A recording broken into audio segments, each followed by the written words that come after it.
All right.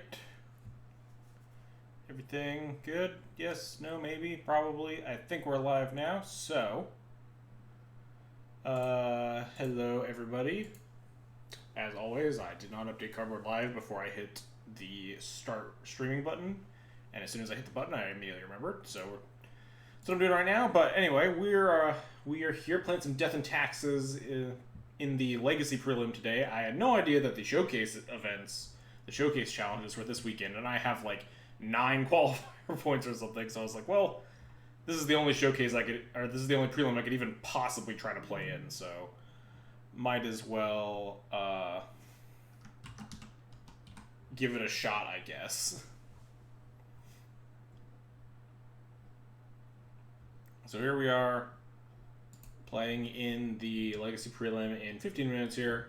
Hit start a little early, just wanted to like talk about the deck and stuff.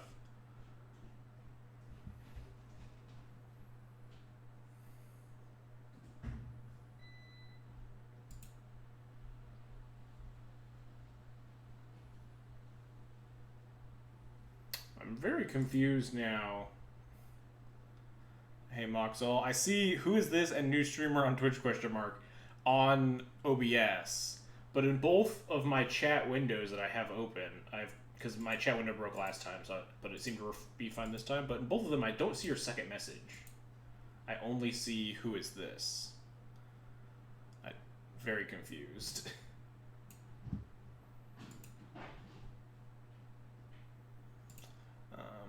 Did Cardboard Live add? It did. Cardboard Live added the new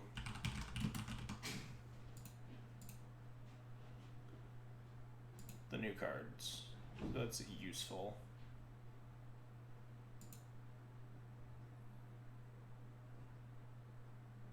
Oh, you got sniped for sending messages too quickly? Why don't I? Shouldn't I like see some like? What did you get sniped by? Shouldn't I, as the stream person, see some sort of like auto modding going on? That seems very weird. Just said I was chatting too quickly. Yeah, that's super weird. Well, get fucked, I guess.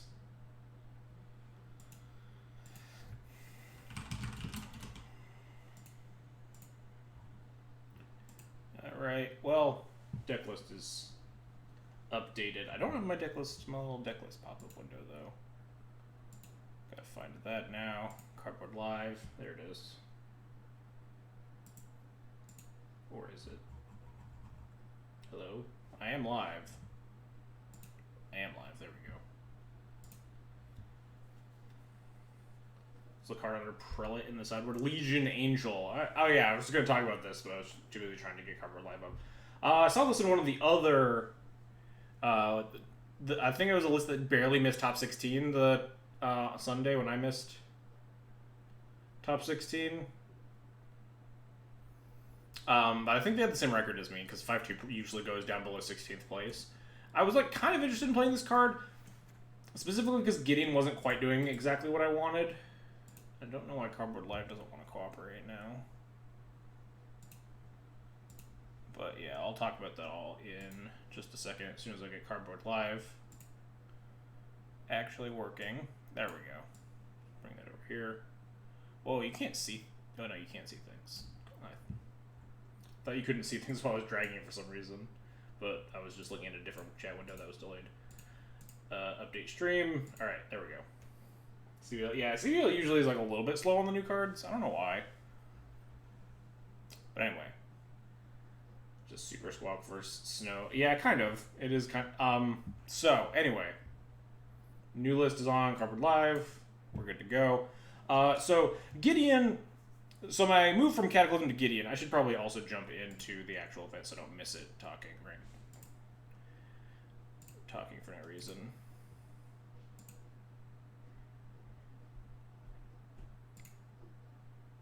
And so, like, people know that that I'm in here, so we're getting closer to 16. But anyway,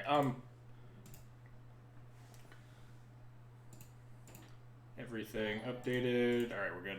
Andy Wilson, thanks for the follow. I appreciate the support. So anyway, Legion Angel. Let's talk Legion Angel, because that's like the literal only change in my list. Gideon, I moved from Cataclysm to Gideon because I felt like the games where you wanted to get, where you wanted to be casting Cataclysm just weren't really happening in 2020 matches of Magic anymore. Like, control decks are so good at never running out of cards in hand and hitting their land drops forever and ever. You can Armageddon them for like 5 lands, and they'll just like very easily rebuild because everything in the deck draws a card. You can't color screw them because they'll always have an Astrolabe left behind. So like the games where you cast a Cataclysm on like turn 13 to finish out the game just really didn't feel like they were coming together for me. So I think D&T's better plan was kind of not trying to grind out the control decks anymore, because that's basically impossible as Death and Taxes, in that you wanted to have some card advantage to try to keep up with them, like stuff like Stoneforge Mystic, sort of Fire and Ice still. But I was trying Gideon as kind of just more of an aggro finisher to actually clock them. Casting Gideon on turn 4 better than casting Cataclysm on turn 10 is kind of basically the idea. But there were a lot of times that I was trying to aggro beat down my opponent, and like casting Gideon through my own Thalia was actually kind of clunky. I'm kind of interested in Legion Angel because it kind of provides a similar like output of a bunch of bodies. It's a lot more mana intensive if you don't have Vial, but it's kind of an interesting card. It's also main deckable much more than Gideon. It's a little bit awkward on the sizing. If this was a 4-2, it'd be like actual nuts in this deck. But or if it was a 4-4, or even like a 3-4 or something, it'd be great because again, it'd be much better against something like Delver because it doesn't get bolted. But the main matchups you want it for are not really Delver. If you actually get to the stage of the game where this is relevant against Delver, getting it lightning bolted isn't the worst thing in the world because you'll just have a bunch more coming anyway. But it is mainly for the control matchups, where it just kind of fits in as an aggro piece a little bit better than something like Gideon. Some of the time, at least. It's definitely not always going to be better than Gideon. Sometimes they don't answer your Gideon and it makes 2/2s forever. Sometimes you can plus it and like punch an Ogo or punch them down real fast. Costs them a lot less mana. Costs you a lot less mana, investment, total. But I was interested in trying it. The other D&T player, like I said in the challenge, was playing it. And I was vaguely interested in it. More so than that other Luminar Casper, is that the one? Not super keen on trying that card for a multitude of reasons that I've talked about, complained about many a time. Basically that it doesn't solve any of the problems I'm trying to fix. But other than that, this is pretty much identical list. I did have to, because I only had 2 Gideons in the sideboard, I did have to shave 1 card. I shaved a Mindbreak Trap. Try it in 30 games so you can talk about how bad it is. Well, we all know I'm an expert at throwing my games. Anyone who watched the PAX Prelim, when was that? Like two weeks ago at this point? 3? Geez, when was the PAX events? It was 2 weeks ago, right? Because I top 8'd the PAX event that weekend, and then I almost top 8'd the challenge the next week.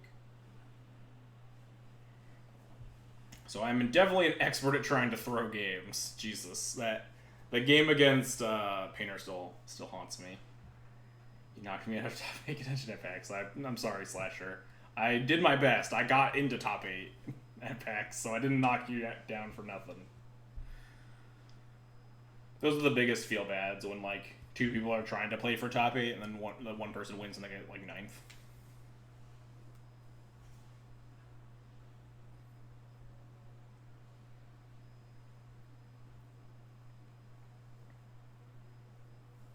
But anyway, I think that's all I really have to say. We're probably hitting 16. Yeah, we did it. I haven't played in a prelim for forever.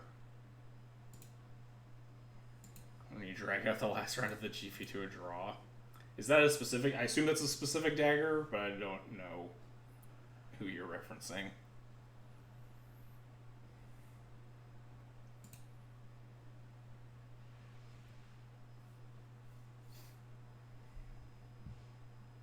I'm omitting the name because it doesn't realize... Okay, yeah, that's fair.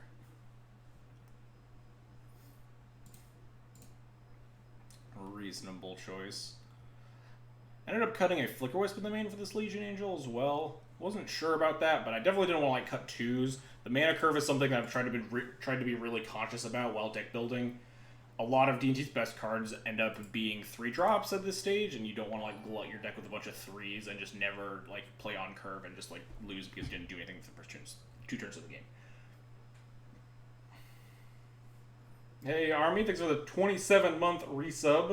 If I put Aspirant in my deck, my Legion Angel does become unmultiple. You are not incorrect. My first GP opponent lied to me about how many extra turns it got after the clock ran out. I had lethal on 5, I ended in a draw. Wow, Jesus. I hate that. I hate people that are like scummy to people that don't understand what they're doing. I'll never forget when there were like 2 LGSs when I in my town when I was getting into Magic, and I had no idea what I was doing at like a Gate Crash pre-release or something. I was like very obviously a new player, and this like one asshole like after I forgot to untap my lands before I drew my card for like the 4th time, he was just like, you don't get to untap your lands or whatever. You can't untap your creature because you forgot and you already drew your card. And this like 25, 30-year-old man talking to me, I'm like, I don't know, I'm like 14, dude, whatever you say. This guy like crushes me at a great Gate Crash pre-release. It's just like, what the fuck? Why are you doing that to kids?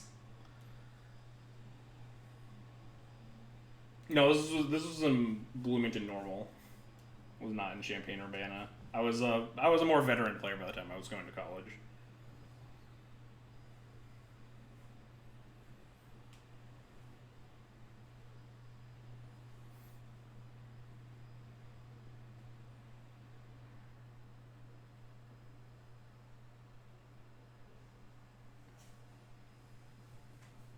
Very veteran player.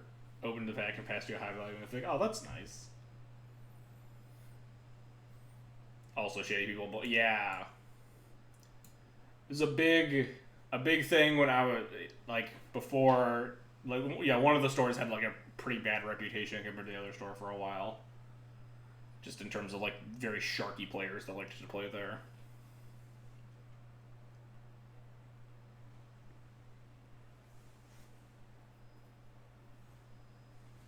I think since then they've turned it around a lot, but I have no idea because I haven't lived there in like 4 years.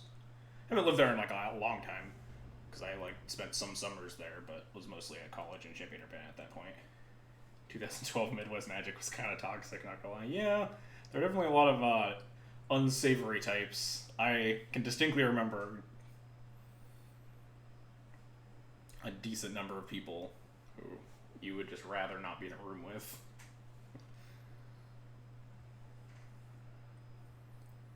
We got like 2 minutes left. Cool. Hope Negator didn't actually. Okay, cool. Negator was talking shit. He said that he was gonna queue into. He was just gonna play the prelim with elves just to make sure I didn't get enough points because I was playing D&T and because I would play D&T in the playoff or in the showcase challenge on Sunday, and he didn't want me playing because he's obviously on turbo depths. I'm glad to see he's not willing to light $30 on fire just to spite me.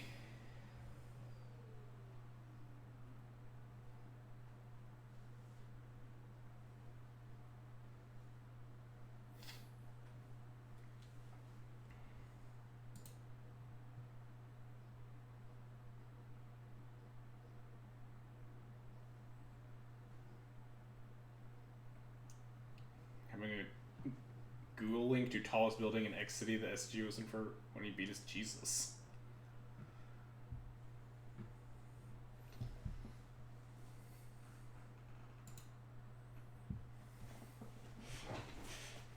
Yeah, that seems not the most. That seems like not the greatest. I'm trying not to name names, mostly because I don't remember most of the names, but also because I don't even know if these people like still play Magic, if they even exist anymore.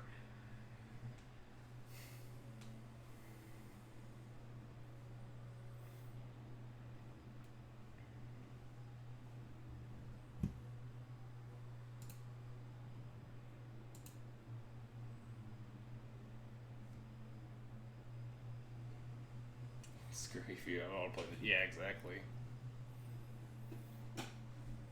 Why are you Slasher21 on Moto, but you're Slasher24 on Twitch? What's up, Lackey? How's it going?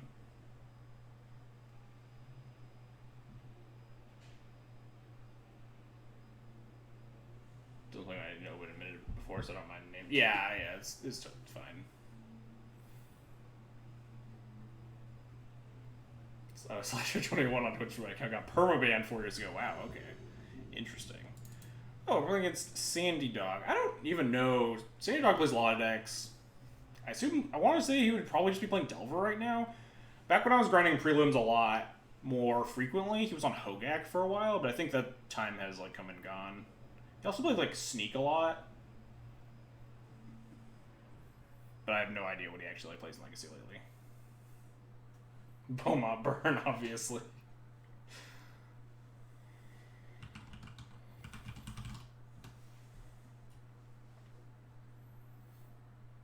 Last result. He is the last result of Rugdell. Yeah, that's what I would have assumed. I think I recall seeing him be playing Rugdell. All opponents are Rugdell. Yeah, if I'm in the quote unquote blind and I have a hand that's like good against Rugdelver, I will almost always keep it, and then get super punished when I keep like double plow and my opponent plays Astrolabe.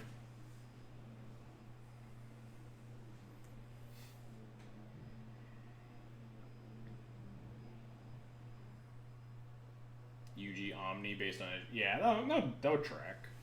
From Sneak and Show to the better in the current metagame Sneak and Show. I just remember I was playing a bunch of. He is known for mono red decks, but less so in Legacy, because there isn't good in mono red decks in Legacy. But yeah, when I was playing Bomberman, a bunch of these, I would always trash him because the Bomberman matchup versus Hogak was really good.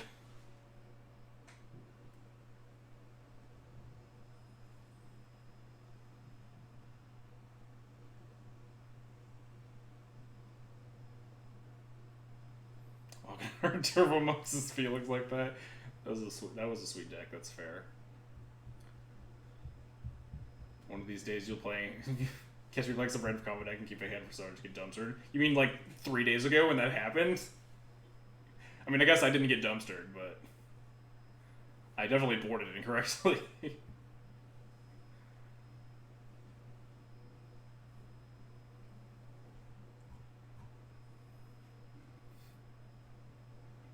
I assume Sandy Dog was probably just queued into the prelim and is AFK. So we can just chill here for a bit. Hate when we lose the die roll so we don't get to like just talk about opening hands or anything. We just get to sit here. Greetings, Moist Junk. It's a very uncomfortable name. Within the context of Magic, at least it makes a little bit more sense.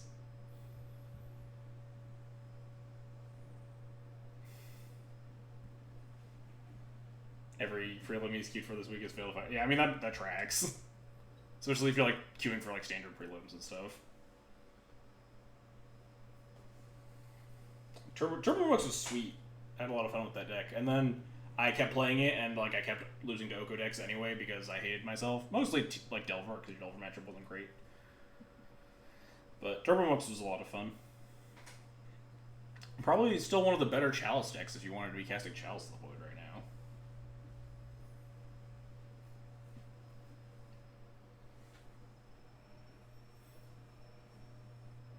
Chalice is insanely washed in Legacy. Yeah, I'm just saying, you probably shouldn't want to be casting Chalice, but some people really like to cast Chalice of the Void. So, like, if you want to be playing an HGM Chalice of the Void deck, it's probably, like, Eldrazi, Urza, whatever people want to call it, the mono blue deck.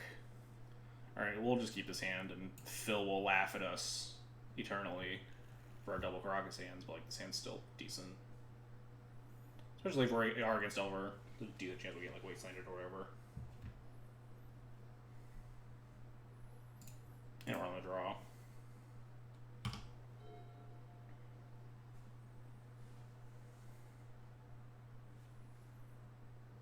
Losing to Honorag when he played Priest, Plague Engineer, and back to basics off all tools was the nail in the coffin for me playing that deck,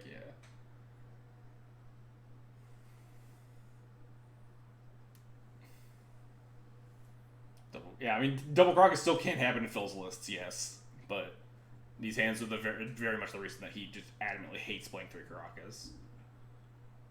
But 3 Caracas are just so fucking good against a bunch of random bullshit.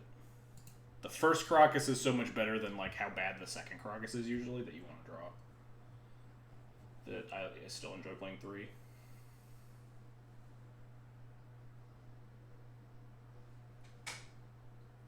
Okay, he did come back. What's up, Cliffy? I don't know what we're waiting for.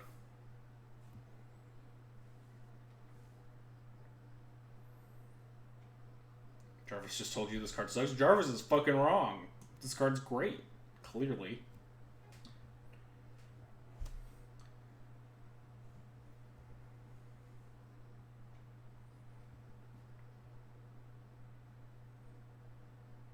Yeah, exactly. Toxic Jarvis.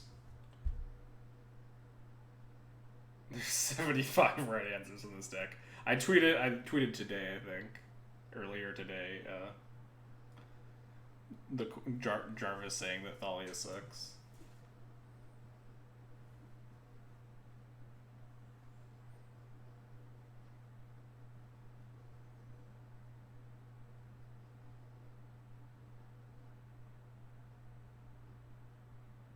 Jarvis is Delver Shout.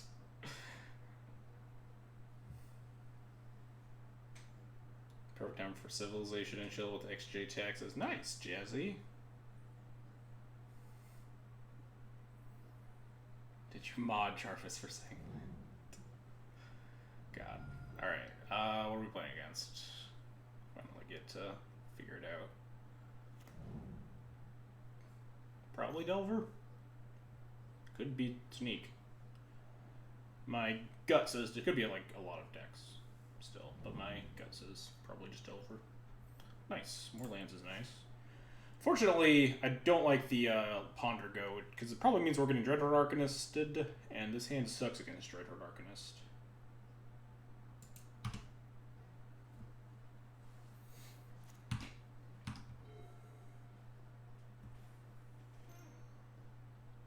Hey, it doesn't mean we're getting Dreadhorde Arcanisted. Oh, the Ponder shuffled.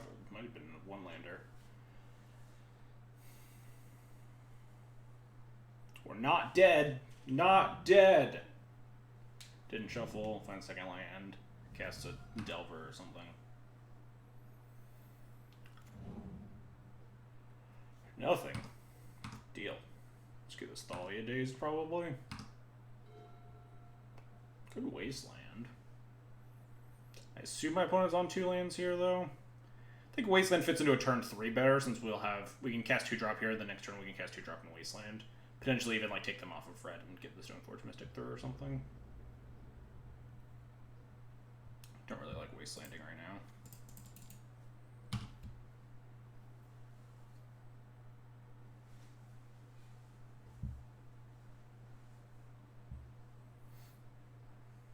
Days, sure.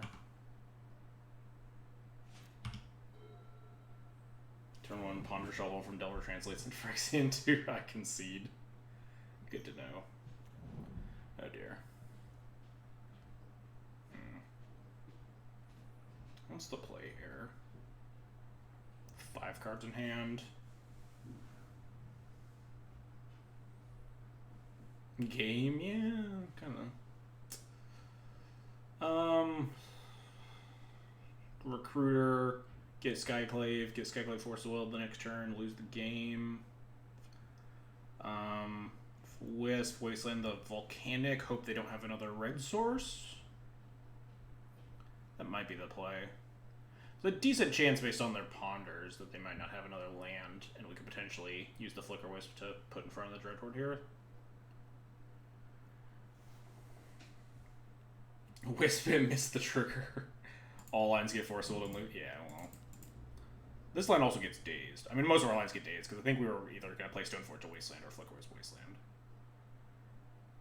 Yeah, if my opponent just has, like, free counter, Dreadhorde Arcanist, then you're just going to, like, die. As it turns out.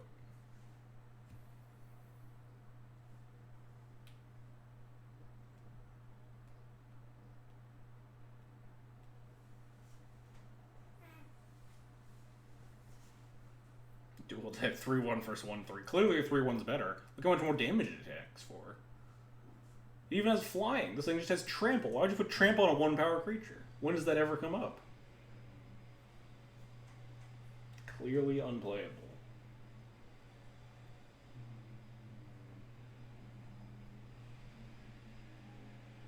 Unlikely that, yeah, I mean, I think you just snap off 4 second days. pretty easily. Maybe you don't snap off a force, but I feel like you do. Because it depends on if they don't have another land, I think you would snap off force. Because they can probably see the writing on the wall, Wasteland of Valkyr.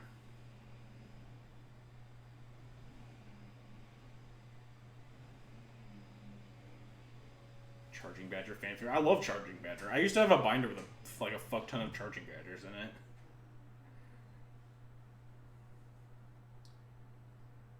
It's force and the other blue card is open and they don't have third land. I feel like then you just fucking snap off the Force of Will and just ride Dreadhorde Arcanist down for the rest of the game. Slow roll days. Yeah, I don't know. Maybe he's doing other stuff. He's been like frequently like AFK like at the start and like on turn 1 and stuff, so. What's up, Dukes? I am doing pretty well. Not doing pretty well in this game, but pretty well in life.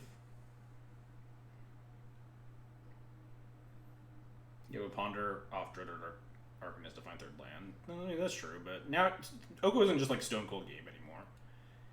Because we could like recruit up Skyclave and Skyclave it and stuff.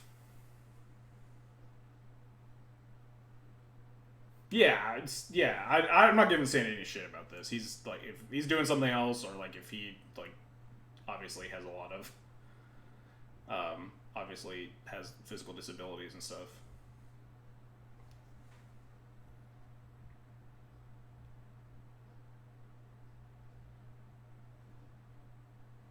Is it too long? I don't know what he's doing.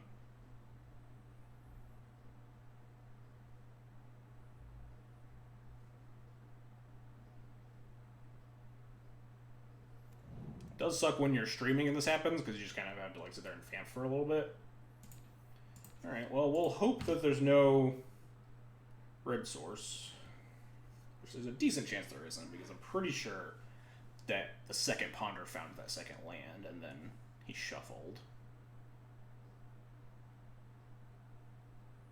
I would have looped Piff in Game 3. And I mean, yeah, actually, these clocks are accurate for like me playing against Storm. 2 minutes down, 10 minutes down, except I'd be in Game 3 and dying.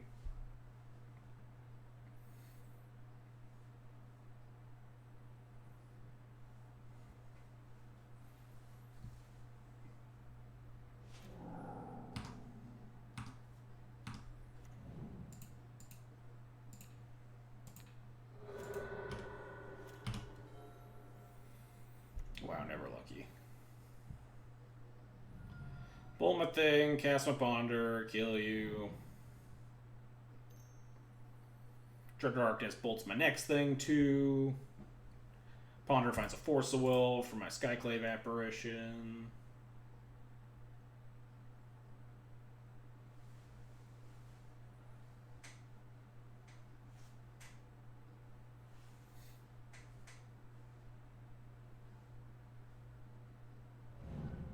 Oh, Chain Lightning, spicing it up. If only I had mountains in my deck. Clearly I need to play whatever the red Horizon Canopy is, so when I have 2 of them in play I can redirect Delver players' Chain Lightnings.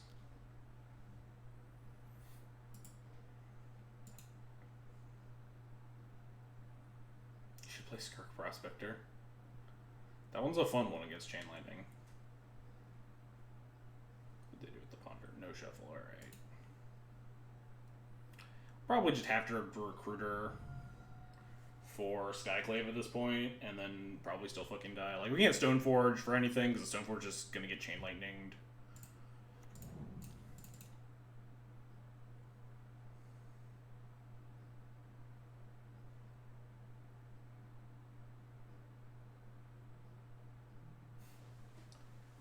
Yeah, Devil's play patterns have been a lot less interesting lately. That's definitely true. Because like all the cards are just like super hyper efficient, and it like the protect the queen strategy was a lot more interesting when it was like scrappy and barely getting by. But now it's just like, oh, I had a Force Wolf for my Dreadhorde Arcanist or whatever. Now I win, instead of like I get to deal an extra 6 damage with my Delver of Secrets while you try to find an answer.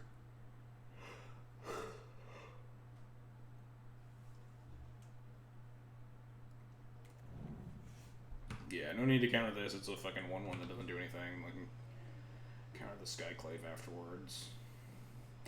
almost want to get like Sanctum Prelate instead, but I don't think so.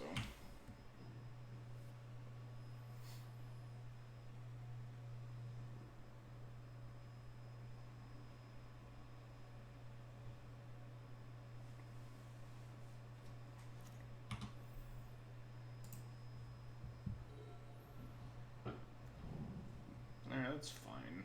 And it turns on Dace, another answer, as they cast a second Ponder off the Dreaded Arcanist.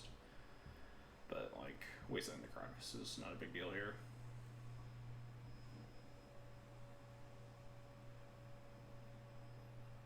Just gonna, like, land Oko me. Just really put me in my place. Ancient Tomb GTA. Implying my opponent's hand isn't just, like, land Oko, bolt Tarmogoyf. Oh no, that needs to be, like, force a blue card in there. We are just gonna get aggroed. Ooh, Flicker Wisp is actually pretty nice. Well, there's probably a 0% chance the Skyclave resolves. But the Skyclave resolving is the only way I win this game, so...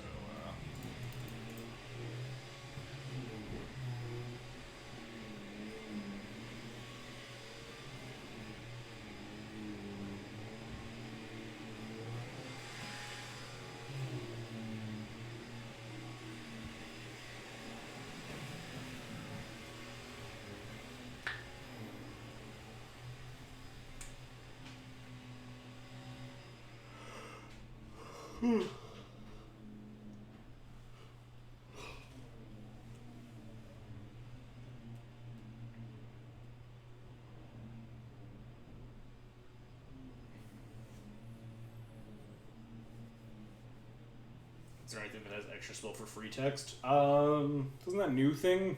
The fucking kicker, stupid Seagate something? It's an extra spell for free, right? Extra spell copy that you paid mana for.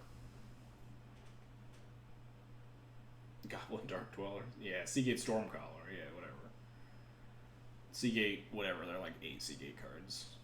There are also like fucking a million Skyclave cards in the new set.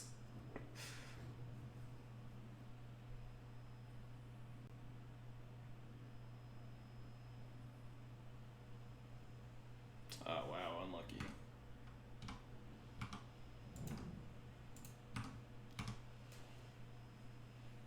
My opponent kept on their Ponder, so like leaving back to stop this Delver from dealing me 1 is pretty unlikely.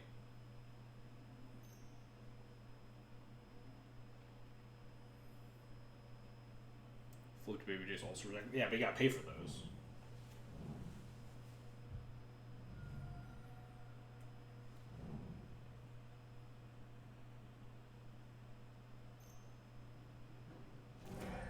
Wow, that's just rude.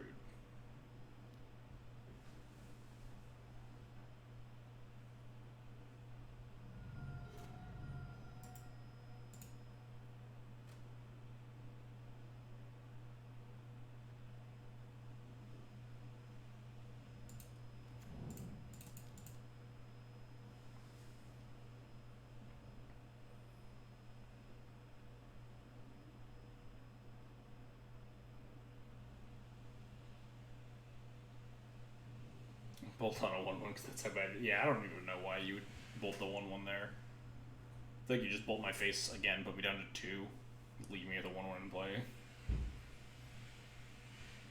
Not that I can really draw anything out of this. But like the 1-1's not fucking helping because I'd be at 2 and like these 2 would be lethal attackers and this would be a lethal attacker because there would be a chain lightning in the yard still.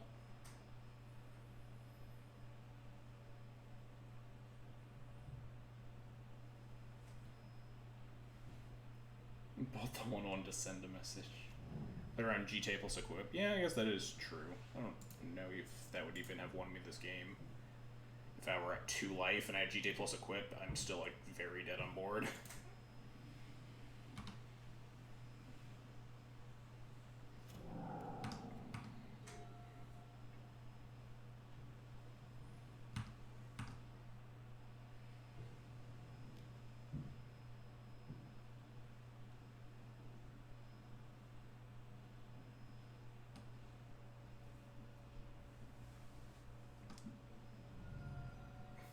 kill mode lets me try to pay. Take that, Delver. I should have killed the Dread Arcanist. Whoops. Punt.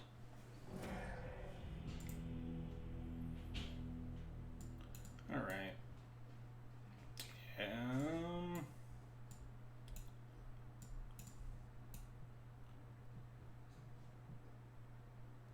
Play around Island freed from the Real Plus combo. Should we have Legion Angels? Did you not read the title of the stream? How do I fucking board for this matchup?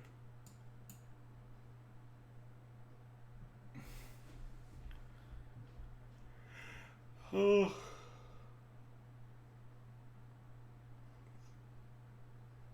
I think all these cards. Oh, Legion Angel kind of sucks, honestly. Delver is certainly not the matchup you super want a Legion Angel in your deck for.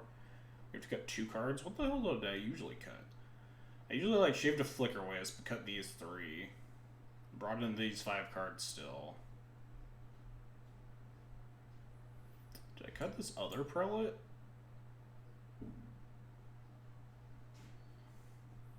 Shave like a Caracas? Seems bad. Stream title is always a bunch of skulls and a hammer. Respectable. I don't think we want Legion Angel for this matchup. Maybe we kind of do on the play. Play Prelate versus 4 Arcanist dead. Yeah, I mean, it can line up good for some of their hands, especially on the play. But it also line up like pretty badly. We have a second one on the board, but I don't think we're supposed to bring it in versus Rug. So it looks a lot better pre-board than post-board.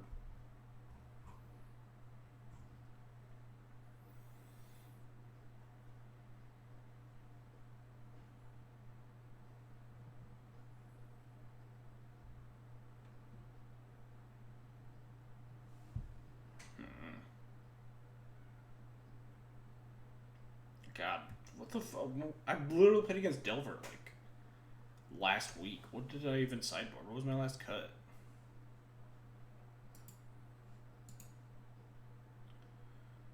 I just wanted to cut a Flicker Wisp.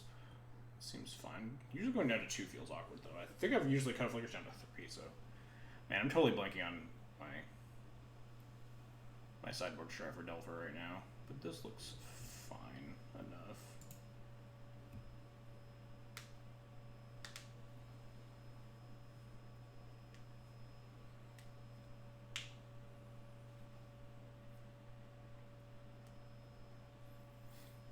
You can kind of go down on flyers to like answer Delver of Secrets nowadays, because Skyclave Apparition also doubles as a Delver answer in a pinch. And just those aren't the games you're losing in 2020 versus Delver.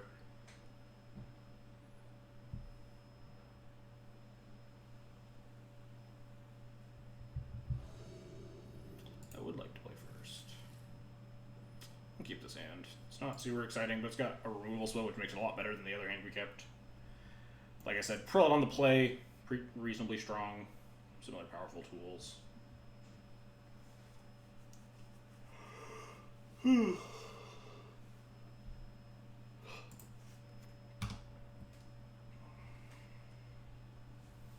am I Stone Forging for? Don't really want Battle Skull because it's just extremely vulnerable to Bolt. Delver? Sure, put her down. Could get Battle Skull to force them to not cast an Arcanist next turn. Could just port them. I guess we'll just have a bunch of land drops. We might actually be able to cast Battle Skull at some point. Could just get sort of Fire and Ice though. But GT kind of fulfills a lot of those slots. Let's put it on the stack and just see if it gets dazed, I guess. Make our decision from there. Alright.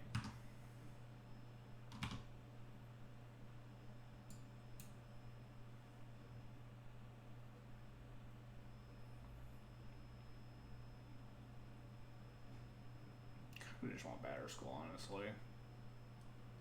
I would have ported there. I'm not super keen on porting because it doesn't really help me curve out any better, really. It lets my opponent develop more.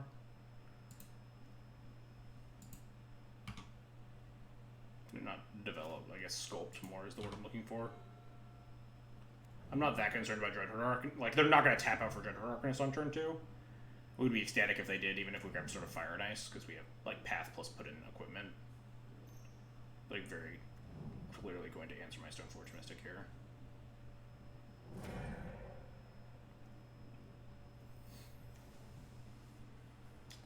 Now, the card that I'm suddenly worried about a little bit more is Oko. I don't know how worried I should be, though.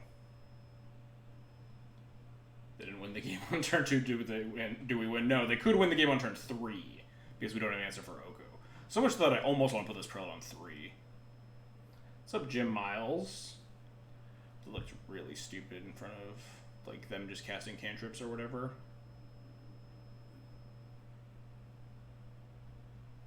I don't think I want to port this turn either, but maybe I kind of do. Sometimes confuse you with I'm actually level 1, but I don't know why. I don't know why either. It seems like a weird person to confuse me with. I do kind of want to port, but not really.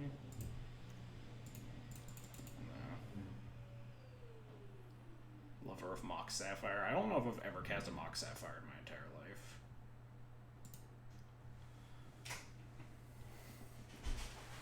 I've definitely never cast a Hogak in my entire life. I think I have cast a Mox Sapphire. I did once do a bug vintage donation deck league. I think I want to put this Prelate on 1. My opponent doesn't have exactly land Oko. This Prelate on 1's just amazing. We don't need this path for a while. We have equipment to go with the Prelate too.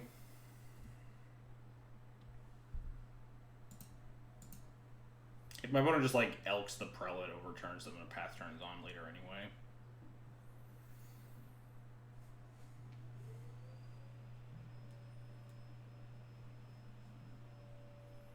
I've only cast Hogak in formats where I shouldn't. Don't even know what formats that would be.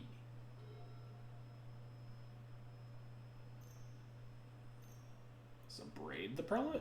Just Treasure Darkness. Interesting. The GT looks really good here, right? Modern? Oh, okay. Well, I mean, I guess. I'm kind of interested in GTing here and just trading with the board, right? Deal 1 damage to this, 1 damage to this, and GT counter this thing down. We have 4 cards left in hand. We have a path left. We're almost just a Batterskull mana. I'm concerned if they have an answer to my Prelate, we're going to get owned by, like, Oko or Braid with this Dreadful Darkness in play. We couldn't leave up the path to exile if that were the case. We could, like, port leave up path. Maybe that looks better, but then, like... Then what am I doing to beat this board state?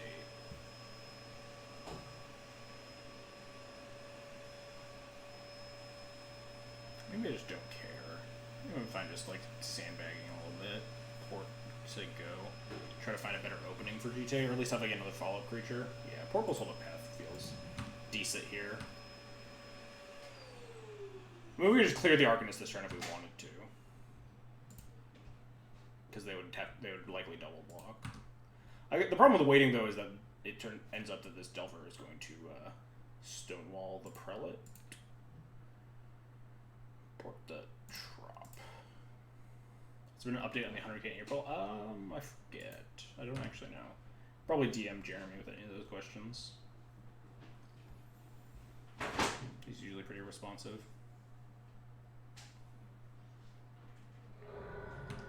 Doesn't want their top card, I guess. But also wasn't like a 1-drop instant or sorcery. Alright, are we just going back to redoing last turn?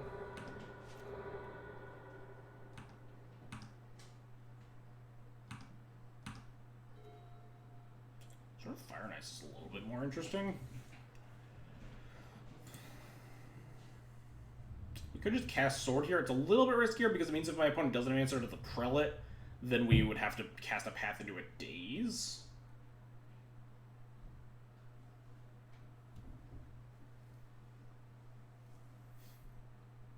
Although walking into a Daze isn't the end of the world because we're going to have to cast this Batterskull down the line. If my opponent hadn't abraded, they would have just abraded the Prelate and started sending. There's a chance that they do have Oko, though, notably. and that's what they're trying to get online, is Elk my Sanctum Prelate, and then attack and, like, Lightning Bolt it. That's what I am feeling like is going to happen. So maybe I just want to cast Jite Sego, play around Daze some more. That, like, Wasteland plan and stuff. I think my opponent's trying to set up an Oko. Daze is a bad card, don't make it a good one. Yeah, that's more or less how I feel. I am pretty concerned about Oko here. So if they like Oko, Elk my Prelate. Alright, interesting.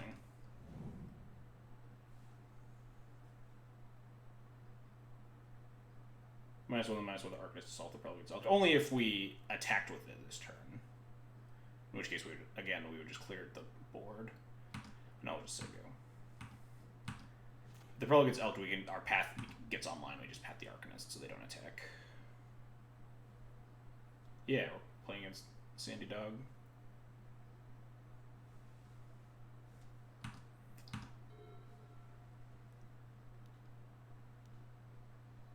Oko, surprise, surprise. Elk the Sanctum Prelate with plans to attack and bolt it. No. Intriguing.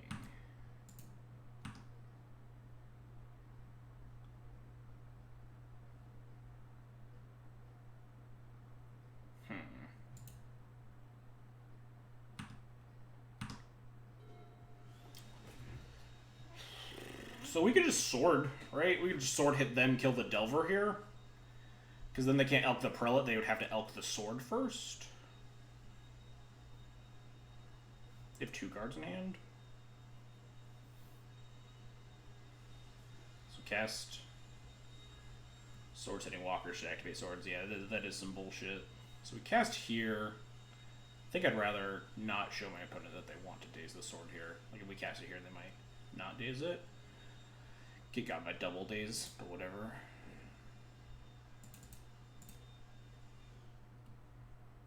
I think this is like a more optimal plan of cast and play land drop.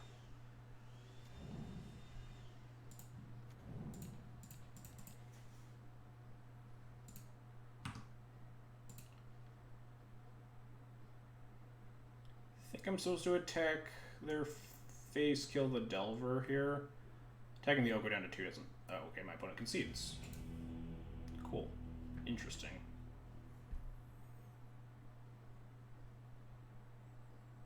They would draw a card each if they... Yeah, they would auto-equip if they were printed in 2020. Auto-equip and draw a card in ETB.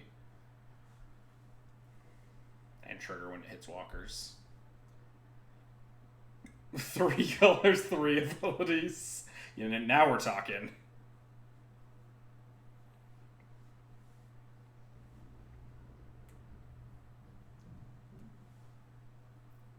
2019 swords do exist, and they are both pretty not great. That is accurate. Moxel is correct.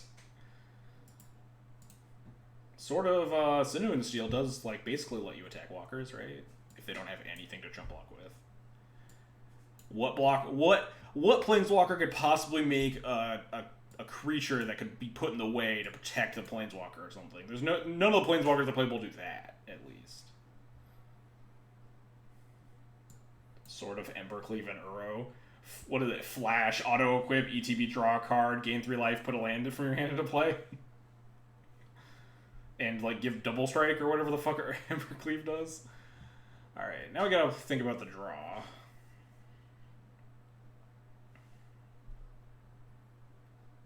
Imported so low on Flicker Wisps. How on earth was I sideboarding? Wait, did my opponent leave in Force of Negation against me? Yeah, they Force of Negation to my GT. That's interesting to remember. Don't cast removal spells in on my turn, I guess. Cast them on my opponent's upkeep. It's interesting, though. Usually think that Force of Negation is not great against Death and Taxes. Like, sure, you can answer equipment or turn with Aether Vial or whatever, but I feel like it's one of the first cards that's like a pretty easy cut from the clean cut from the main deck.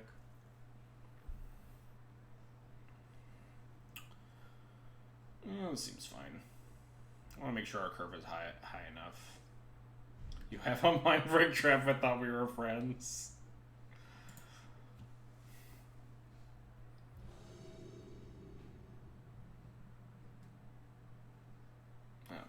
Batter Skull on opener, but we have Vile Plow Plows that seems insane, so we're just like fucking never casting this Batter Skull unless we draw a Stoneforge Mystic. What a Sneep until we get our Vile Dazed and then our Rashadinport Wastelanded the following turn. And then my opponent casts Oko on turn 3 and we die because we don't have any answers. Oh, nice. More lands. That's actually good.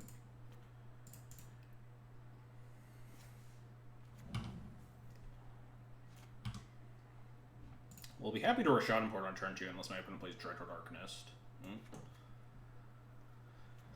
I'd be happy to try to keep them off of casting an Oko on turn 3 here. Because Oko would be so backbreaking for me? Yeah. It's not exciting right now, but is exciting at some point. It means this Plow can go towards the Delver and something else, because Recipe's going to turn off a lot of their other bullshit.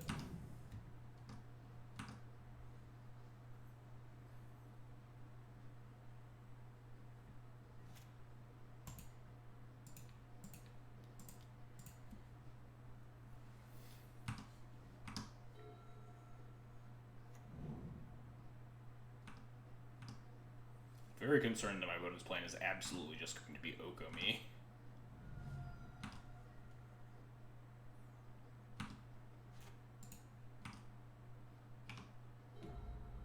Ooh, that's powerful.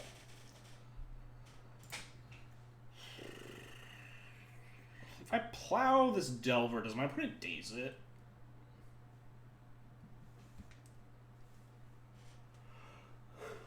Like here, so I could board Force of Vigor and 0 green cards and Ant. Yeah, we probably should ban Cliffy for that one, honestly.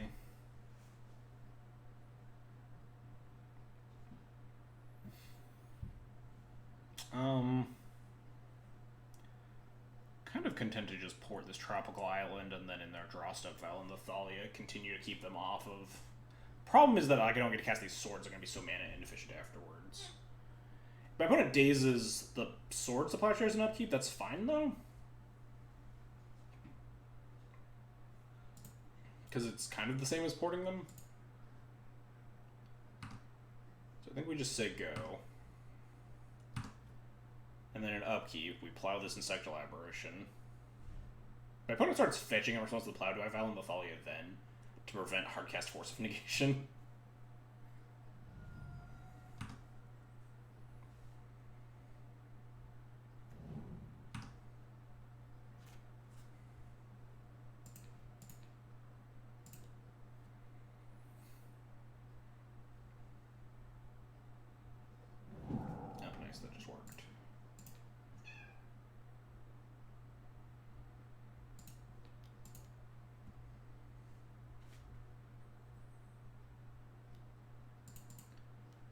Put in the Thalia, so we can continue to try to develop without having to worry about Oko.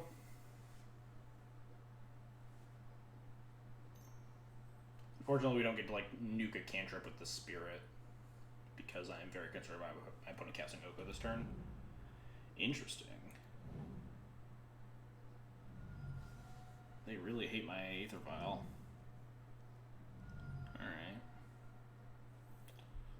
Well, that's not the end of the world. If they have another Engineered Explosives, it's going to start getting really ugly, but...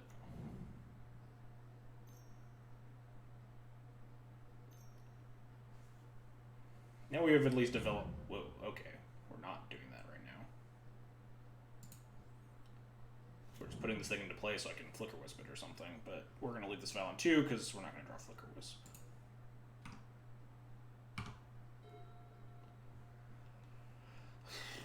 23 cards in Daze. Something that is very likely just Oko.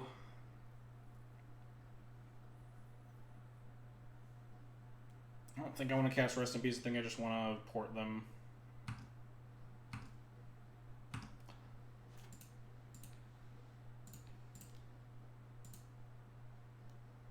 Doesn't even crack the Engineered Explosives too. Interesting. Really makes me feel like this is just because my opponent wants to cast Oko here. No, they do cast it. Interesting. Okay. Well.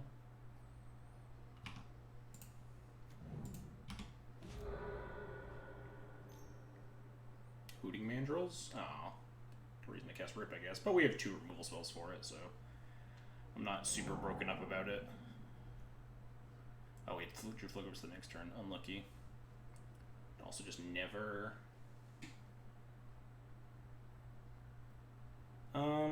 think now's the time for Rest in Peace. We are at 14, which is a little bit risky. Never want to play into the stages that we know they have. Their graveyard's pretty nuked.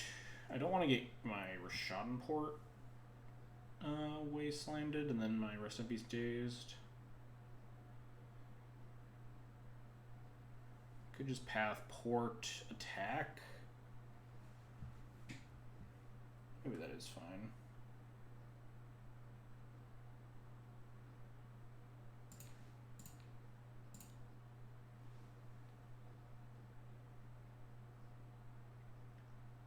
Notably, we do kind of want to cast our removal spells on our own turn, because my opponent has Force Negation, they can just pay mana for it, too. Pace of this game is not yours fault by any stretch. Yeah, we are still like 7 minutes up on my opponent. Unfortunately, 5 minutes is definitely easily enough time for them to kill me here, especially if they just like cast an Oko right now.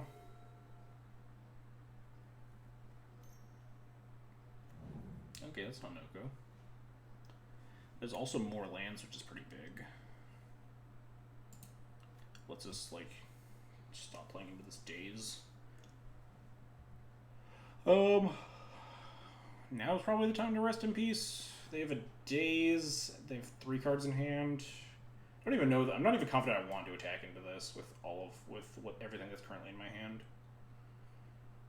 We could just play Wisp. Try to put it in front of the Delver.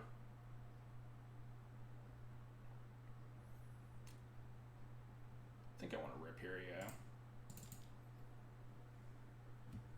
I think I'm happy with this. My opponent obviously doesn't have an Oko or they would have played it.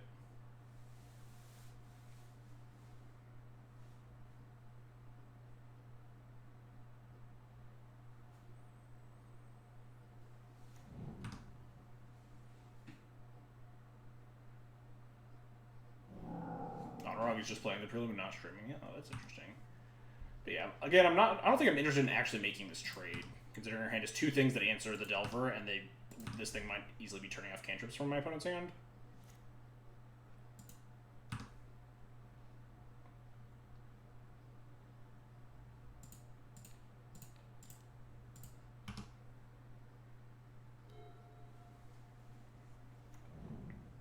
assume my opponent drew this because they didn't reveal on their Delver. Bolt.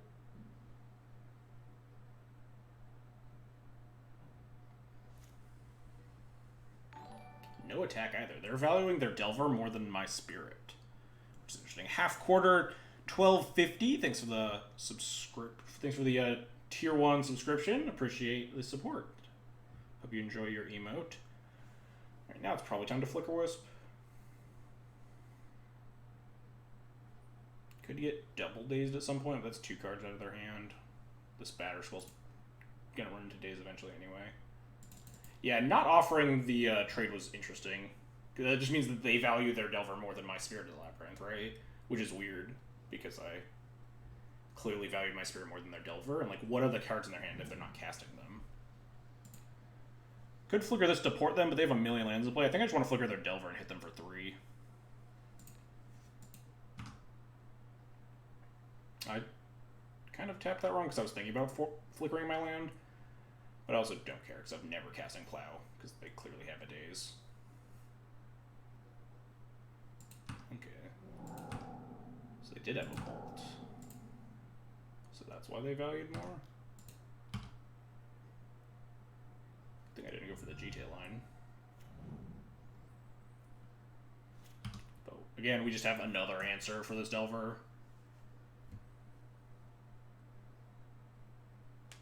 Delver flips off Preordain. And Scry 2, nice. Bottom top. So the next card they're drawing is good, I guess.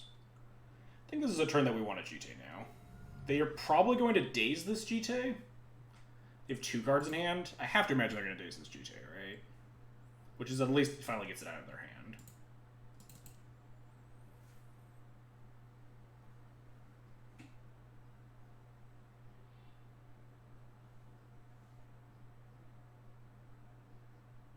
Oh, what? The game just ends. Alright. We did it. If actually ever does block, that's very bad for standing. Attacking is wrong.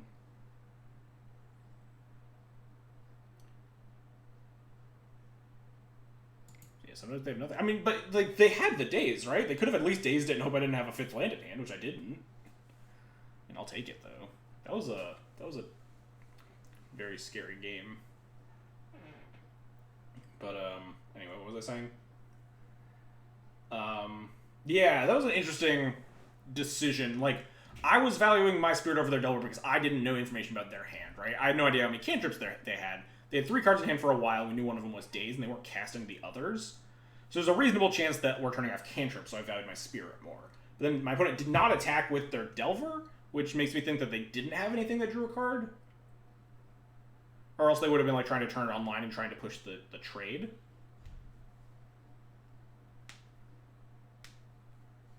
But they obviously like wanted to damage race me, I guess, and were like trying to flip their Delver. Hope life is treating well. Life has been treating me pretty well. Half quarter, appreciate it. We've been doing pretty good. Magic's also been treating me pretty well lately. The addition of Skyclave Apparition.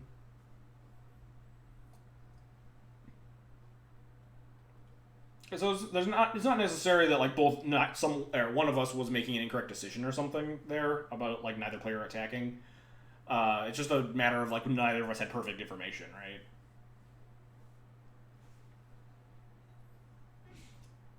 There's a chance that because my opponent didn't attack with their Delver, that I'm supposed to attack with my Spirit the following turn because they've given me information.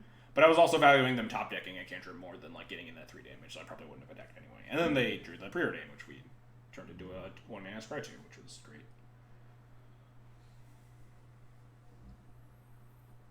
Is Humans considered a good deck or a bad lazy deck for donation purposes? Oh, the next round just started. I don't even remember what my donation amounts are, but Humans I'd probably play. It's like good enough. I'd probably it's definitely not like a meme. It's a playable deck. Definitely lost a lot of luster in the 2020 world.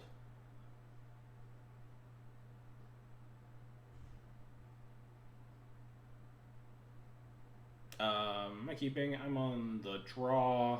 This hand's fine. We're gonna get Wastelanded and die, but whatever. Not blocking the default play. A block only happens based on information only you have. 1 damage isn't worth giving the choice.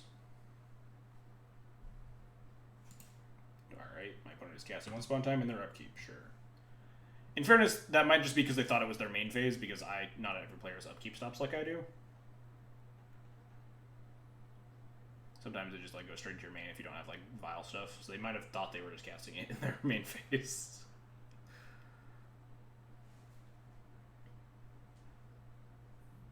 Like I don't have upkeep and draw stuff stops on my own turn. Grabbed a Horizon Canopy. Are we just playing as Maverick? This is not a good Maverick hand. It's a decent Maverick hand because we have Plow and Mystic and Flicker Wisp, but like we also have Spirit and Thalia.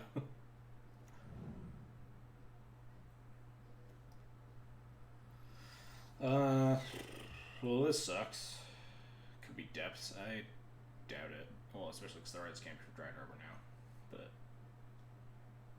I don't think good Depths players have 1 spawn time in their deck. I think I'm just supposed to say go here. My Krog is going to get wastelanded and I'll be very sad. But like, fighting over mana, especially when your Maverick opponent's on the play, is usually not what you want. You just want removal spells for their payoffs. Like if they just cast a Knight here, we plow it, untap, cast Stoneforge or whatever.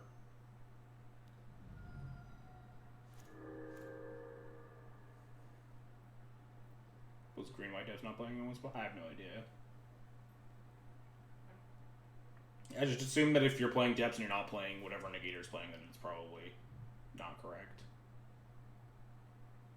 Does Negator play Depths? Or, Depths. Does Negator play 1 spot time? Yeah, that's what I thought. was pretty sure Negator didn't play one spot time Adepts. Gonna attack me for one? Alright. Got me. Green-white plays one spot time. Tom and Turbo does not. Okay, deal. Your Thalia resolves, opponent. You can have it back.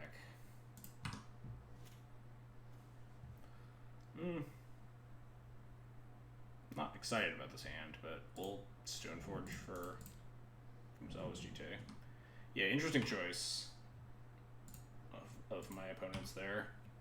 Really want to draw another white source so we can multiple spell, but I guess we can always just cast GT plus Plow or Caracas or whatever.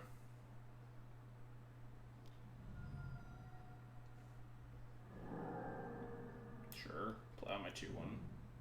And then oof, alright. We could just develop GT plus Mom here and potentially have Plow plus Equip the following turns.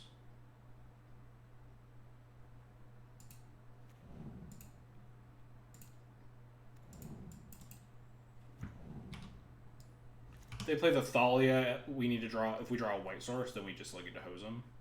They might not have the armor either.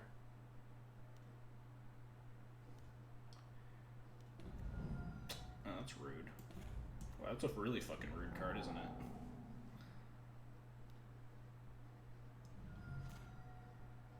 Oh, wow, this Legion is actually going to be good if we ever draw another fucking land.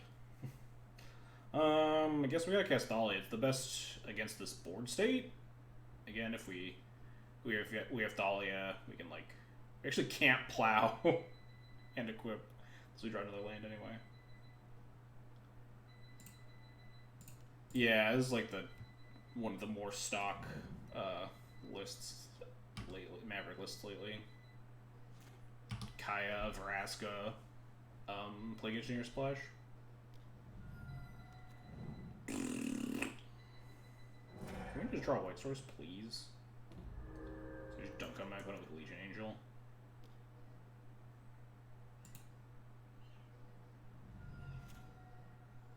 Thanks, deck.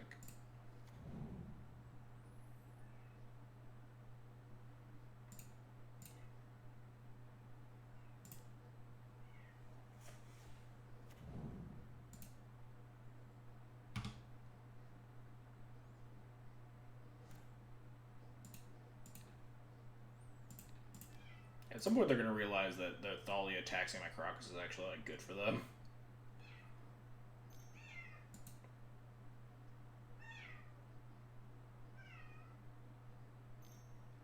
I'm going to decay my Spirit, my GT.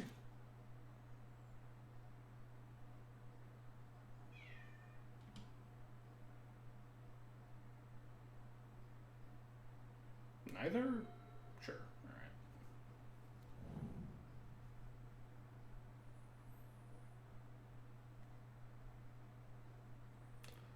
If we ever draw another white source, we have a chance to be in this game. Legion Angel seems really good.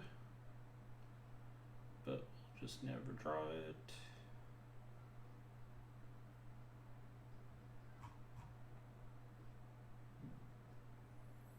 Yeah, Thalia is always the first card out in Thalia. In any matchup where both players have Thalia. Alright, that's not the end of the world. Oh, interesting. My opponent just really wants to push damage. Which I guess makes sense. This, domes me for a bunch. White source, sticks.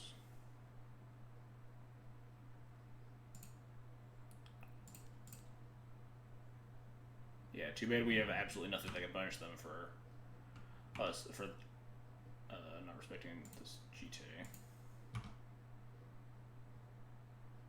Does nothing if I don't play one drops. I mean, it does eventually dome me for 8 here, which is pretty relevant. No, it only domes me for 4, right? It doesn't double. Yeah, just a slightly bigger lightning helix on ult right now. Pretty good in this matchup specifically because both Mother of Runes and Aether Valor are so good. Yeah, we're just gonna get owned because we never drew another white source.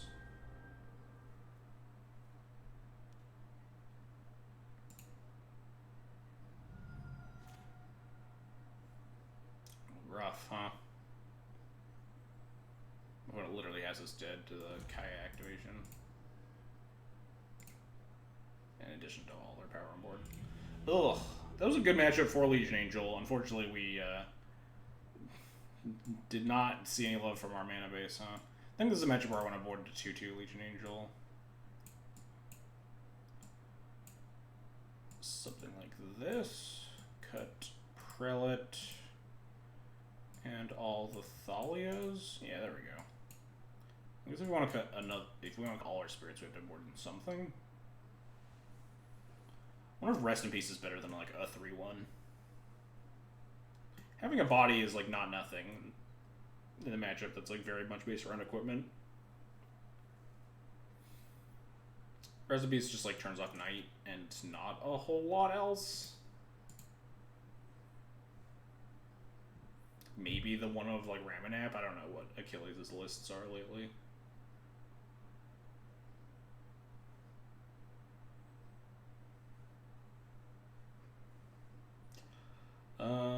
Is there anything else in this sideboard that's at all interesting? Not really. All these other cards suck. We're not boarding to like 3-1 on Legion Angel, I don't think.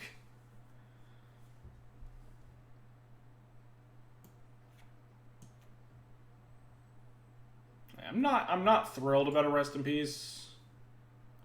Certainly, but I do think it's probably slightly better than a Spirited Labyrinth. Prevents Kaya from getting life. It also like domes me for more, right? Because it just auto exiles all my stuff. So the Kaya doesn't have like plus to.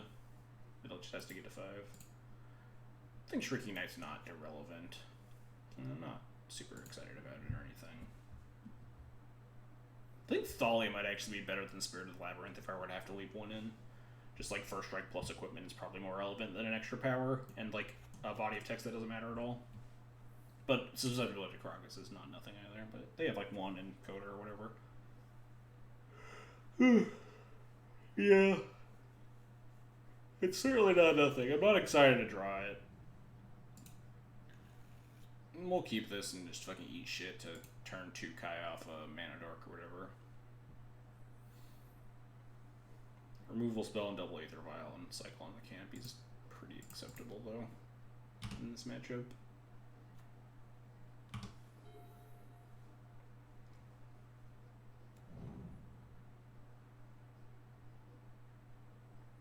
Land, then Once Upon a Time. My opponent has some weird sequencing on their Once Upon a Times. Cast it their upkeep, play land, then cast it.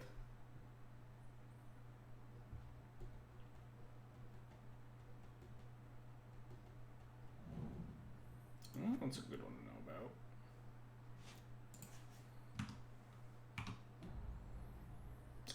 It's not a good one to draw.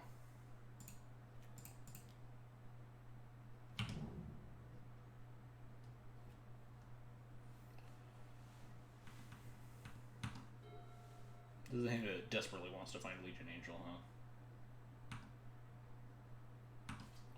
Moto, bring this force back. There we go. Straw, Stoneforge Mystic.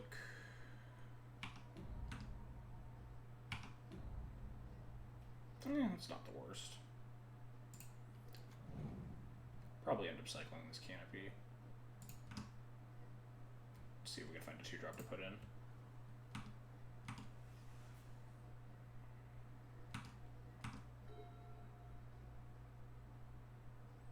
I guess this mom's not super thrilling unless they just run out this engineer for no reason.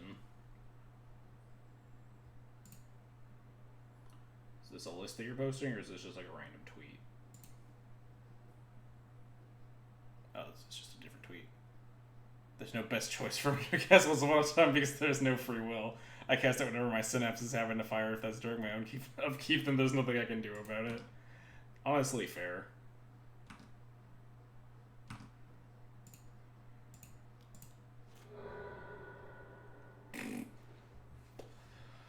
Do I even want to put in this mom knowing my opponent just passed the turn with 3 mana up and has an engineer in hand? Not really.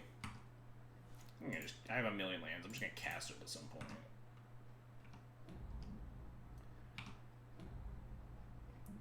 Alright, what's a magic card that I don't hate to draw?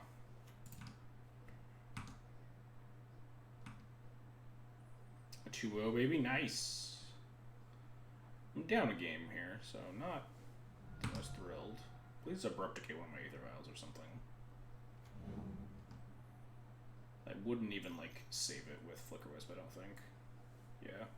I don't think I'm supposed to save this, because we know they have Plague Engineer, and also we don't need 2 Aether Vials. I think this is just fine.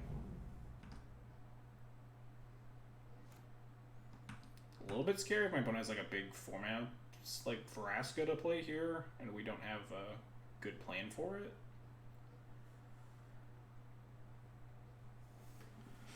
But again, I don't think there's, like, a reason to play into the Plague Engineer. Unless we have, like, an equipment to try to connect with or something at the very least.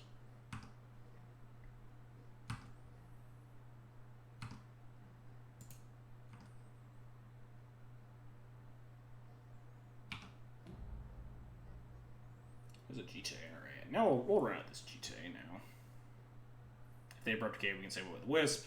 If they Plague Engineer the Wisp, we can at least, like, path it, get Mother Runes going and stuff. Is that a bad abrupt decay? It felt like kind of not a great abrupt decay from the opponent. Yeah. My opponent does look like they kept an extremely reactive hand. What?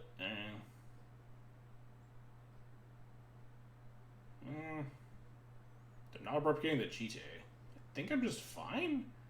I do have to cast this Wisp at some point, but, like, sure, I guess.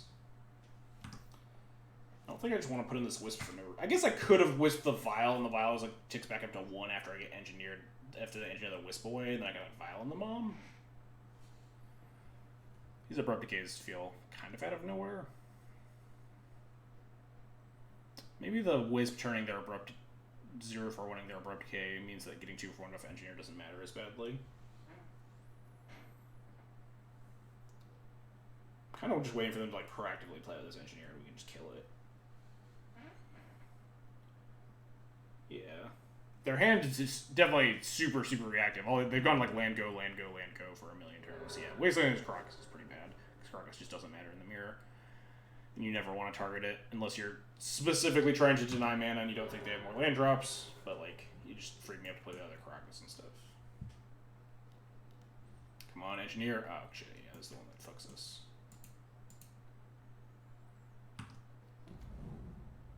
Abrupt decay my GTA, we have no board. I have forced to play a Wisp plus Mom now.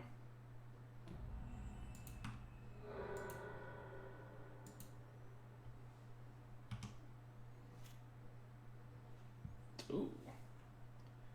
That one's not bad. It lets me... Flicker Wisp plus Mother of Runes, Flicker Wisp my land, hold up Path of the Engineer. They engineer the Wisp, we could potentially sort up the Mom and attack. Hey, F. Paulus, thanks for the raid, appreciate it.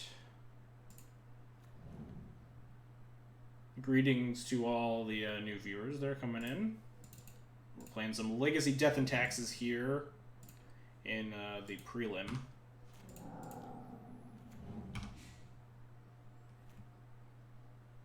Haven't played Legacy in so long. Weren't you the one that beat me in the like the showcase playoff in like April?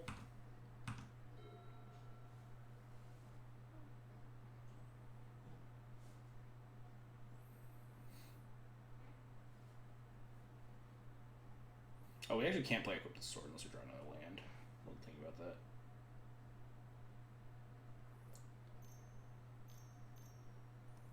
Yeah. Unfortunately, you can't path the exile play against you and keep your stuff alive, which is very sad. Back when you're Filthy Eldrazi. I was playing Zerda in that event. I qualified with Eldrazi. Friend is trying to lure me into Legacy, pros and cons and paper too. Well, cons and paper is that it's extremely expensive to play a lot of decks in Legacy. Pros is that, I think, even in spite of 2019, 2020 cards, I think it's still one of the more interesting formats. Oh, did you also beat me in the event? I don't remember that one. Was that also you? I just remember you, like, dumpstering me with your 80-card deck with 2 Null Rods and drawing both your Null Rods in, like, your first 8 cards.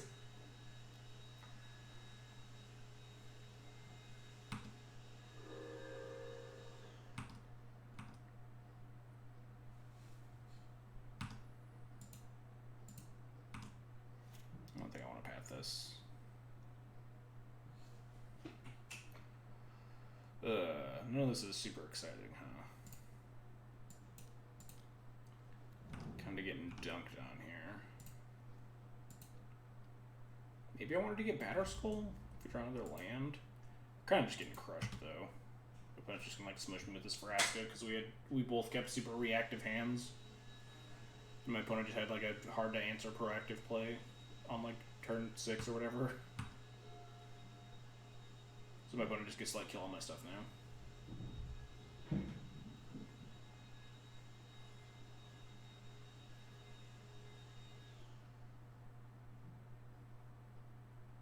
Is Maverick the real deal? Now Maverick's been doing really well in a lot of the challenges lately. I know Achilles 27 has been top 8ing like a ton of events. Do they play GTA and Stoneforge deck? Well, I mean, yes, I would say. Almost any deck that's playing Stoneforge would be playing GTA right now. There aren't a lot of Stoneforge decks in Legacy left lately.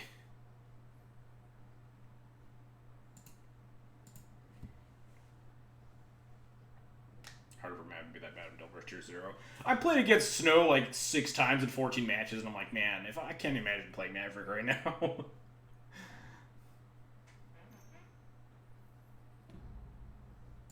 Gonna sack your land. Yeah, go for it.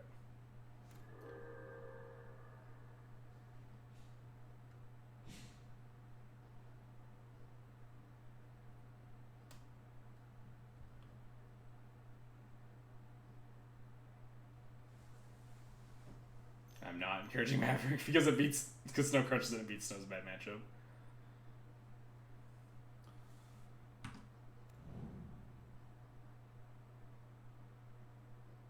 I'm gonna pat this Knight, draw land, sort of Feast and Famine, and then put this Vraska to like 2.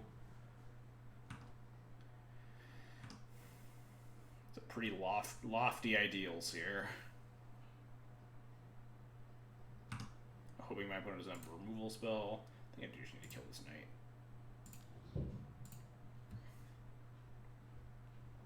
What planes do I use in paper? I use MPS, Time Spiral planes in paper. Well, we didn't draw land, but we can put in a Batterskull now.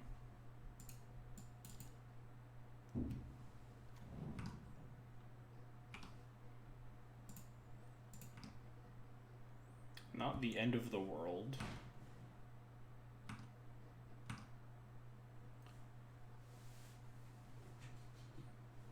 Zendikar Rising Lens, of course, split with Snow Plains. Oh god. I don't hate myself nearly that much.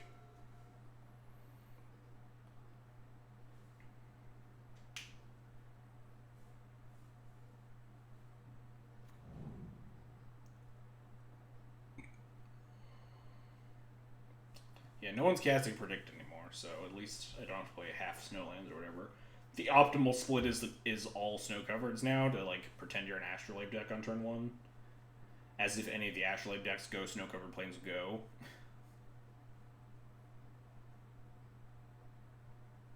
Maybe if you're like turn 1 Snow Covered Plains Plow, then it's like, oh, it could be Snow still. They just happen to have the plains in hand. Okey doke.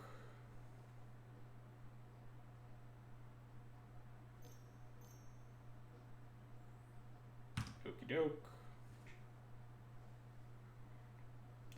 Snow Covered Plains Vile Go. Yeah, exactly. No idea what I'll be playing on Sunday.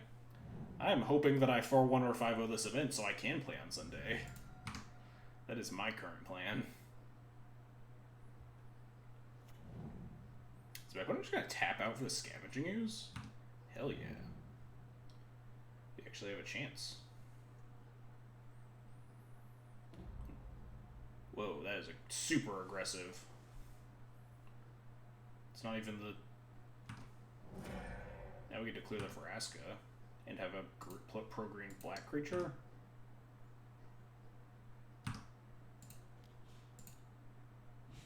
I could put in the sword here.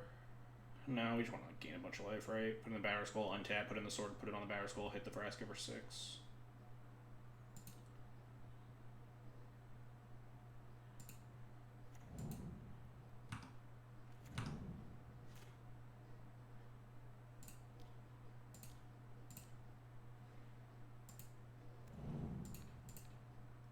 Fortunately, we can't make my opponent discard a card. We could try to leave it alone because it can't abrupt decay something here. But that seems kind of greedy. I think I just want to clear it.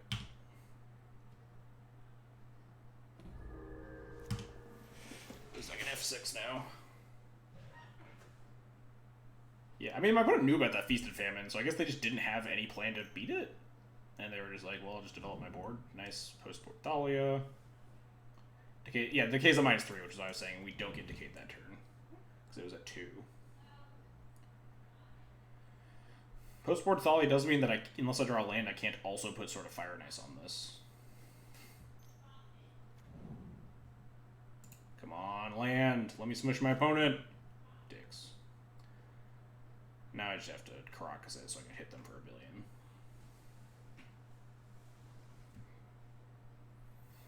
So we can Caracas the Thalia, play Mom, attack, untap our lands.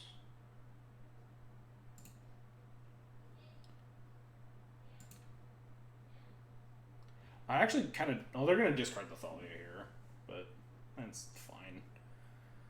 There's no way I can attack and then, like, somehow have them discard their other card before I bounce the Thalia, because the Thalia would just chump block. Don't understand why it don't. The Plagueager killed a Flicker Wisp earlier in the game, which is why it's on Elemental. Oh, shoot, I forgot to... Whoops. I forgot to cast the Moms. I can just put in the Sword now, I guess. Does it matter? We could still just cast Mom, have 2 mana for Sword still. Yeah, this is fine. That's true. That was way back when they could have done it in the opposite order. I'm not even confident I want to play at all these Moms, but if they're just casting another Engineer, then they're just fucking dying to the Batter Skull, so...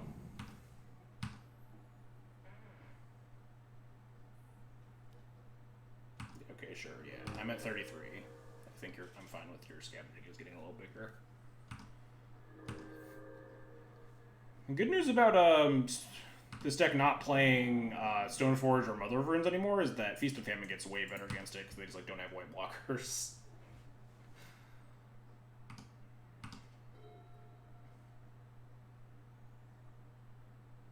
Really want to dodge Abrupt Decay.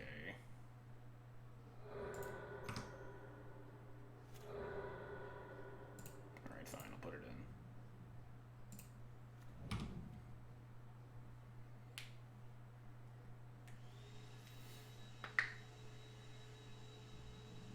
Alright, we did it! I don't know how we fucking won that game.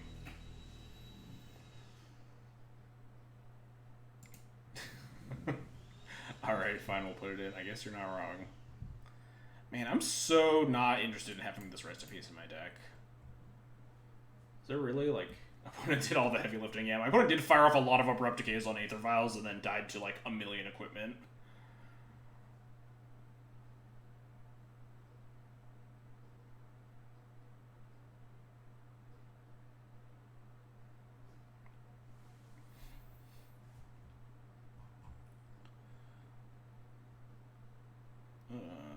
Man, the Maverick sideboard just does not line up by, like, 1 card.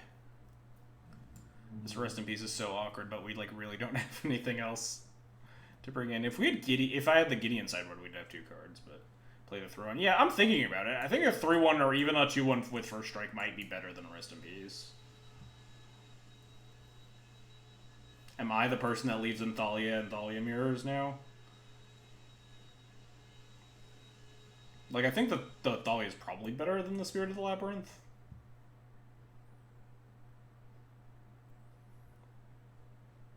Prelim on 2 for Decay. I mean, that might honestly be, like, a better option. Because, like, we don't have any relevant 2s, and they have a bunch of, like, Abrupt Decays.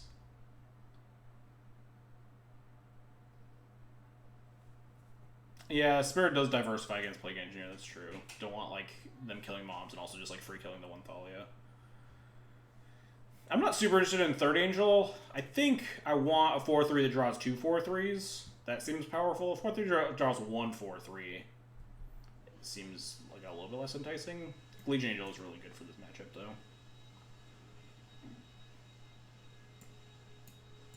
Yeah, let's play 1 Spirit of the Labyrinth. It's like, I'm not keen on it. It's got power and toughness. It holds equipment. It's not the end of the world. Could board out a land. Oh, no, I don't want to board out cards. I needed more cards in. Ugh. Maybe my opponent will just waste my cards. We'll be fine. Seems could get owned by a turn 2 Kaya again. Prelim might have actually honestly been the answer. Prelim's not unreasonable. Yeah, but yeah, definitely keep and just get owned by a turn 2 Kaya. Cry myself to sleep. Not gonna play around it. I'm gonna cast my Aether Pile and pray.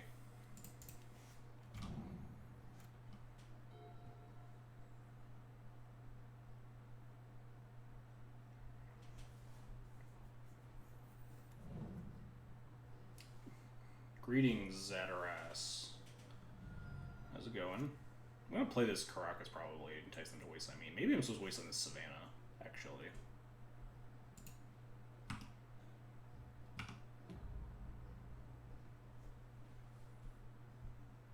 Yeah, no black mana. We didn't get Kayad.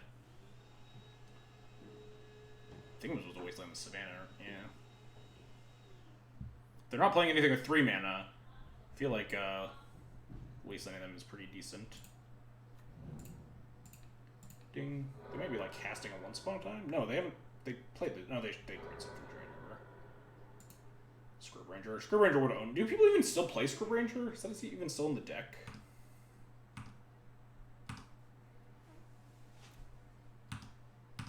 Yeah, they could have just kept another reactive hand like game 2. We're doing pretty well. Oh wow, my opponent just has a ton of wastelands. Sick. Wasteland doesn't kill this mother of friends. Ranger's the best guy. Maverick players love to say that. I don't think that's true anymore. It's 2020. I don't think Scrib Ranger is the best card in their deck anymore. I think I just want to Violent Stoneforge cast Umezawa's Jite here. Let them wasteland my Caracas.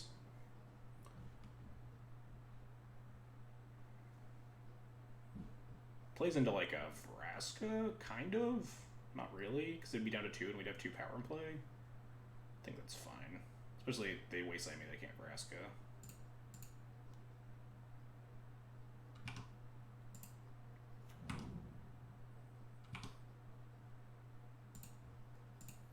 I'll play the Caracas because I really want them to wasteland me.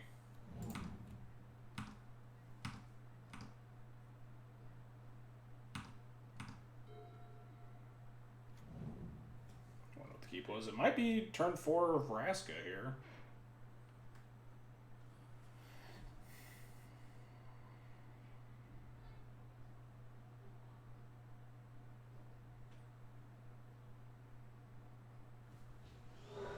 Nope. Alright, deal. Could be Abrupt Decay on my Jite now.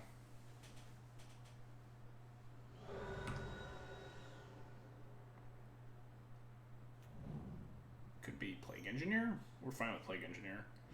Thoughtseize. Well, that's not going to help you, opponent. I feel like that should maybe not be in there. Well, depends on their sideboard, I guess. Because you got to board out all those Thalias and stuff. About to get owned by this Jite, though. Thoughtseize in a matchup where equipment matters is, like, not the end of the world. Depends on what they're. Ooh, that's a really good draw. Well, let's just murder this Dryad Arbor. Opponent is playing Maverick. Yeah, exactly. I don't think it's like the worst card to bring in versus Stoneforge decks specifically. Ding.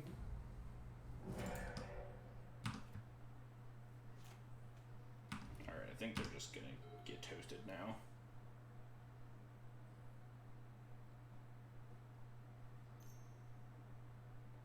Thoughtsees me again. I think I want my Flicker Wisp in play, and I'm just gonna flicker the Stoneforge Mystic, let them take the other Skyclave. I just get a bunch of power in play, go get another equipment on end step. I can't put the equipment in play this turn though because I want to be equipping the GTA again, but it's whatever.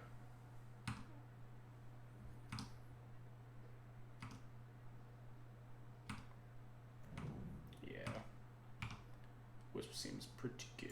Let's just go grab sort of Feast and Famine, I think. Okay, they're dead. We did it! Whew. I was a little scared there after the game 1. We got thoroughly thrashed, but we lost game 1 to Color Screw. They returned the favorite, yeah. That's fair, honestly. Never drew Legion Angel, which is unfortunate. Is Maverick good now? Maverick has been putting up pretty great results lately. It's a little soft, and by little I mean like pretty soft to Snoko.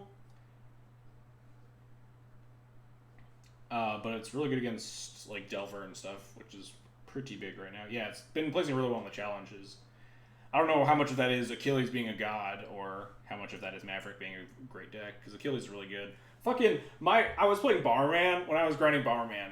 More Bomberman stories, I guess. I was like X and O against Maverick, except for Achilles, and I was just like O and X against him. I could never beat him. It was insane. He was truly my Moto nemesis for a really long time.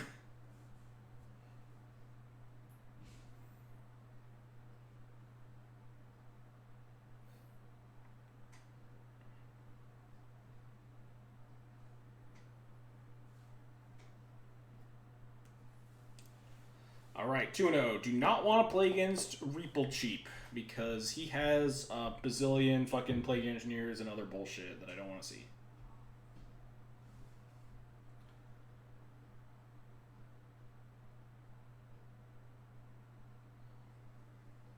Oh yeah, I think I saw he posted that on Reddit, right? Brendan? Achilles and Brian being the file, so he's... Yeah. Not a fan of Achilles losing twice in the finals, but, you know, what can you do?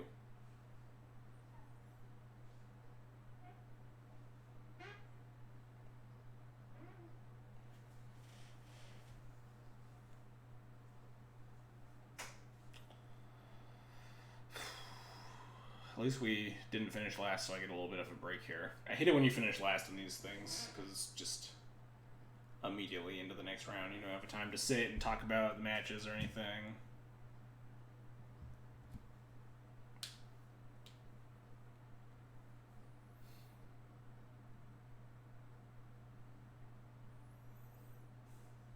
Who else is even 2-0? So one of the players here, Slasher was in chat earlier. All right, we have some good shots at not hitting Reaple Cheap. God, I've also played against the Curses deck 0 times, for admittedly probably good reason, but I don't have any experience, and I feel like that matchup is complete garbage for me. What does your fucking deck look like? Reaple Cheap.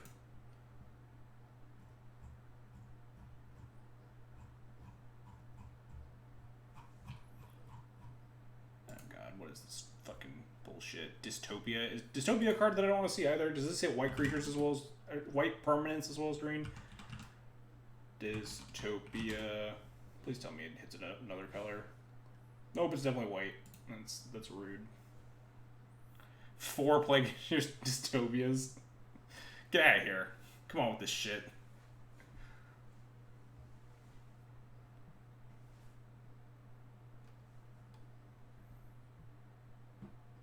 Yeah, this matchup does not look fucking fun at all. This matchup looks like a goddamn...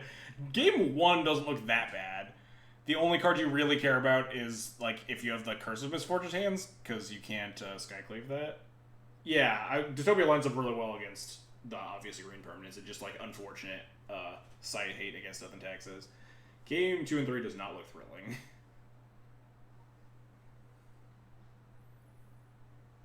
Fucking Plague Engineer, Dystopia, Curse can't beat, like, any of them. Exactly, we just get caught in the crossfire. That's just our life. Well, hopefully we don't play. I would love to see both of us get to 4-1/5-0. Yeah, that makes sense. Sometimes you can also just have like the nuts, especially because you'll know the matchup going in if you just like have like the fast curse hand that doesn't Texas can't beat. Then you can just get them.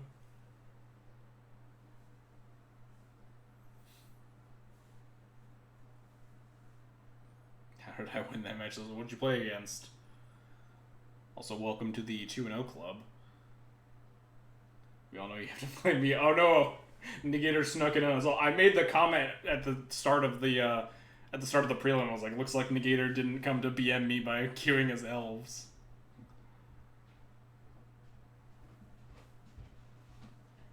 You got Mindberg trapped? Wow. Mindberg trap, I guess, doesn't seem that unreasonable since most of the broken starts are just like fucking. Actually, it's kind of unreasonable. It would involve like multiple, like dark red curse or something. 14 lands the top 20 that ripped all four Uros out. Well, you drew Uro, so I don't feel any sympathy towards you anymore. You drew Uro and won a game, so you're immediately on my shit list.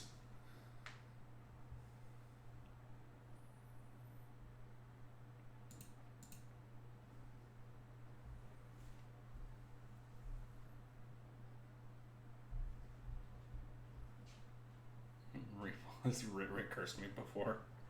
Yeah, that seems rather rude.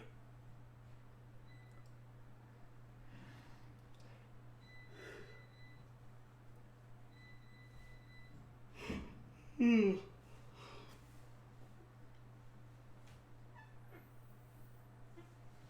to wait for our last folks here.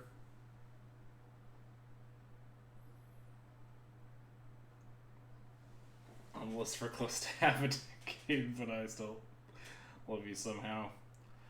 I try not to hold it against people that they play the best cards in the format, because some people just really like to win, you know, or enjoy playing the super powerful cards.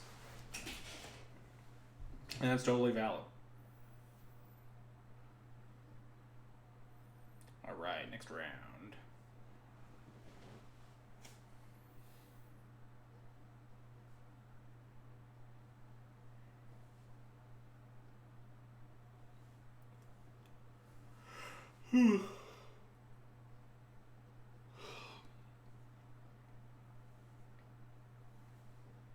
Wow, Honorog at 1-1. Rip. Wow, Sandy Dog at 0-2. Oh, he played me into Honorog. Wow, that's rough. Good luck to you too. Hopefully we can dodge. Even before 2019 when I played stupid cards, he still kicked my teeth. Yeah, I mean you played good cards then too. If your options are elves and curses, which I choose probably curses just based on looking at a deck list and knowing the elves matchup very well. I think I would have a better matchup versus curses. I think the odds of winning game 1 are like reasonably high, and then trying to sneak game 2 or 3 is probably better odds than just like getting dumpstered by elves for a bunch of rounds. Elves matchup is just none of your cards line up well. It's all bad. My sideboard is not really built for elves at all either. We have like a Containment Priest. Did you consider the superior Maverick? We just beat Maverick, so clearly D&T the superior deck. We've proved it definitively with science.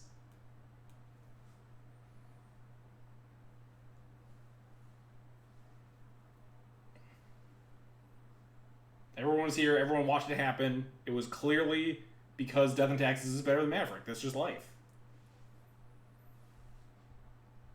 See, Strifo, Lackey, they get it. They get it. They understand.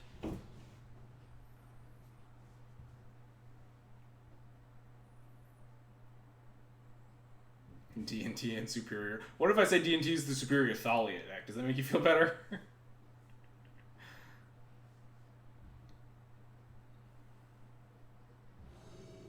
Oh, we're playing a Slasher. Alright, good luck. Good luck, but oh no, you're playing Uro. No, bad luck.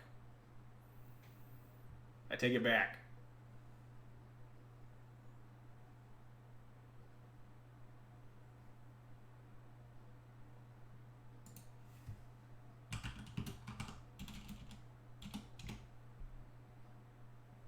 How's it going with Skyclave? Thinking about buying a playset from me. Skyclave is insane. Skyclave is so good.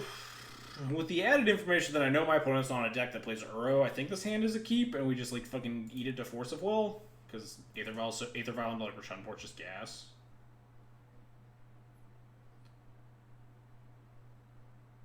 Nice, yeah, nice white colorless cards.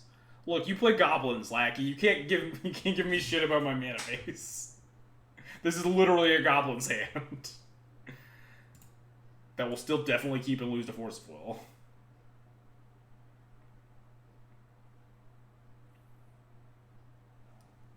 Yeah, I've never played Negator in the Death and Taxes versus Depths matchup. That is accurate.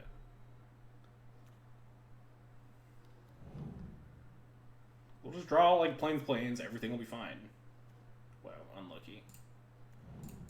Please don't force will me. Nope, just let it resolve. Nice. And then don't abrupt decay me, because Basic Island can abrupt decay me. Just fucking cast your stupid snake or whatever.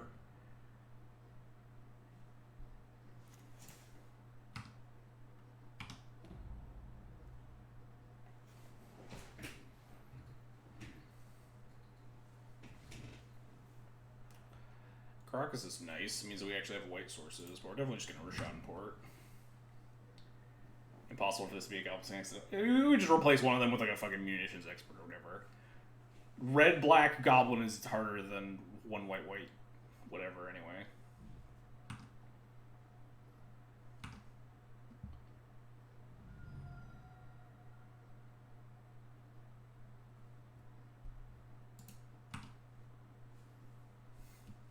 I would like to put it on the record that I'm 1-0 against Negator with Vile Goblins versus Turbo Depths.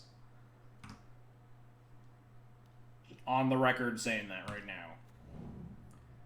I'm also 0-3 or something, 0-4 maybe, with Turbo Mux versus him, but that's off the record. No one knows that. Don't tell anyone, chat.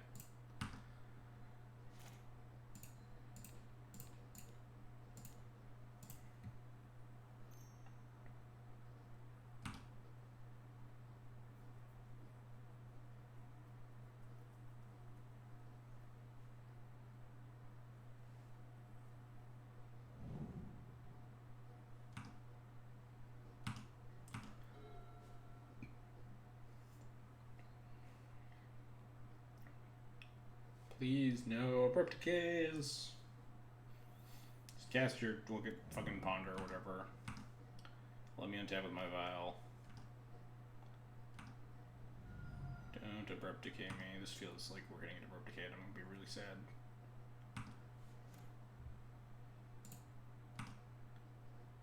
Oh, thank God. We're alive. Amazing. I think strictly speaking, porting the forest is better there. I'm not 100% sure if it mattered at all. With a single Astro in play, I think they can cast basically anything at any point. Now we're gonna play the Caracas. Say go, port, Violin, Thalia.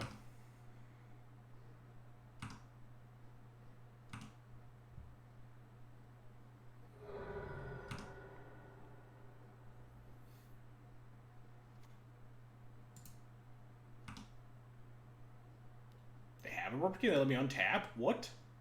That's insane. Oh, they just have no Ice Fang. Alright, that's less insane. They tapped Astrolabe because Brainstorm our forest, they can't decay. Yeah, I guess that is true. There's a lot of Ice Fang Coatls you got there, opponent.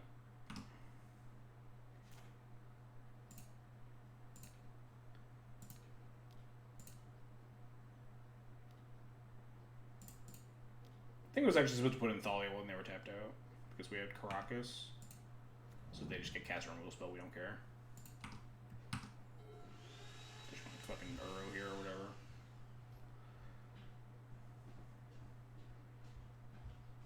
We need to go up 3 and we got a lot of stuff going on. Deal. Fortunately, a lot of our stuff doesn't line up well with beating Ice Fang Coatls.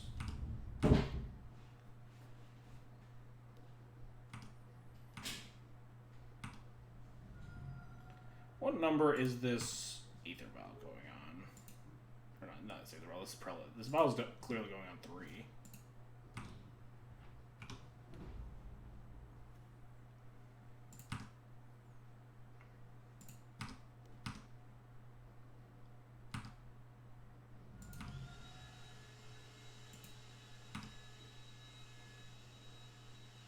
I think I'm kind of in for double porting them. My opponent has like a main deck back to basics. We're gonna get toasted at some point. We have the Flicker Wisp on the Thalia to punish them if they trade a removal spell.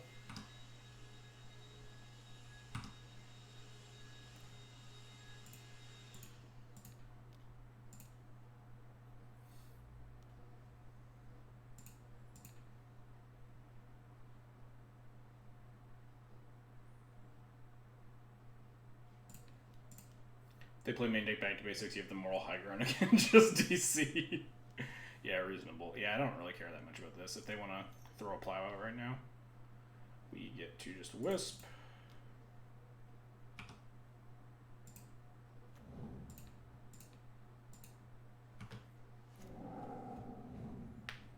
Fortunately, wisp again does not line up super well against these coatls. They can do anything super exciting with 2 mana here. You like plow again if they want. Or decay my Aether Vial. That attack feels super aggressive. They're just gonna kill the. They're gonna like plow the wisp, leave the Thalia.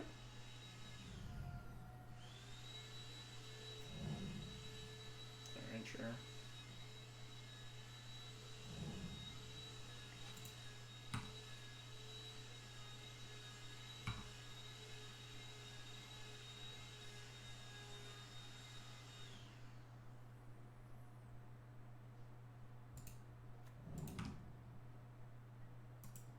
That was a really weird attack. Love to push damage here. I think this Prelate might want to just go in 3. Yeah, to beat Dead of Winter and Oko. I'm kind of fine with that. Oh, we actually Wasteland this drop. I didn't even think about that.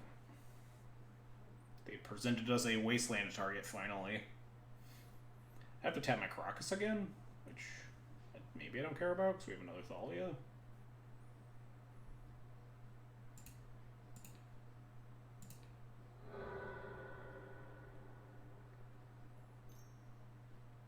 Okay, you can't cast anything. I guess they could, like, cast a Force if I wanted to cast a spell here.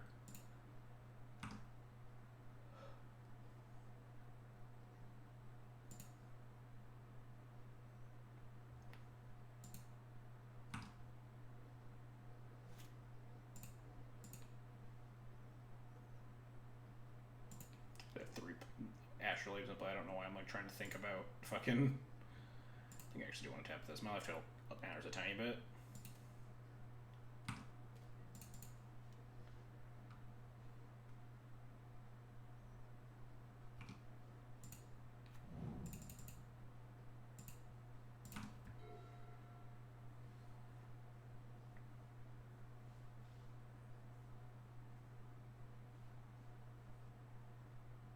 Hey, we did it! Seems like a little early of a concession there, but maybe their hand was just like a bunch of Okos and other bullshit, and we just really hosed them with the Prelate on 3.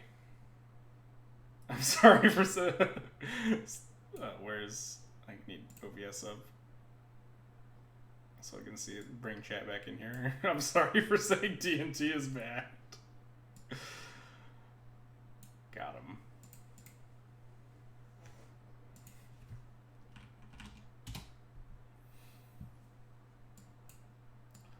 Alright, sideboard time. We actually bring in less cards now. Because we don't have 2 Gideons to bring in. We just like board in the 1 Legion Angel. I assume traditional Snoko with... We saw the basic Swamp and stuff, so we can assume plenty of like Plague Engineers and Dead of Winters and stuff, so I think I just want to shave like X1s, especially X1 humans, and call it a day. Something like this. It feels like I've misbuilt this sideboard if I'm sideboarding 3 cards in versus Snoko. But I also think like the Snoko matchup's not that bad, so maybe I'm just wrong. We could potentially board in the second Prelate if we're leaving in the first one, but Prelate's just like so much less exciting versus the Plow, Decay, Dead of Winter, Oko deck. It was a lot better when they were just like Plow Terminus or whatever.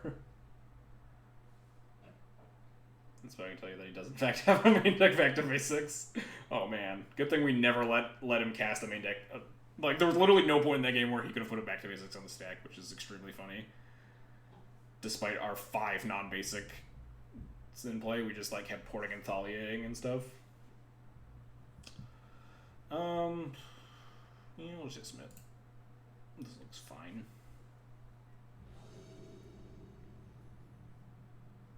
Slasher says, tell Brickman I hate him for telling me to not main deck Plague Engineer. So it is clearly by your doing that we won this game.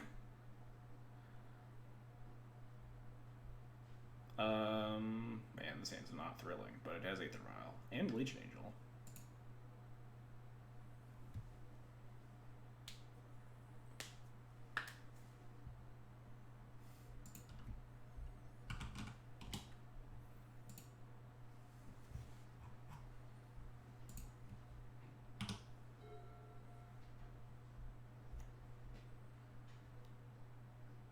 He also could have easily... Yeah, that felt like a little bit of a hasty concession. I have no idea what his hand was, but...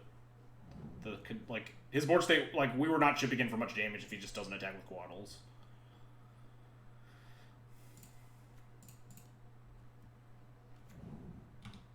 This Vial might end up going up to 4. Yeah, exactly. He has 2 Ice Fangs to play. We, can't attack with anything besides the Thalia. It's really awkward. I was probably going to end up, actually plowing an Ice Fang, untapping, and maybe Skyclaving the other. On end step there, though, and getting in a bunch of damage. Wow, that's a rude magic card. Why would you play that? Wow, we need a turn 2 play here. That's not a turn 2 play. It's at least a turn 3 play. Against, an Oko, or even, kills the Sylvan Library.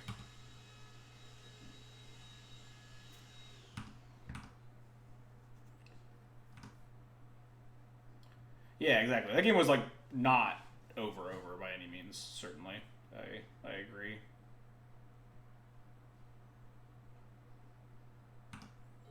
Yeah, Plague Engineer, at least will, clear the Thalia, I guess, but...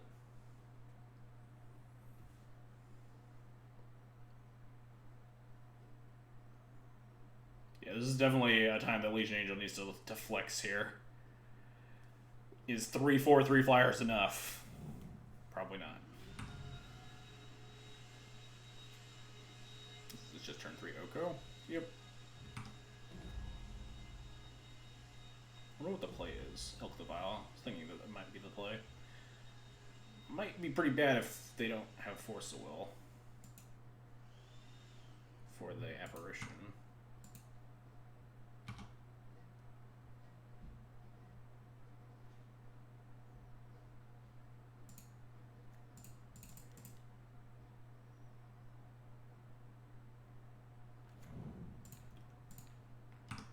Yoink.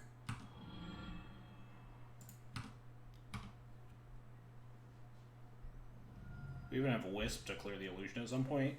Although we do have to be wary of in combat. You could kill the Apparition and just block the Aether Vial.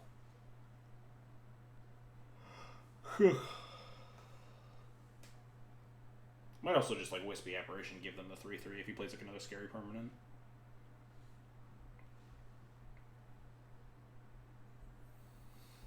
Or we could just attack in anyway. We could attack with nothing and just play the Legion Angel. We'll see. Definitely context dependent based on how this next how this next turn goes.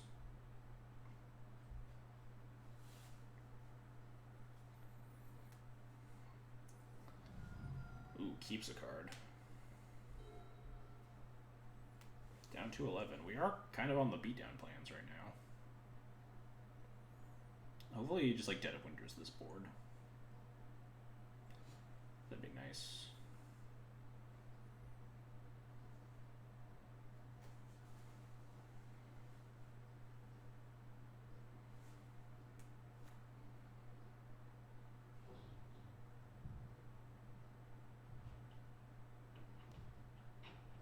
Ponder into that Dead of Winter. Let me just cast my Legion Angel and just have you already use your Wrath.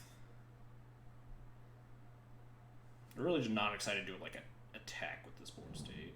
Shuffle on the Ponder. Astrolabe.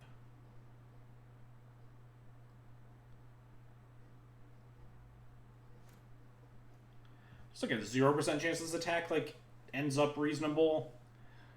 It could be Coatl and he blocks the Apparition though, and then we can get 3 damage. If it's Abrupt Decay on the Skyclave, 3/3 blocks our Aether Vial, we end up with a Legion Angel still. Or okay, or Plow. We could potentially just attack with the Apparition. Opponent is at 11, notably.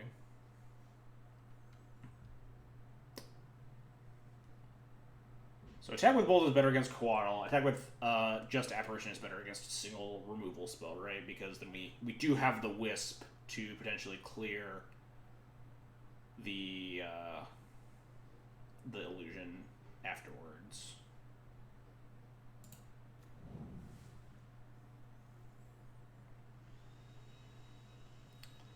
Four cards in hand. Very likely to have a removal spell. I think I just want to attack with the apparition here.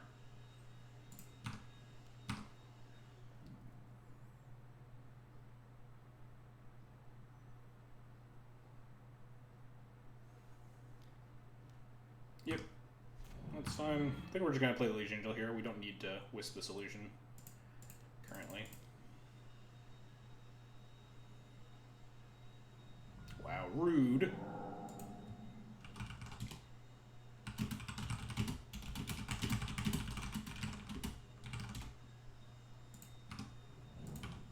How dare.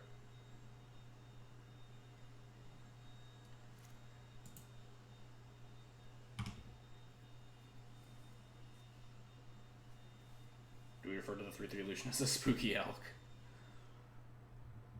Not unreasonable. It is truly some karmic justice that Skyclave turns out into a 3/3.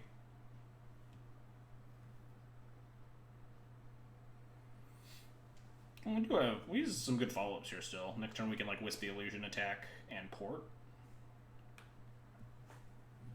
We have Batter Skull that we can cast at some point.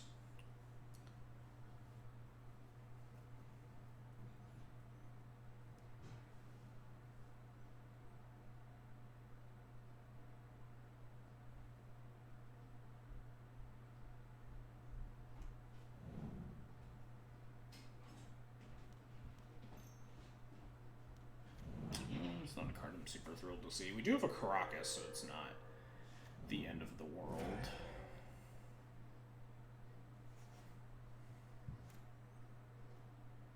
Is Wisp plus Thalia better than Wisp plus Port? Probably not. Wisp Port could potentially keep my opponent off of casting Zero next turn. They would only have 3 colored sources currently with 1 card in hand.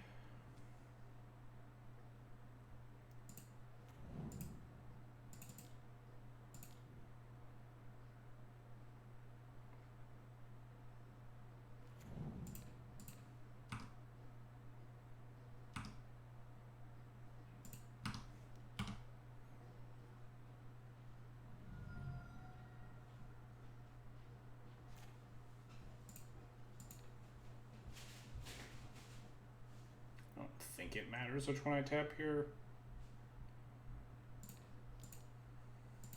Might actually matter if my opponent fires off a cantrip in the upkeep, and if they use the Astrolabe, it takes away mana sources for the Oko or the Uro. If we get back to basics here, it's pretty punishing, but that's our life. I think I'd rather try to keep them off of Uro this turn. The Sylvan means that they're probably extremely likely to hit their 4th land to cast it, though. But again, we can at least Krogs and keep getting in for damage. If that is the case. Nice, no Uro. Could still be Dead of Winter. Card I'm not super happy to see either.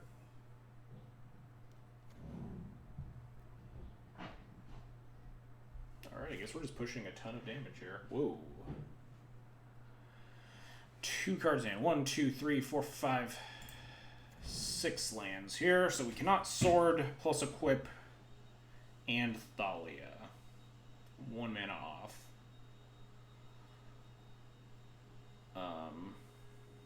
Concerned that my opponent could easily have a removal spell in hand, so I'm not excited to like play and equip the sword and just smash.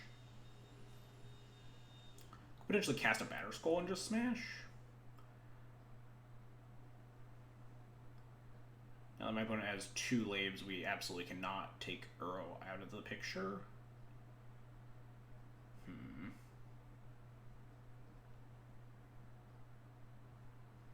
Sort of Fusion is really nice if it does connect here. Like, they might just have a Coatl. And if they have an Abrupt Decay...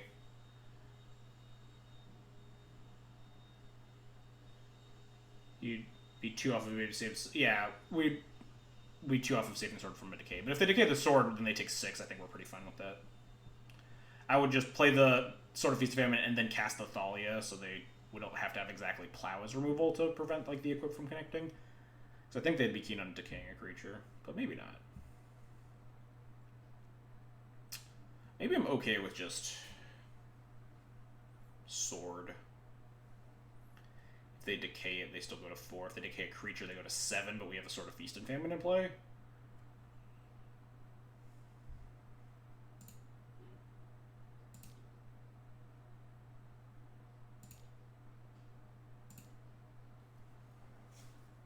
What am I equipping into? The Flicker Wisp? I think the Flyer is more important.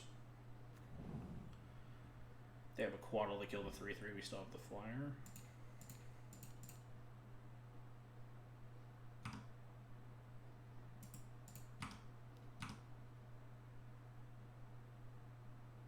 Plow.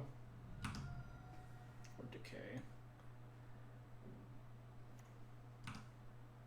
Or Quaddle. There we go. That means we connect with the sword, which is insane.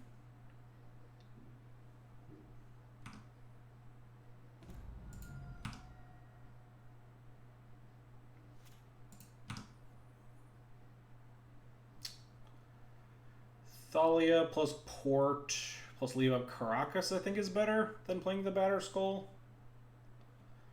The Port means that them casting the Uro is just really hard for their mana.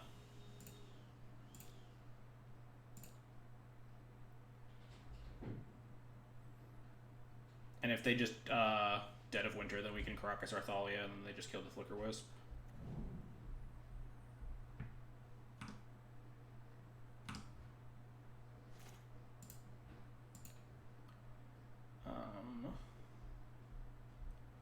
Again, I don't really think it matters what we port with double Astrolabe in play. But yeah, if they cast Uro, they just die.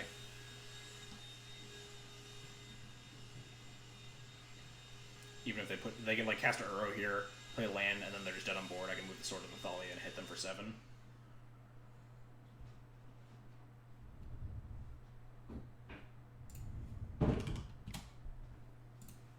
This is GG in chat.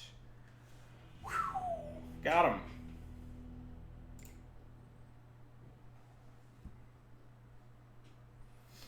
Yeah, I think I liked going in on the sword plan there. Was not super excited to cast any of the creatures, and I really wanted to push as much damage as possible. So this is if they have a removal spell, we're just dealing them 3 that turn regardless, and then like maybe getting a Thalia in play or whatever. But if they just have a removal spell, we're also developing the sword into place that they have to also deal with the next turn. And if they do have the Quaddle, then like the sword hitting and triggering there is just insane. They have to discard a card. We untap our land so we can like cast other stuff, and they just take up like 2 more damage.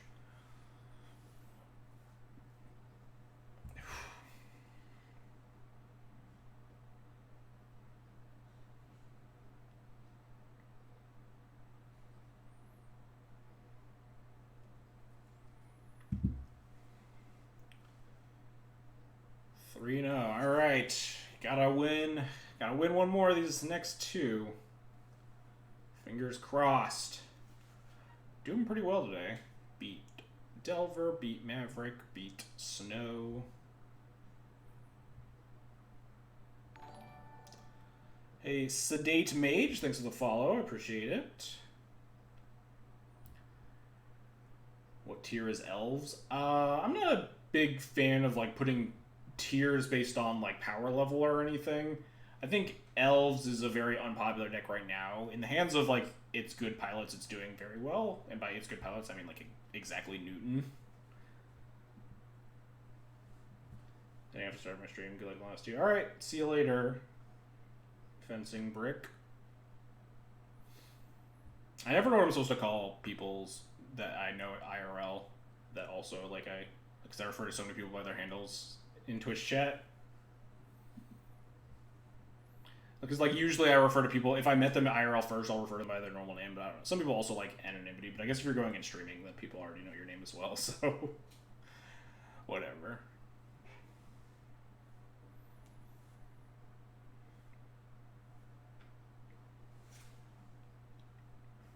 But anyway, the elves question. I think a lot of elves players are really hurt by all like the plague engineers and stuff running around. So I know Newton's been doing really well. He's tweaked his deck specifically to combat like the stuff like Container Priest and Plague Engineer. I know he's been messing with a lot of stuff. Elvish Reclaimer for Cabal Pit and stuff. Even Ramineb Excavator Cabal Pit. Silly nonsense like that. But I think lately Elves has been hurt pretty bad by just the existence. Like the best decks in the format right now being like Snoko and Delver don't seem like super exciting matchups. The addition of Dread of Arcanist to Delver made the Elves matchup a lot better. But I don't know how good. Not an Elves player or a Delver player. I just know Delver players tell me that Dread of Arcanist made the matchup better, but as a D&D player, I hope no one ever plays Elves ever, because I don't ever want to fucking play against that deck, because it just thrashes me. Except for that one time we crushed Elves in the PAX Prelim. That was truly a glorious 1 in 100 match, where we just drew the Stone Cold Perfects for like 2 straight games.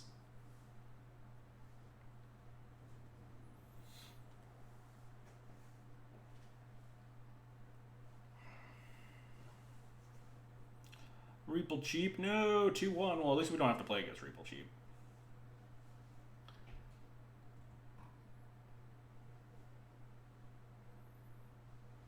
Except if you make play at your you'd probably be fine facing Elves.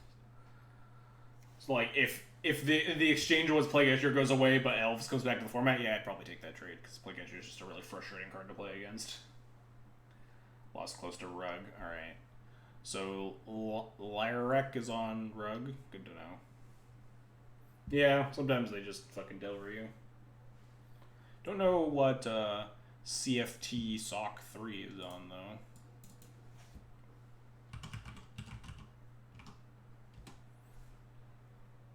Looks like they don't play a lot of Legacy. They have a Legacy League, or no, a Challenge top 32 with Esper File in June, but that's it. Elves is a bad matchup. Plague Etcher's bad. Yeah, exactly. Even if you're playing a bad matchup, sometimes it doesn't feel nearly as bad as just like playing against poorly designed cards. Like the reason I stopped playing Legacy for as long as it did was just because I didn't think that your matchups across the board were that bad with Death and Taxes, but just Oko was just such a viscerally unpleasant card to see just at any point. I was just not having fun playing Magic, and I think a lot of 2019-2020 cards feel like that to me. Which you gonna play? Yeah, it's always shit on. Literally any point at my life ever, I will put down what I'm doing and talk shit about cards printed in 2019-2020. Fuck Plague Engineer, fuck Oko, fuck Uro, fuck Astrolabe, sure. Fuck Coatl, that card is poorly designed. I just don't complain about it because we got like 800 other things. Yeah, Dreador Arcanist. This is why I enjoy your content. I'm glad some people do, because some people get annoyed because I complain about stuff so much. But, you know, when things are bad, like, complaining feels pretty justified. Yeah, fuck 3 Minutes Fairy, fuck Karn, fuck Narset, fuck Veil of Summer. I could go on and on. Are you winning? Yeah, we're 3-0. With Muxus and Allosaurus Shepherd, I think you kind of need Engineer in the meta. Yeah, it was actually a question. We're about to go in our match, but I had a thought. I was like, so like no one played Engineered Plague when it existed. I was playing as Rogue Delver here. Do you want dinner? We're probably. I guess we're not finished that soon. Dog is also here now. Chat. Say hello. Alright, dinner will be ready soon. I can bring you some cool. in your next round. Well, this hand is pretty good against Delver. Keep this. If we don't get like wastelanded out of the game. Always a possibility. She's trying to get up on the shelf. Yeah, on the shelf. Punk ass bitch. Anyway, lost my train of thought. Got distracted by a lot of things. It's not a great draw. But anyway, Engineer Plague was basically unplayable throughout its existence. Like it was like the boogeyman of tribal decks. People always talked about it, but like no one ever registered that card. So I'm curious on if Plague Engineer is that much better than Engineered Plague, which obviously it is, or if Plague Engineer were like miraculously banned for no reason, would people like actually cast Engineered Plague just because it's better in this meta than it was in like 2014 or whatever? Yeah, E-Plague was playable in like 2005 or whatever, 2008. But like I played Legacy since 2013. I don't think I ever had an Engineered Plague cast against me. Lightning Bolt.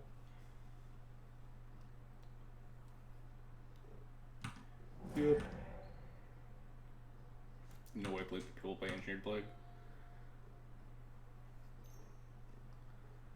Okay, well we're not getting turn 2 Dreaded Arcanisted, which is nice.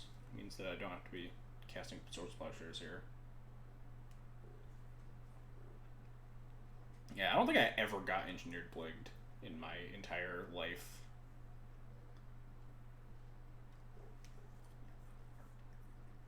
Yeah, there are a lot of reasons why Plague Engineer is significantly better than Engineered Plague. They're just like, just a lot. You could go on and on.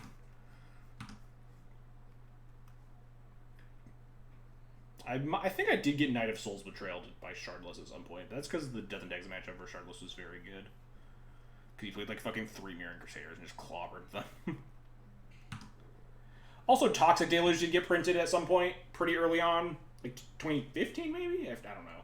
And Toxic Deluge was a lot better than Engineered Plague in a lot of cases. Land? I'll take it. Not exactly the land we're looking for, but... Oh no. She moved the trash can again, which means dog's gonna try to knock it over.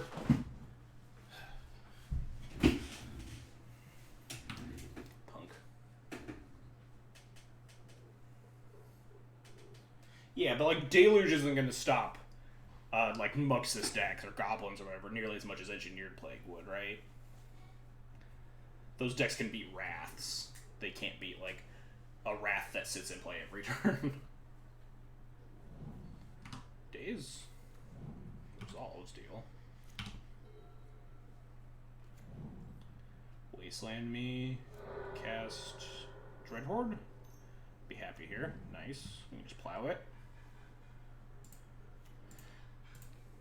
They cannot Daze or Force Will because we have Athalia.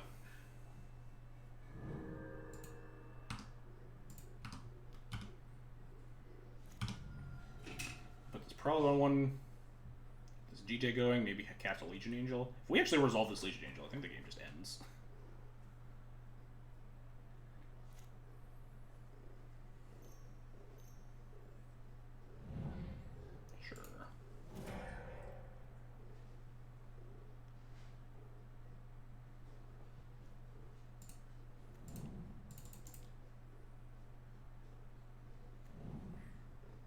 Absolutely just going on one.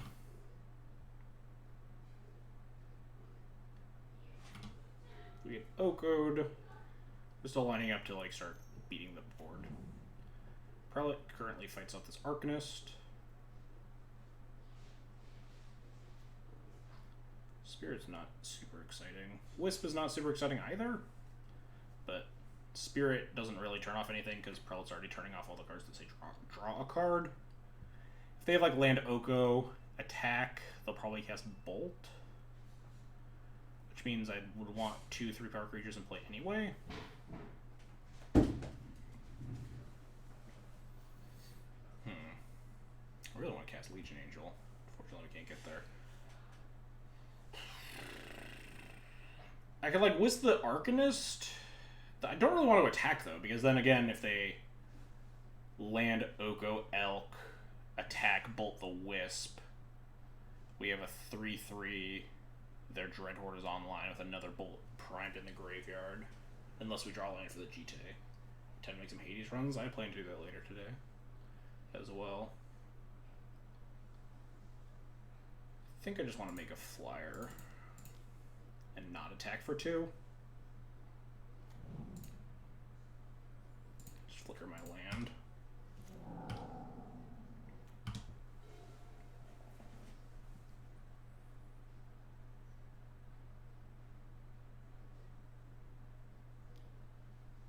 That attack seems aggressive. You can't cast that Chain Lightning there, bud. It's not how that card works. I will happily trade Flicker Wisp for your Dreadhorde, I think. Our hand is pretty conducive to, like, not like, just not wanting to lose to Oko for no reason. Unless they just have another Dreadhorde and they wanted to just bait me into that trade. Looks like Mandrills, though. Yep, that's fine. Land? Dicks. Can't cast this Aether Vial either. Sucks. Kinda wanna play out this GT so I can't attack with the Mandrills, because then we equip attack. Now that the Dreadhorde's gone, I'm not nearly as scared of them playing an Oko and elking my Prelate, because they can't follow up with Bolt.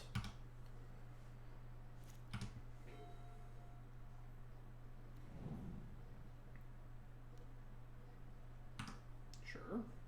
They just have like another big creature? No. What do they have?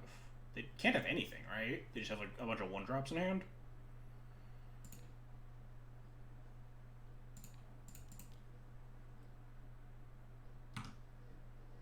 But then why would you attack?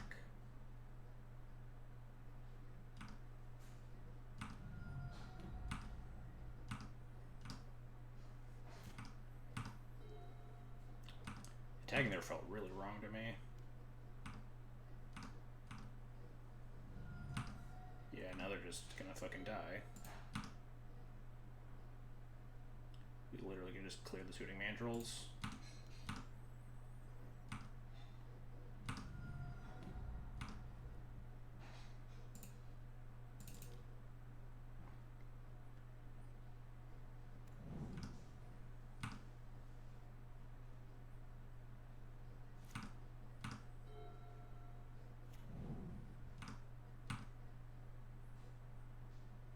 Eight, 9, 10, 11, 12, 13. We don't actually have lethal here. But we could just take it, put them to 1, turn off their fetches. We're at 8. 2 plus 8, 10, 11, 12, 13. Yeah.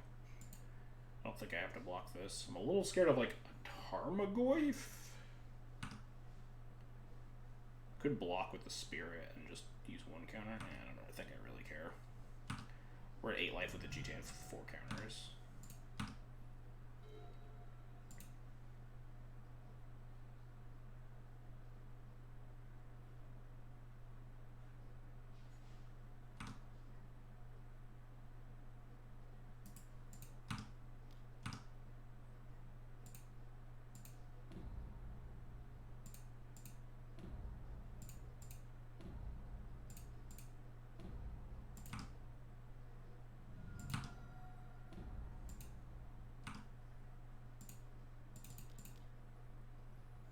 This game feels pretty over.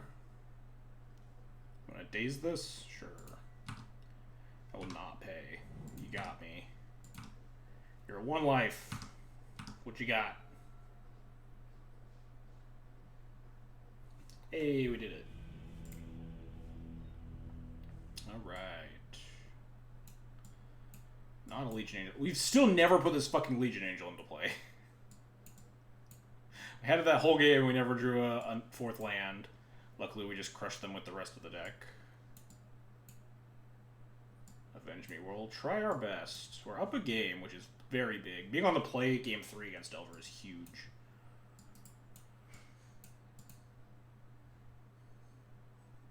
What do we just cut? The Legion Angel, 2 Recruiters Revoker. And then I agonized over the last cut for a little bit. Hey Hondo, thanks for the 22-month resub. This sub message has been prodding me on Twitch for weeks, and today I had enough. I appreciate it. Appreciate the continued support. Let's just cut the other Wisp like we were doing before. Might be right to cut a Thalia in this matchup nowadays. Just go to 3 Thalias. Thalia just looks so bad on the draw against like Dreadhorde Arcanist and stuff, but it can be nice to keep them off of Okos. Like, their deck is still inherently pretty weak to a Thalia. Just depends on the board state. Thalia is still just an extremely powerful card in the matchup. You advocate cutting Thalias? I'm not going to cut them out of the 75. I'll still have them against Storm, if that's what you're talking about. I don't know how I feel about not boarding in the second Prelate, but not cutting the first Prelate, especially with like no recruiters. Don't know where I stand on this, because Prelate still can line up decently against Rug. It's just, like, a lot worse post-forward, but it's still, like, yeah, okay. Like, it was really good that game, very clearly. Legendary, so maybe just 3. Yeah. Now that you mention it, maybe I should just cut to 3 Thalias in the main deck.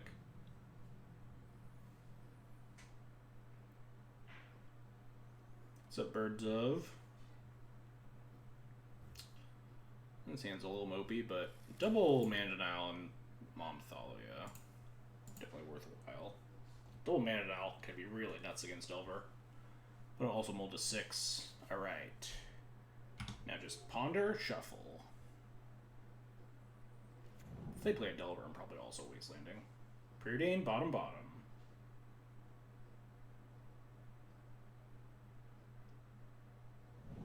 Bottom on a Preordain. Alright.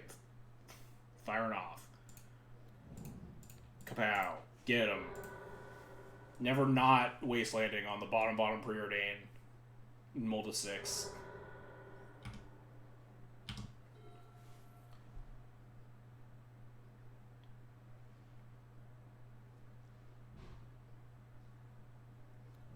Ha. Got him good. They might just be predicting their, like, last color source, and they don't need to cast the spell this turn, but means that they can't, like, bolt this Mom, so they can't, even if they did, they can't just, like, Dreaded Arcanist here or whatever. They're forced to interact with the Mother of Runes instead. Yep. And now we have an answer to stuff, which is great. We have these Thalias. They might daze this Thalia, which we're totally fine with, and if they don't, then we're also fine with that. Delicious.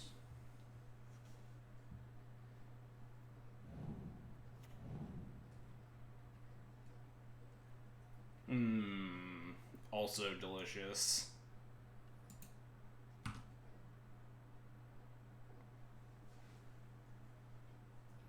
Wasteland them, play a Stoneforge Mystic.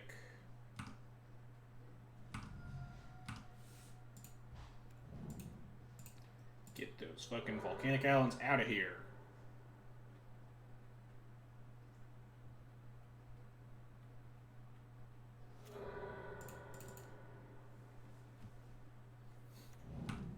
What do I get here? Probably just Jite. Not super interested in Batter Skull. If this thing dies.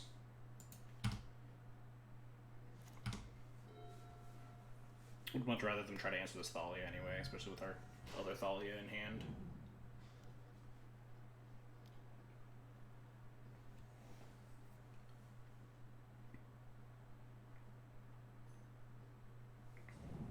Bottom on the Preordain. Miss the land drop. Draw the Wasteland. Fucking annihilating my opponent. Send them to the Shadow Realm. The old triple Wasteland. Delver non-game. Smush him.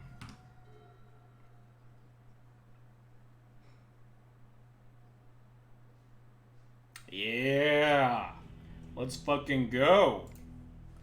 4-0. We made it. We got the 40 qualifier points, right? That's how this works. Yes. This is very, very, very satisfying. Yeah, that's fucking Delver vs. Death and Taxes right there. Triple Wasteland, fucking nice mana base, nice 18 land, 6 duels, nerd. What's up? Do you want water or do you want to try that root beer? I'll just go with water. Okay. We have successfully avenged you, Reaplechi. This is making me cry. They deserve it. They put Oko in their deck. I can't not just really give it to them.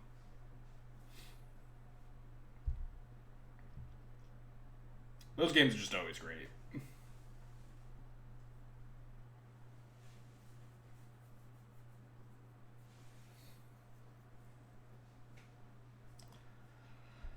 That game getting us to the 4-0 makes me feel very good. Now we have successfully qualified for Sunday. Gotta go rub it in the Gator's face now. Maybe we'll finally play.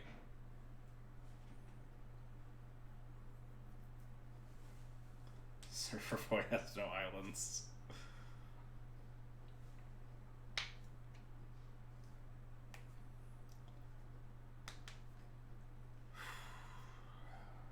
got one more match, which doesn't really matter that much. We just get, like, more prizes, right? It's like 150 play points and 6 chesties. I will happily accept being 4-0. What was this other player? Do they get the pair down for those who have heart? 2-1? Yeah. Might be the only 4-0, but they're still in game 1, so. But man, do those Delver games feel when you just draw a bunch of Wastelands and your Delver opponent doesn't get to play Magic. Obviously, that probably feels really terrible, and it's really bad Magic. Blah, blah, Wasteland's a terrible designed Magic card, etc., etc. But, like, when your opponent has Oko in their deck, you don't feel nearly as bad for doing that to people.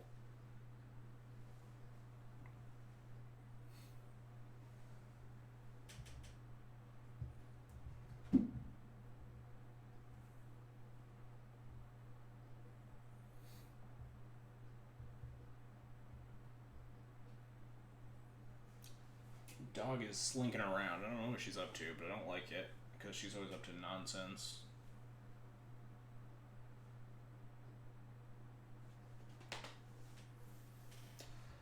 Now we just get to hang out. Unfortunately, we have yet to put in Legion Angel into play for 4 straight matches. We put it on the stack once and it got Force of Willed.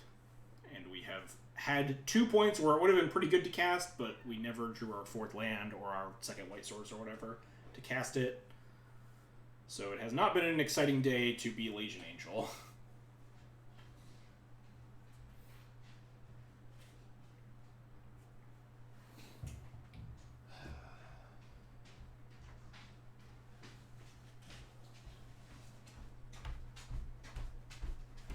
Dog's slinking around. I don't trust her.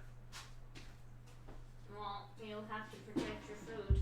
Yeah, I mean, my food can just be over. Okay. My food will be pretty easily protected. Yep. Okay, go. Thank you. Are you hanging out in here? No, I'm gonna hang out with Lily because she's whining. Okay. I mean, you could bring Lily in here if you want to hang out, but I only have one more match. We'll probably be done relatively soon. Okay. Now I have food to eat between rounds. Good time. Good thing that match finished up early, I suppose.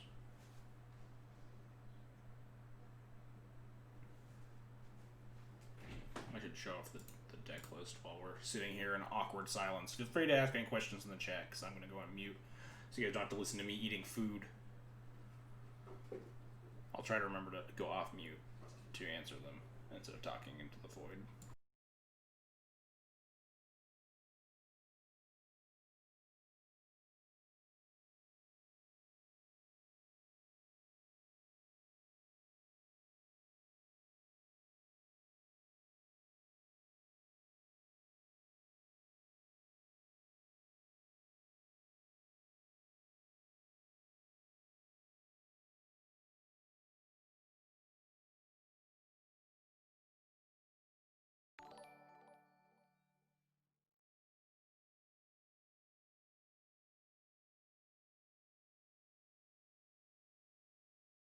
Thalia Tyrell, thanks for the follow. I appreciate it. Also, I like your name. 12th was opponent just latticed you on turn 4 when you had Karn out, but he has Emrakul. Honestly, that's great. I wouldn't even be mad. I mean, I'd be a little mad because you went from 3-0 to 3-2, and that sucks. But that's just like such a hilarious way to win.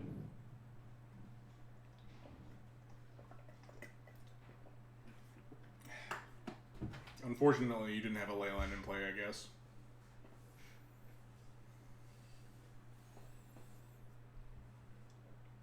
That is a bummer. Hopefully you weren't trying to get the points to qualify for the playoff. If you already have 40, then you're sitting a little bit better. Currently discarding every card to hand size with no stops. Oh, does your opponent have a chance to time out?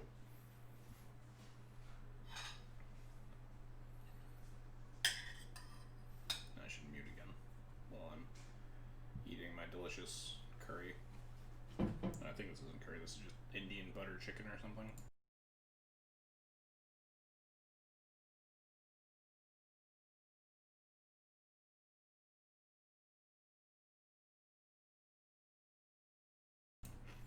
Oh, there's a chance. Oh, yeah. Your opponent has to prove to you that they have the Emrakul in their deck still. That makes sense.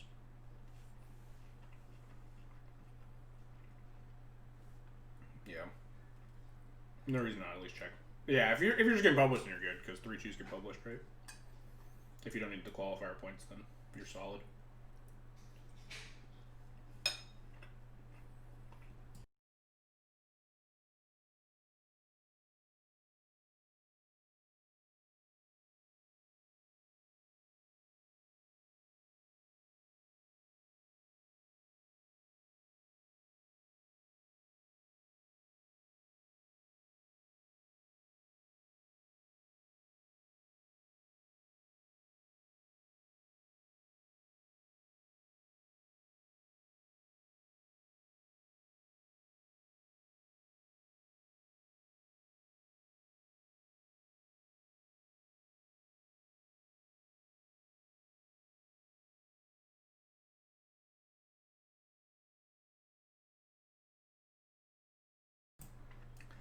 We are currently 4-0, dudes. We have successfully got our 40 qualifier points and are ready to play in this showcase challenge that I did not know was happening until this morning. And I was like, well, there's no way I'm grinding qualifier points unless I win exactly this prelim. Because there's no way I'm playing in the one tomorrow because it's at like 9 a.m.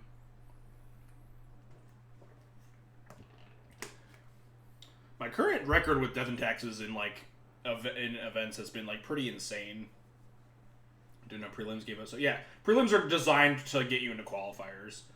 Grinding leagues is like not a very good way. If you 4-1 or 5-0 any prelim, you automatically get 40 points, which gets you into one.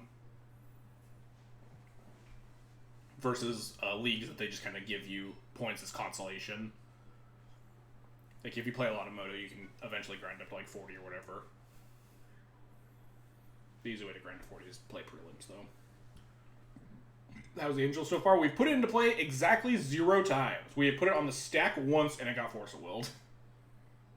About the showcase events that pop up. The showcase challenges or the showcase playoffs.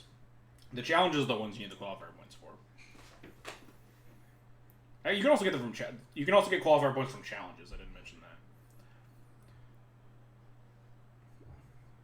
But even the challenges are like not super efficient. I think you only get like 10, maybe 20 for top 8.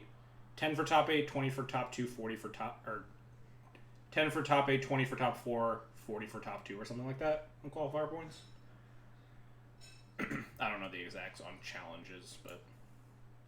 Prelims are by far and away the best way to get qualifier points. But yeah, you need those to play in the showcase events like the ones this weekend. Which I was not ready for. And that's why we're here playing today, so I could try to desperately last-minute qualify for the showcase this weekend. And now we have, because we're 4-0. Hey, don't do that. I saw that, punk. She always wants to get up on that bookshelf. I just want to eat my food. Please get away. Please get away from that bookshelf. Feast of Famine. Yeah, Feast and Famine has... been surprisingly powerful. All credit to Lomer Boy on that one. He was messing around with sort of Feast and Famine before Skyclave came out, and I was like, this seems kind of interesting. I'll try it out, and it's been looking really good. Been pretty happy with it. We can always root for DQ. Rude. Negator just like mass reporting me on Moto right now, trying to get me DQ'd from the event. Don't worry, after all the shit I've talked, I'm 100% going to lose to you. You're going to just have, like, the absolute nut hands. I'm just going to get crushed.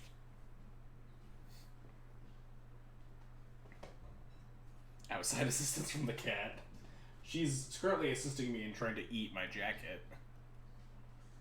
I need to foil one for my foil Stoneforge Mystic Suite. I think I bought one when Stoneforge got unbanned in Modern, but I don't remember. I think I need to go, like, digging through my stuff. I might need to get one of the cooler, fancier looking ones, but I think I did grab an old border one, which would match my Sword of Fire and Ice.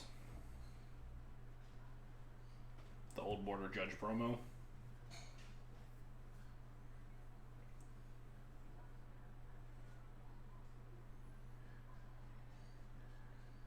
Yeah, I have promo and taxes, so I have the promo G-Tape, promo Skull, and the Judge Sophie.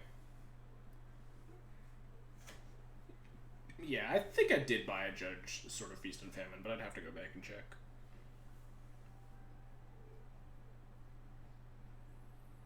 Feast of Famine has looked great. I would honestly think about Body and Mind over Feast and Famine if Body and Mind didn't mill your opponent for 10, because just milling your opponent into Uro feels like it's so miserable. But, like, making the 2-2 feels probably better than having your opponent discard a card. But also, Feast of Famine has been pretty decent against combo, because it's, like, one of the most mana-efficient equipment to up your clock with, because you get to untap. It's, like, free the turn you play and equip and attack, if your opponent doesn't have interaction. So you get to, like, untap and use your ports or your wastelands, or cast your hate bears still.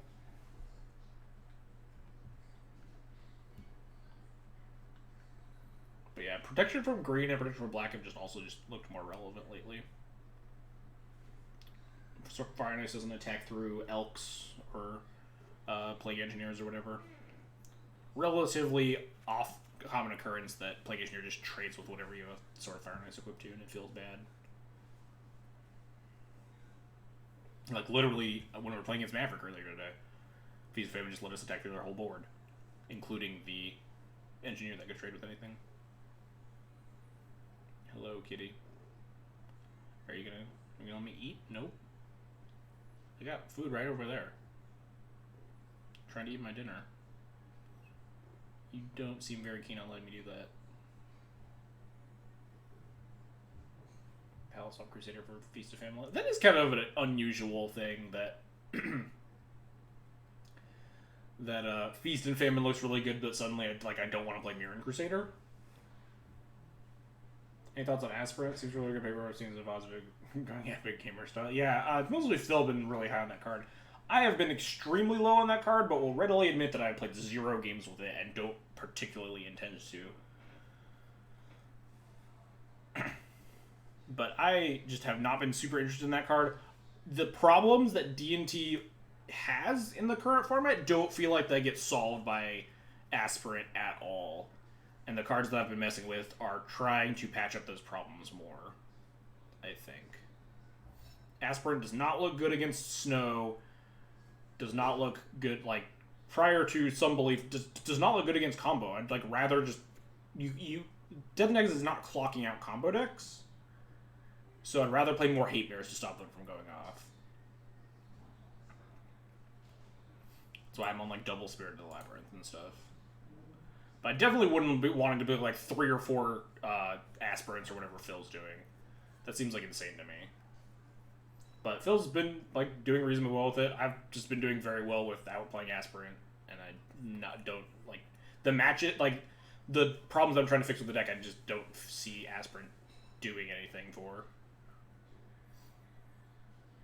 That's why I'm trying Legion Angel right now. Unfortunately, it just hasn't been relevant ever, but, like, Legion Angel is a card that I'm curious on how good it lines up against Snoko and stuff. Versus a card like Gideon. And obviously, Skyclave Apparition has just been insane. This card is just bananas. If Legion Angels... Yeah. If Legion Angels was a 4-2, this card would be absurd. This card would be just so fucked up if it was a 4-2. I would have lost my shit when it got revealed. This card would be bananas.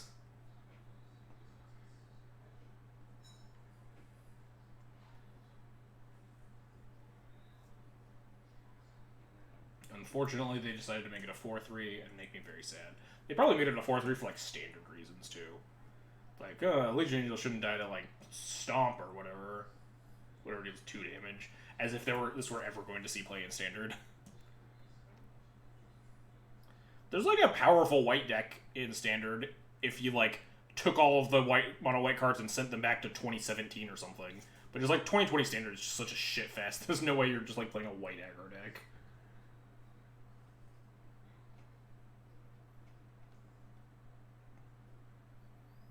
Stoked for the old border path. Oh, yeah. Those are pretty sick. I might have replaced my paths. I think I have... Yeah, I have this path. I thought about... I love Rebecca Guay art, though. I thought about replacing them with the GP promo or whatever it was. Standard Earl Omnath decks look nuttier than Legacy D&T. Yeah.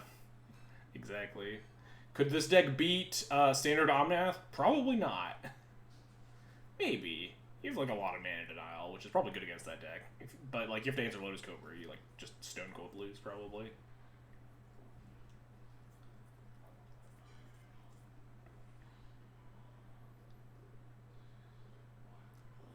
What's up, Soltari Mage? How's it going?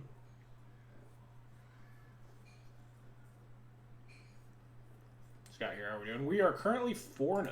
I just have the deck list going on for people that are curious when they're walking in. Wasteland seems hot. Yeah, exactly. Wasteland Port just seems pretty nuts versus standard Omnath, but like, I'm pretty sure if they cast a Lotus Cobra and you don't have Swords of Plowshares, you do just immediately lose the game. They just annihilate you. What are their win cons besides like Kenrith and Omnath and stuff though? Because like, what are their win cons that can't just be Karakas? Probably have something, right? I don't know what they play in that deck. But yeah, we are 4-0. Very excited because I was nowhere near the number of qualifier points I needed to play this weekend. But now I am. No Luminarch Aspirant. Yeah, I was complaining about this earlier.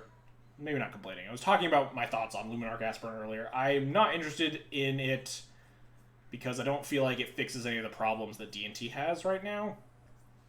And I've been really liking my list so far, and I don't really find a card in it worse than Luminarch Aspirant would be.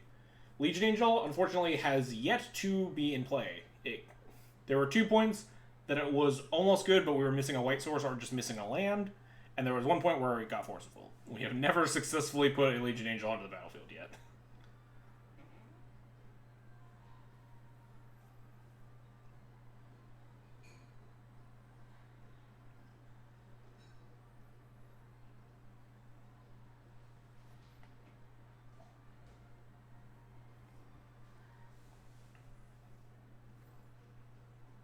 Currently, dog is just harassing me. She loves to rub her face on my beard. I have food sitting like a foot to my left, but I can't eat it because dog's just all up in my face. So instead we sit here and we get to talk about death and taxes instead of me eating. Let me flash back to the list here for a little bit. Looks like we still got 2 matches going. But yeah. God, I fucking wish Legion Angel was a 4-2. If only. If there were like a Death and Taxes player sitting at the table during this card's design, they would have made it a 4-2. I think the stats on this card were like very much like tweaked towards standard. I think I also would have been happier with this card as a 3-4. I think 4-3 is just about the worst stat line they could have put it in. We boarded any of the other angels in. I plan to, and I did against Snoko. We never drew it, but I think it's correct to board them in when you think they'll be at their best. Like versus Snow. We boarded one in against Maverick as well. Like, that's when you think, I think like just having 3 angels is probably good enough. Having one in the main deck is nice because if you draw it during those controlling matchups, you do just get to annihilate them. You know, in an RD plays way. I mean, they designed Tomic specifically because of Legacy, right? So there are some people looking out for us.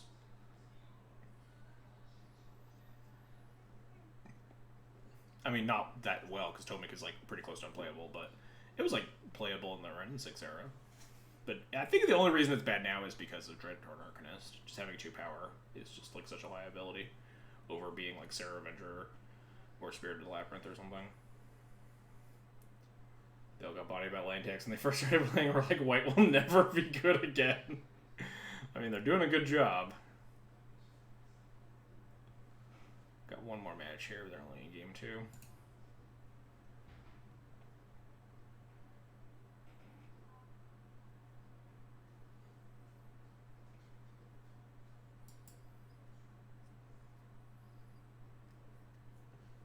Yeah, they needed a 2/3 flyer first and added the text for Legacy afterwards. That is accurate. They were like aggro card, 2/3 flyer for like a white weenie deck, and then just put a text that like didn't matter in standard at all.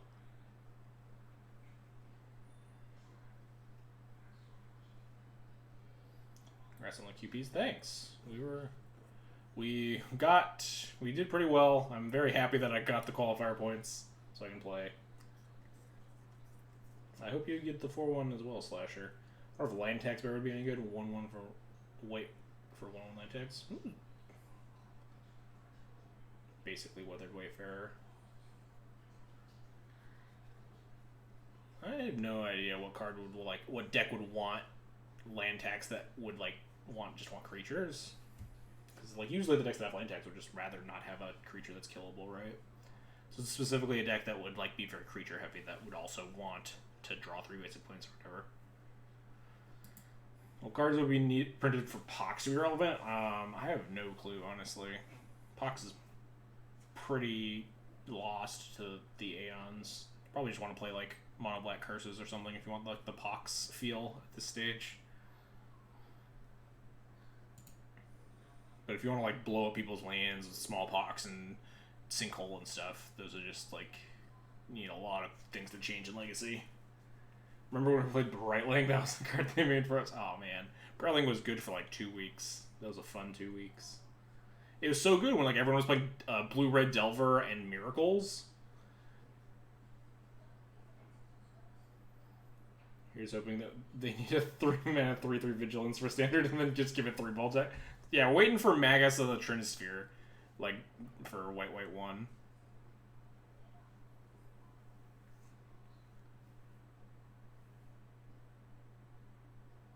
X3 white cards and new recruiter that gets reprint. Yeah, reprint recruiter the card, but just say 3 toughness, please.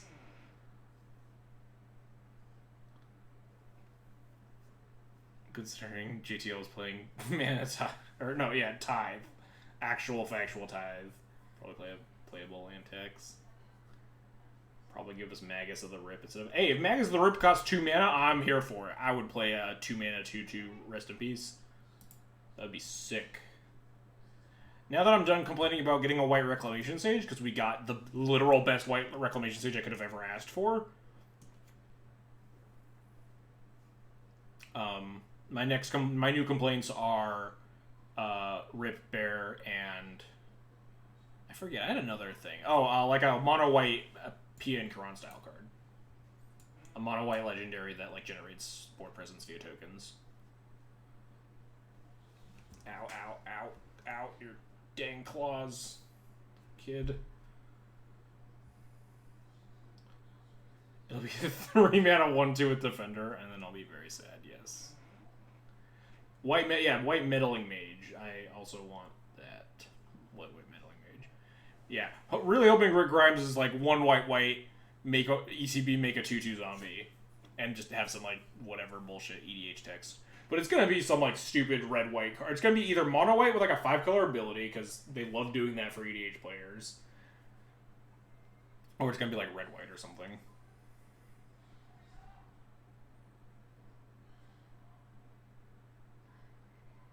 When Rick Grimes comes on the battlefield, here's a shitter walker. Enjoy paying $50 for me. Exactly. When Rick Grimes enters battle, would give your opponent the middle finger. They lose the game unless they pay you $50.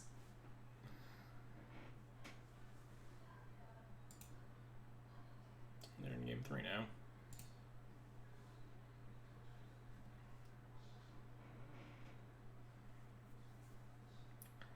But yeah, I'll probably have some stupid 5-color ability or whatever. There are already also 2 different white creatures in the Walking Dead thing. Although Rick Grimes seems like a very white or white X character. I've never watched Walking Dead, but character-wise, I'm pretty sure that there's white somewhere in his color identity.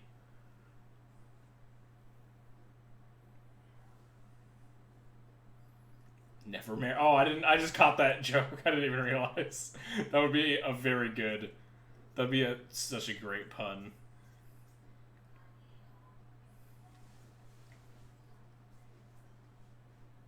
I don't know what the flavor is behind it, but it would be hilarious. Never mayor, nevermore.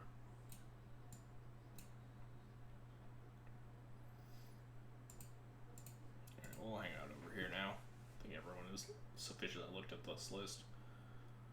You want to go somewhere else, dog? You want to not be right here on my shoulder so I can eat this food over here?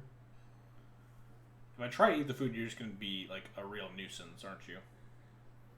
I can feel your claws in my skin. It's not comfy. Not high limit. I played 0 games with Luminarch Aspirant. I'm not particularly interested in doing so. I might at some point, just so people don't just cast aside my opinion by saying you haven't cast the card. You should try it out at least. But just like, I have been doing very well without playing it. I'm not interested in playing it. The matchups that I'm losing don't feel like matchups where I really want to be casting it. Oh, we're hoping the Secret Lair and pay to win white card is a slightly better Blade Splicer. Yeah, just make Blade Splicer legendary. That's all I need. That's all I need in my life. Yeah, Phil over at Thraben University is super high on Luminarch Aspirant right now, and I just have absolutely no idea why. Cards feels like very miserable to play in like current Legacy. Like the matchups that we're playing are primarily super interactive or just like bullshit combo that like you're not gonna race with your like 6-turn clock or whatever. And the super interactive matches, I'm not keen on casting my 1/1 that requires to be on board for several turns to gather value. And versus like bullshit combo decks, I'd rather play Hate Bears that actually have text because mono white just cannot clock combo decks. That's just not a thing. I don't want to accelerate my clock by like 1 turn and not be casting like Spirited Labyrinth or whatever instead.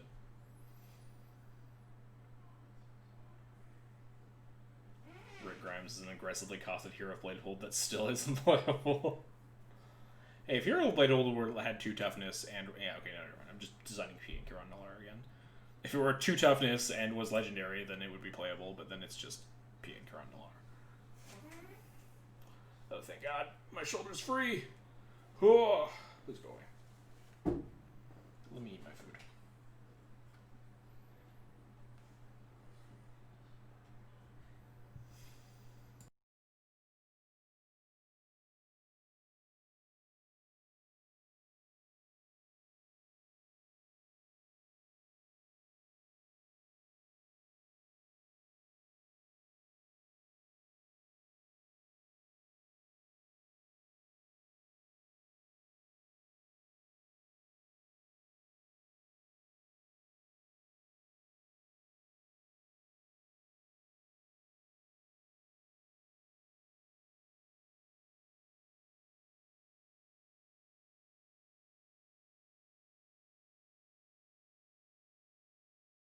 I will say it is definitely a bummer to be Mark Rosewater for multiple reasons, but specifically because like he published an article about Lotus Cobra, and I think it very much applies to the Walking Dead stuff, where he was like very, very against making it mythic, but once the card goes public, he has to show his support of the company, obviously as an employee.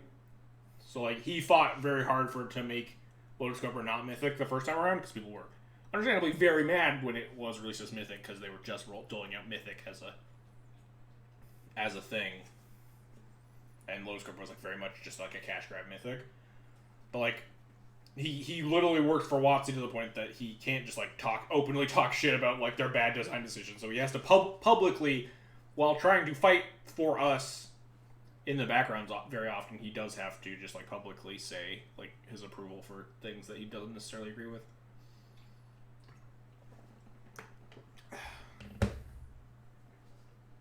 Which is unfortunate because him, as the most public-facing figure of WotC, he gets a lot of shit for it. Especially lately when they're fucking up left and right.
Yeah, I more or less agree.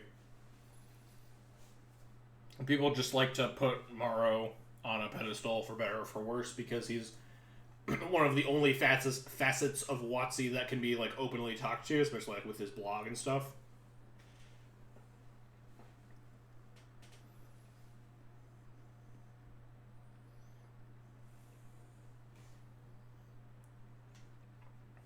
Did anyone watch the didn't they have like a Twitch stream today talking about the secret lair and stuff? Did anything come up with that, or was it just chat shouting about how they're all dumb sellouts and WotC just completely ignoring them and just talking about like promotional bullshit? Or was that stream today, or were they announcing that for like the future? I don't know. I just saw a tweet about it earlier today. Yeah, of course they're not going to answer the actual questions from chat, but like, given reasonable public outcries about stuff, there's a non-zero chance they would have at least tried to talk to like try to say something about it.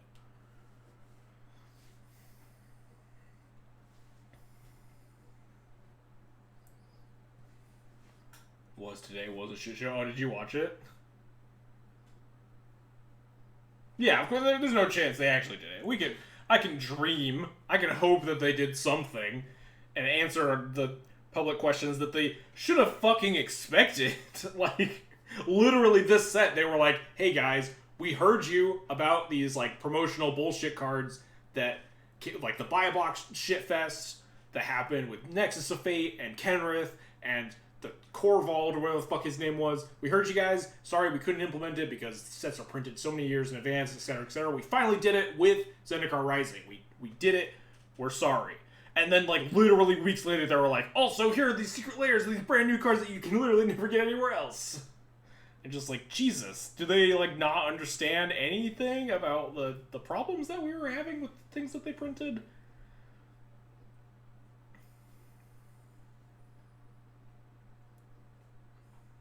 Chat was bitching that they doubled down. Yeah, I mean, it does sound like they doubled down if they just, like, didn't answer any of the relevant questions. They also gave themselves a backdoor already with the Godzilla buy a box, where it was like, oh, it has a name from like a monster in Ikoria that didn't get in the set, but they gave it the Godzilla King of Monsters text or whatever. But like, oh, we can reprint this whenever we want because it like already has a magic thing that exists. But they just like didn't do that with these fucking Walking Dead cards either, which is just insane. They gave themselves so many outs along the line to like not fuck this up so horribly, and then they just didn't. Truly wild. WotC is not playing to their outs. Yeah, exactly.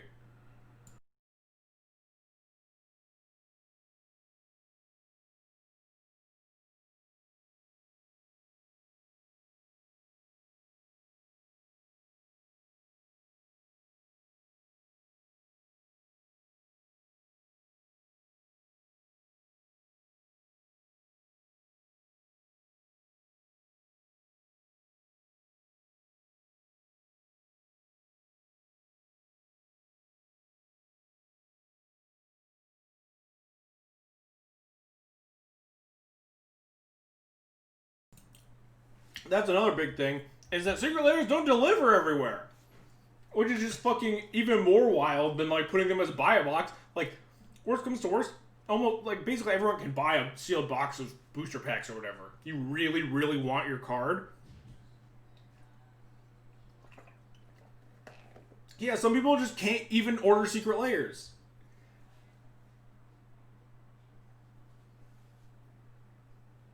It is truly, like, literally every possible thing along the line that they could have done in designing this secret layer, they just horribly fucked up. It is unfathomable. Also, the announcement was on the same day that they only banned Uro in, like, the horrible shitfest standard that's going on right now. It was just everything was bad. Almost one of the worst possible ways they could have done it, just at every single turn. Truly wild. Welcome, everyone in chat, for me bitching about WotC's decisions over the past year. Because we have, like, fucking 40 minutes of free time between rounds.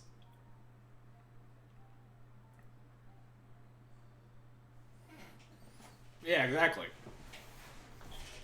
If some of these cards are playable, some people just can't fucking have them. Which is just really bad. And, like, I made a statement in one of my group chats that's like, so, by and large, a lot of the buy a box promos problems was that they were standard legal and powerful enough for standard. But in like older formats, they were a lot weaker. Like buy a box promos weren't making waves in Legacy or whatever. Nexus of Fate was like kind of modern playable, but like these promos weren't even legal on that. But I was like, these gigs aren't like very slated to be Legacy playable likely. But like it's also WotC, so there's a very good chance they're just gonna fuck it up. And they immediately like the third spoiled one or whatever was whatever. The blue-white one that like draws cards is like, this is like not like powerful in Legacy, but this is like very close to like a playable Magic card in this format. Just immediately missed the mark. Truly wild. 4-0? Yeah, we are currently 4-0, so we qualified for Sunday. There's a kind of big D&T fan. Hey, thanks, Danny boy. Appreciate it.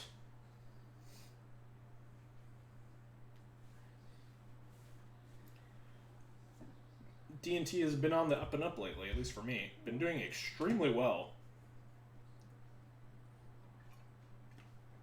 Very happy with my results lately. Crush dreams. Well, looks like we're just playing against another 4-0, so we're just not crushing anybody's dreams today. We're just gonna play for points, or whatever. Play for chests and points and whatever.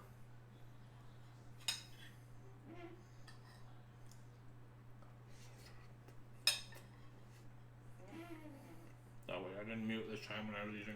My bad, chat.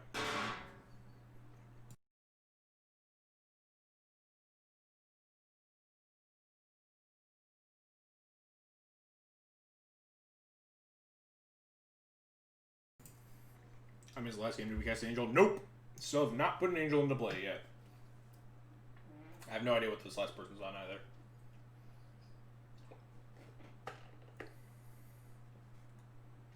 It took one set to go from Fire Song and Sun Speaker or whatever to Nexus of Fate. Exactly. I didn't have high hope for WotC, but I didn't think they would like immediately miss the mark, like literally in the first try. I'm really hoping that that what Rick Grimes is like better than the blue-white one or whatever, actually playable in Legacy. That sucks. Just so people get even more annoyed and outraged. And very bad. And also pretty bad. I think I might keep it on 6. Legion Angel is a good way to pull back into a game if we're in a slow matchup. Turn 2 port, we have a lot of like draw steps towards stuff. Hey, Spider Space, thanks for the raid. Appreciate it. Maybe we'll just keep this hand so we can finally fucking put a Legion Angel into play for once. Hope your stream went well, Spider Space. Welcome, welcome, everybody. We're playing some Legacy Death and Taxes here. We're in the last round of this Legacy Prelim. We're 4-0 currently. Snow Guard Island. So we're playing against Snow then? Oh. Playing against Esper Vile. This is a good matchup for Legion Angel, I imagine. Not a good matchup for this hand, certainly. Not a good matchup for that either. This is, in fact, a Legion Angel. I'm gonna ride this Legion Angel to victory. Nothing will possibly go wrong. Am I supposed to port over casting Spiritual Labyrinth here? This is violent play. It seems like that's a losing proposition. So I 1-3 versus 2-2. You can board into 2-2. I don't think you want to draw. There are plenty of matchups that you're not super keen on drawing a Legion Angel. And I think in the matchups where you do want to draw one, like the Mirror, like Maverick or Snow or something, you can board up to 2-2. I think I do just want to play the Spirit of the Labyrinth. They didn't cast anything, though. Porting could prevent them from casting it, I think, on turn 3, but like we're not doing anything on turn 3. Be more keen on trying to develop this sort of Fire Knights for pressure. Because we currently have no interaction, so if they get their like stupid Recruiter, Soul Herder, or whatever nonsense going, then that's super bad for us.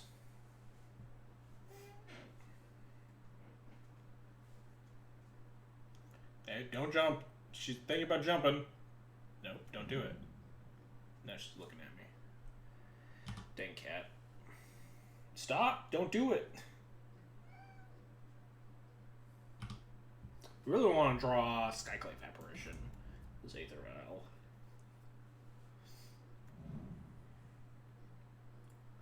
Nothing.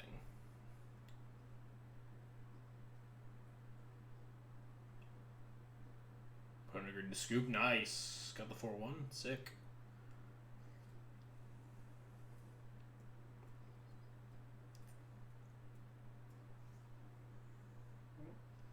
We casting the spell? No? Yes? Maybe? Top deck apparition, please. Don't. Hey. Psst, psst, psst. Oh, we're casting with the main 2? Were you like recruiter of the guard? Okay, sure. Sure, whatever. Catch you later, Spider. Thanks again for the raid.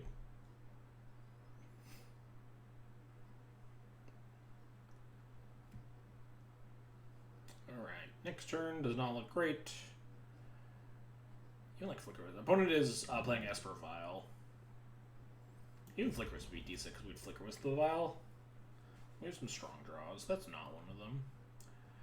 Okay with Mom plus Port, though. It's not the end of the world.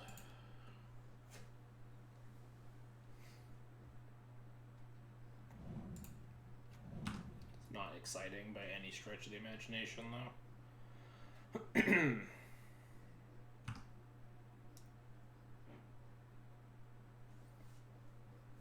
Dog's being a huge punk. Hey, quit that. UQCM, thanks for the follow. I appreciate it.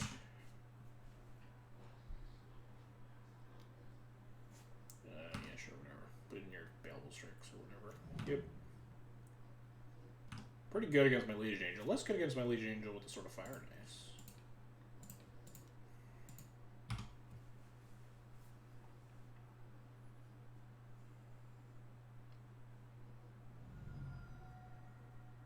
I'm gonna cast something with Flash in this deck, right? Yeah, they're just fetching in upkeep because they brainstormed. Be happy if my opponent just decided to like Recruiter for Engineer to answer this instead of like trying to get value. Do I need to kick? Do I need to kick your ass, kid? Hey, psst, psst. She's being such a punk.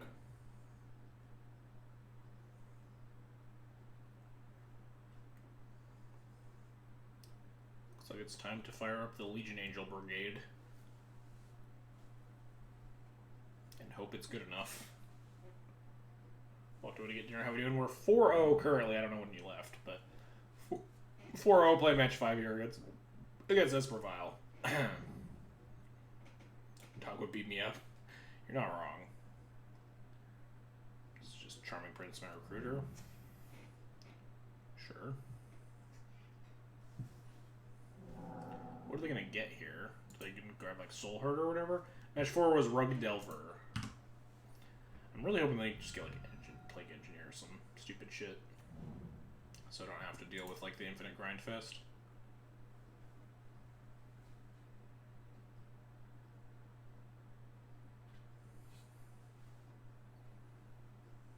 Grab another recruiter. Alright, that's understandable as well.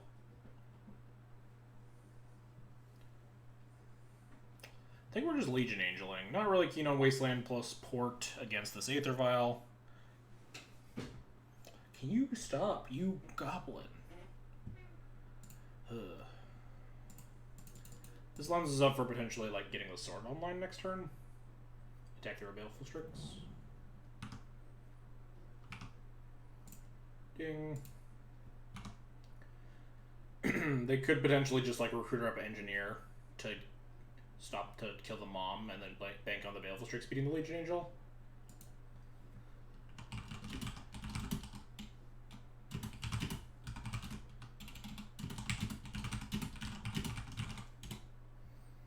My opponent said, "Whoa, that's new," in the chat.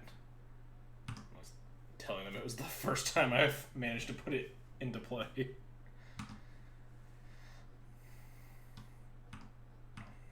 I am concerned that Recruiter can also find answers for Sword of Fire. Nice. Oh God, she didn't jump up there. Just please don't knock over everything like I know you're going to. I'll kick you out of this room if I have to, punk.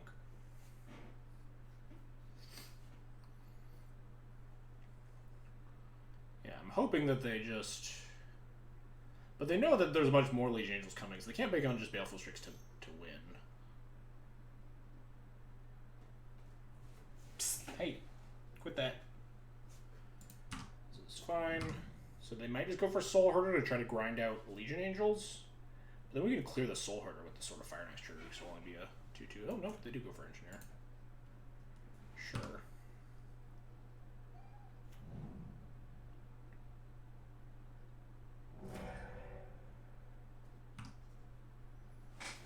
Hey, quit that. Get out. Alright, get out of here. You're getting kicked out. Hey. Come on. Get out of here. Yes, I'm in my last match. I'm almost done. She's being a pest.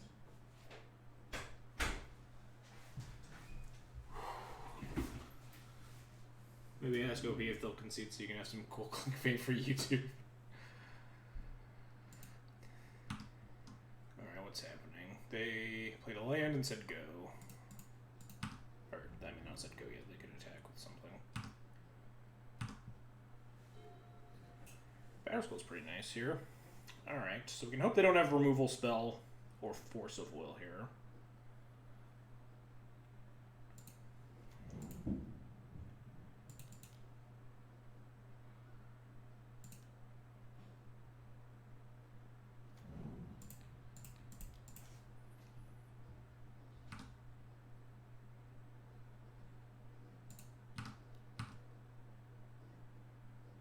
I think I'm going to kill the Baleful Strix here in case they find like a Skyclave apparition of their own or something else to answer this sort of Fire and Ice. I want to be able to attack with my Legion Angels. Doesn't like accelerate the clock or anything. They'd be at 9 and we'd only have 8 damage. It does turn off this fetch, but they don't really need to fetch. And we don't really have a pressing concern to turn off this Plague Engineer. Notably, they did fetch, actually.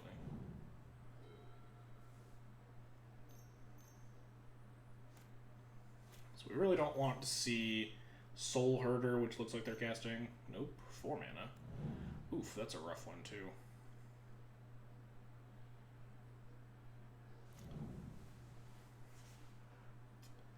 Palace Jailer is quite the bummer. We want to draw like a 2-drop here, then? Hey, Cafe Grut, thanks for the 8-month resub. Getting kind of owned here, but we already had some good luck already. Because we're 4-0 in this prelim, so...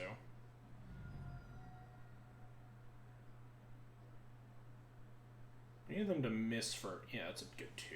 We need them to miss on this Monarch trigger, though, which is pretty unlikely. We have...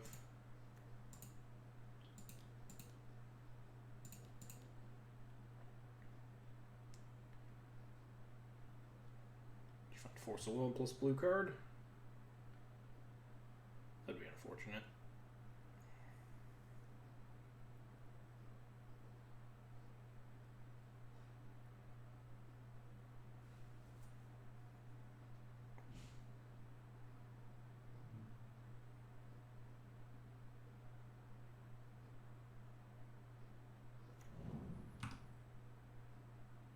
More Legion Angels. Puts another body in play at least. Not that it's very good at attacking here, but 2-0 to 2-3 rip. We need them to miss on several draws at finding an answer for this Legion Angel. It doesn't look like they missed. Looked like they immediately hit. Although they drew the Soul Herder off the trigger, but this is bad now that they can just Soul Herder their Recruiter or their Jailer and just own me. This is probably game. Soul Herder their Jailer and just I never get to attack again. It seems like game here. Tends to happen. Yeah, just like don't attack with anything. Kill the Legion Angels, like I'm never getting in damage.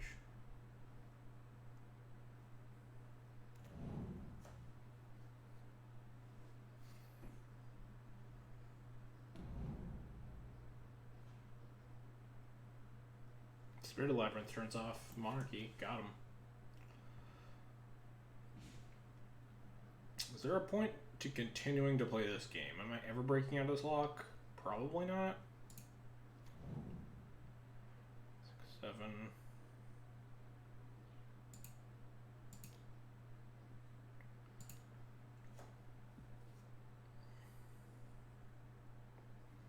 Yeah, not quite the mirror.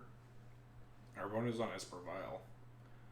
We could equip an attack and like trade or get chumped.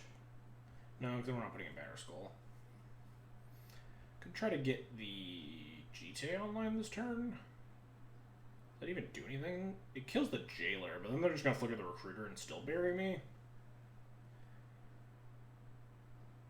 Maybe that is the play though, because it could prevent a Palace Jailer trigger, or a Soul Herder trigger, because I can just kill whatever they target. Maybe this is the play this turn. Just eat it with the Soul Herder or whatever. Then we could quit a Soul Herder though. They probably eat it with the Engineer. Oh, they just have like Hardcast Force. Alright, whatever. I value my time more than trying to play this game.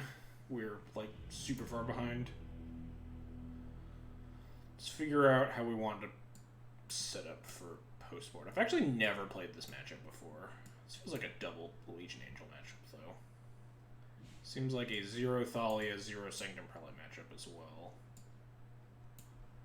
That's just a clean cut, right? 60? Not that interested in Feast and Famine. Most of their creatures aren't. It like only helps attack their jail or Engineer and Strix.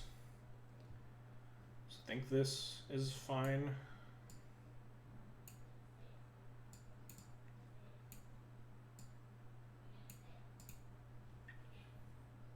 Yeah, this looks okay to me. Pretty clean. Forcible. Yeah, sometimes 5 mana cancel gets the job done.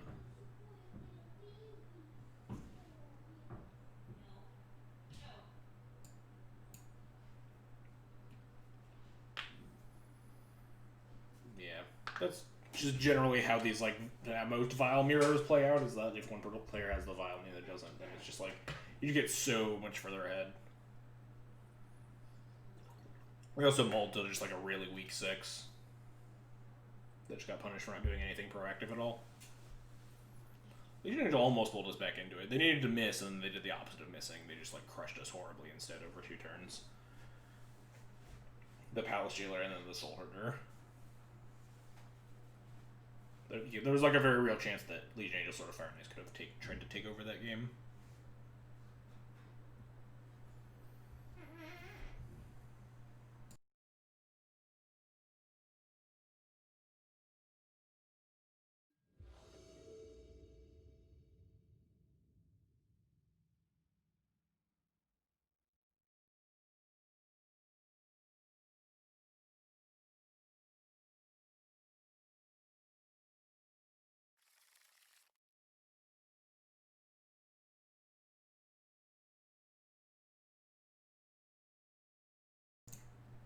Not a Vial hand, but this hand's still very good.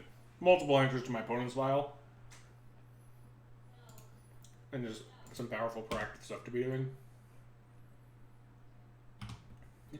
Is Aether Vial the only thing to name with Revoker against this deck? I think so. Don't really think they have any activated abilities. But they didn't play a Vial, we'll just play the Stoneforge Mystic. I think GTA is just the best thing to get. Sort of Fire Knight lines up well against Baleful Strix or whatever.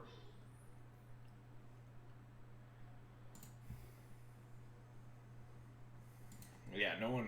This is a Vial-less mirror. We will just play like bad creature decks. If they just like cast a Baleful Strix or something too, we can just flick away Stoneforge.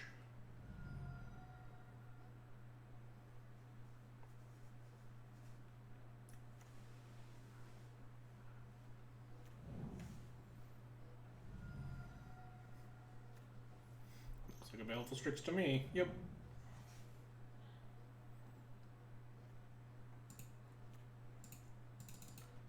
No, we'll just go get Sword of Fire and Ice. Could potentially let us attack through the Baleful Strix next turn if they tap out or something.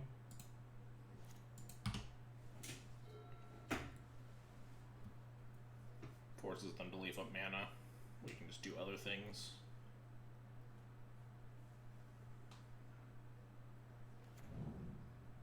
I don't think they can just like cast Recruiter like Guard here. They can do that though, that's pretty obnoxious. Means we can just send with the GT Wisp, or Stone Forge with GT here. We could trade here and potentially answer the Plague Engineer if we wanted to.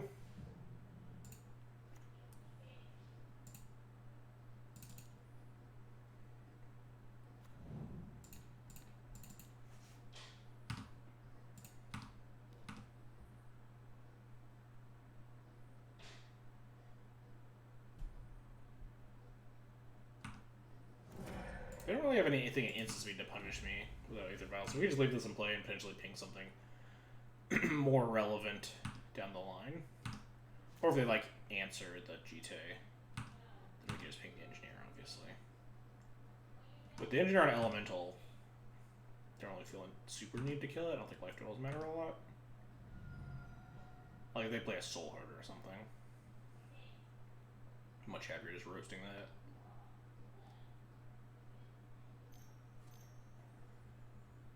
Or like pinging more Baleful Strixes out of the way.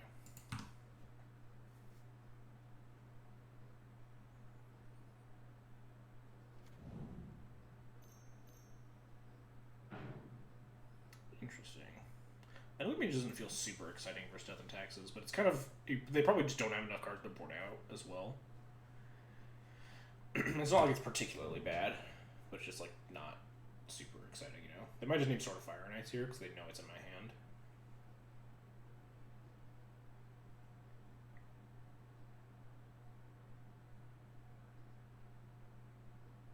And I currently don't have a different way to put it into play. Don't know what my play is next turn. It's probably going to be Sword of Fire and Ice Revoker on Aether Vial, I guess.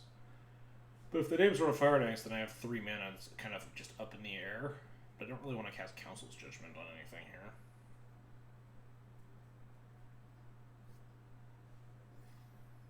I might Judgment the Melee Mage if they do name Sword, though.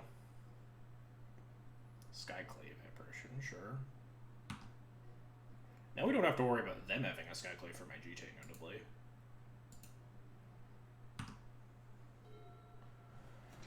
It's a nice one as well. I think it's more fine for 6 mana. It means that we want to answer this Plague Engineer, because I think we want to start recruiting Wisps and stuff. I think I'm fine with just Revoker plus Sword here, though. Revoker on Vial plus Sword threatens to just double equip and smush them if they don't have Swords to Plowshares. If they do have Plow, then they're plowing my Phyrexian Revoker.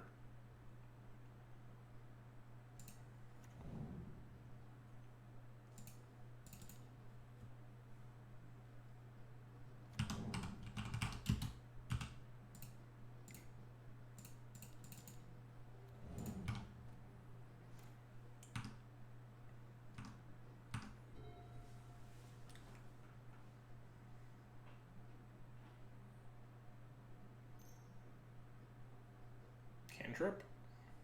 Yep.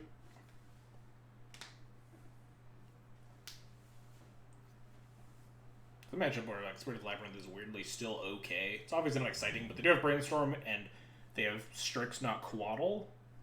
So sometimes you can turn off the Strix if they don't have like a Vial.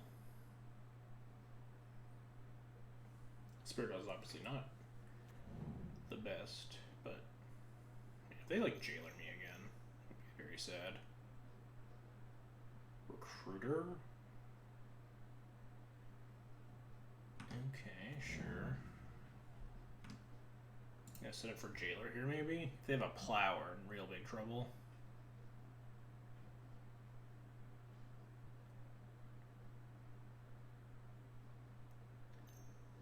Whoa, they're tapping low here? That's insane to me. I guess we can't get through both of these, right? They're planning on just taking out my one creature.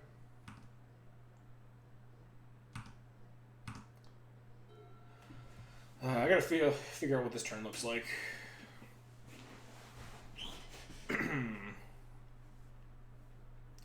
So we could potentially double equip here, ping down the engineer, attack. If they block with the recruiter, we have 2 GJ counters, and we have like most of their board answered already.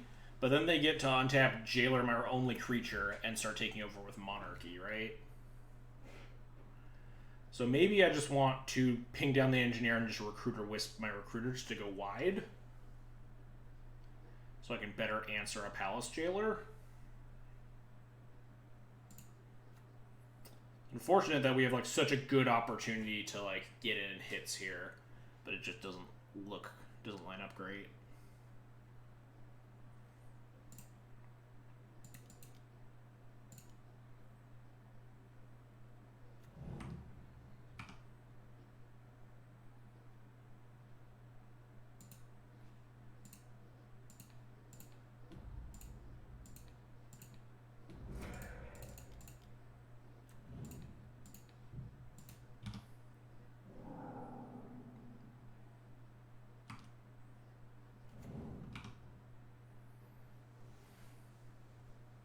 We've down all of our wisps. Yeah, we only have 3 in the deck.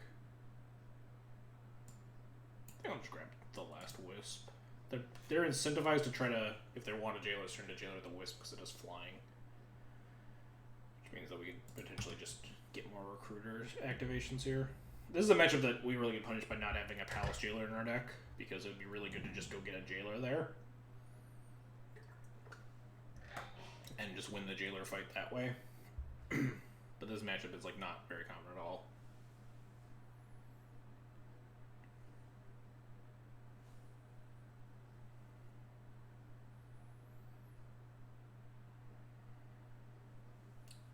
Potentially have Judgment to try to clear a path as well.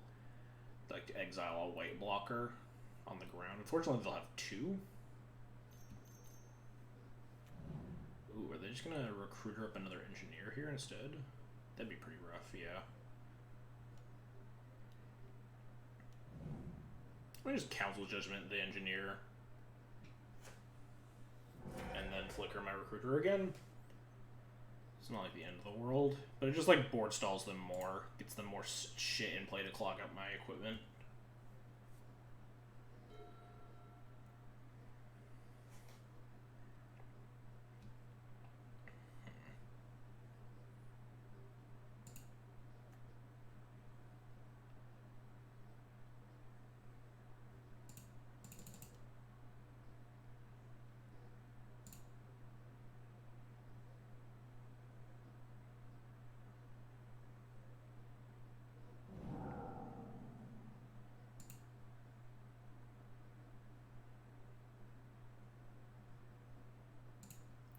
We could even get in the double equip attack here, right? Now that we have 2 creatures in play? Maybe that's actually better than casting the Wisp right now. Yeah, this canopy looks looking much better now. Maybe I didn't actually want to fire off that Council's Judgment. Oh, no, I needed to anyway, because if I want to do a double 2 attack here. Now that we have 2 creatures in play, getting some GJ counters going. They have to chump block 1 recruiter, then we get GJ counters, which helps us attack through after. I think that might actually be the play now. Having 2 creatures in play is way better than having 1.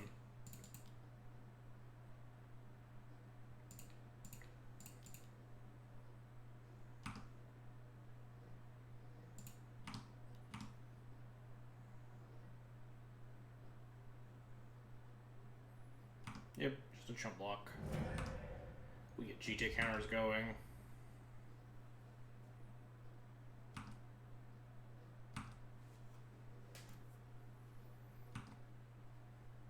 Which could potentially let us connect next turn.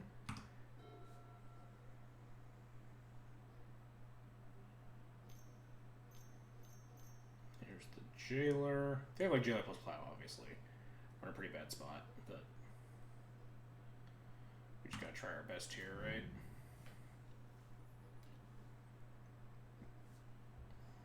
Yep.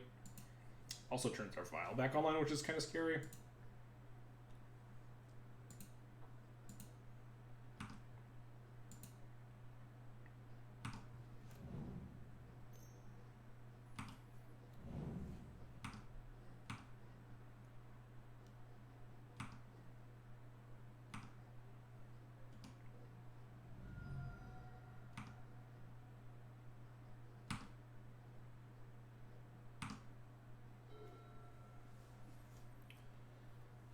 6, 7, 8 mana, 4, 5, 6, 7, 8. So we can equip, attack, and then post-combat, flicker the recruiter and play Mom still.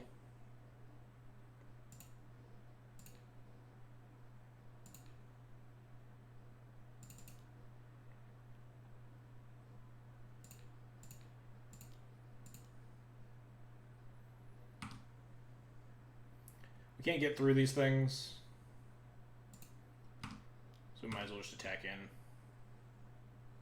Really hope they don't have... Yeah, Plow's the bad thing to have here.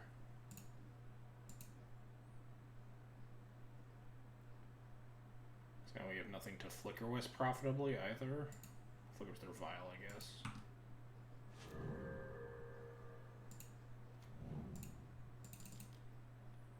Again, if they miss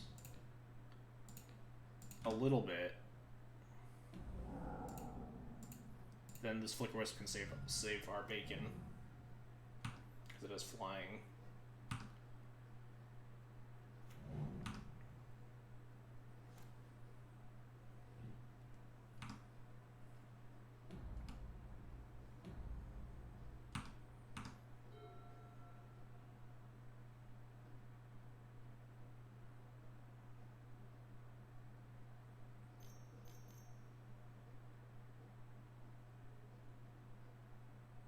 That's not a miss. That's if they have 3 engineers, that's not a miss, right?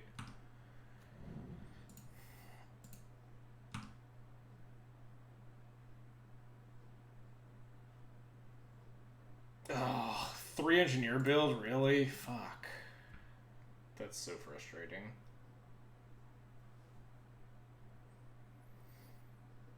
Not all Ice Revitalists play 3. It's a lot more commonly played at 2, but third engineer just gonna do it to us, I guess. Even Soul Herder Chain would be fine because we can just ping the Soul Herder with GT. It would completely fine if they grab a Soul Herder there. We just can immediately kill it.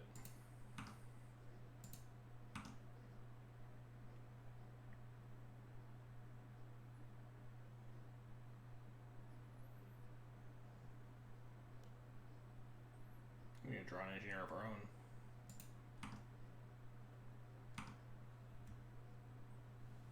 It was specifically third engineer that like gets us there because we can't answer it with a GTA and keep our Wisp around.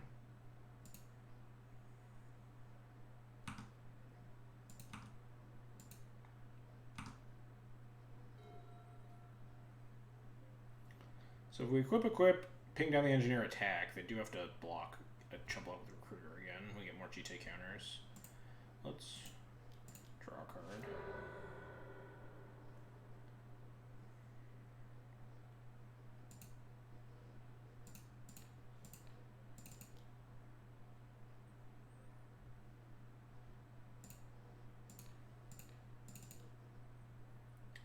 Engineer, very fun and fair magic card. Yeah, it's been super interesting for this match. That's for certain.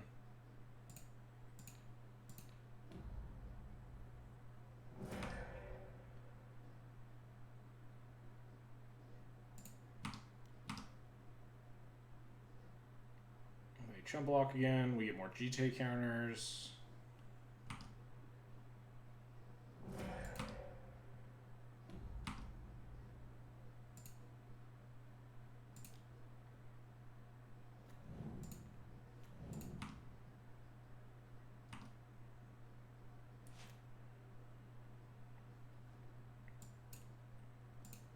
Don't think porting matters basically at all. Yeah, we're not out of this game, but my opponent needs to miss and has like been and had a personal Howling Mine in play for 4 turns now, I think. So my opponent needs to like miss pretty hard. Yeah, that's not a miss. But like, assuming my opponent misses on having to answer this turn, I think we finally get to take Monarchy back. Or not back, but steal Monarchy from them. It's more better than putting Sword on Defending Mother. I think so, because I don't think it matters at all. What are we protecting that mom from? What do we care about? Like, blocking? I don't think this game is about life totals. And like they showed us last turn, they're like recruiter into scary 3-drop lines that they could have. So like taking them from 6 to 5 is not nothing. Like if we could port them last turn, we could have taken them off of their recruiter engineer line and potentially swung the game.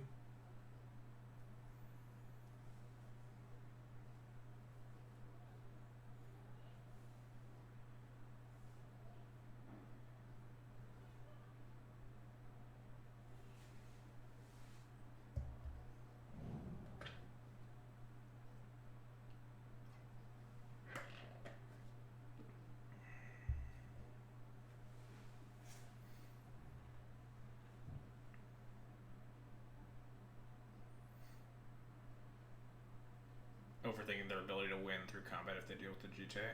I think if they deal with the GTA, we're just like stone cold dead, right? I think this game revolves around us taking this monarchy back and just taking over the game with monarchy GTA.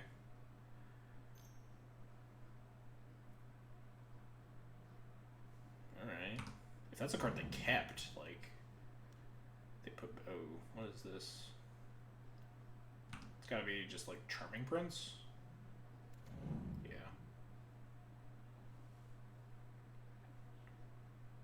Prince the Jailer.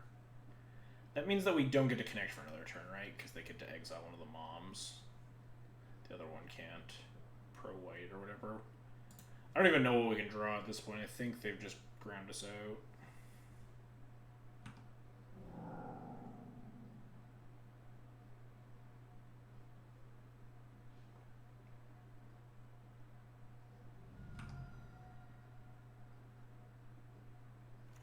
Too many white blockers for this sort of Fire Nice to be super relevant.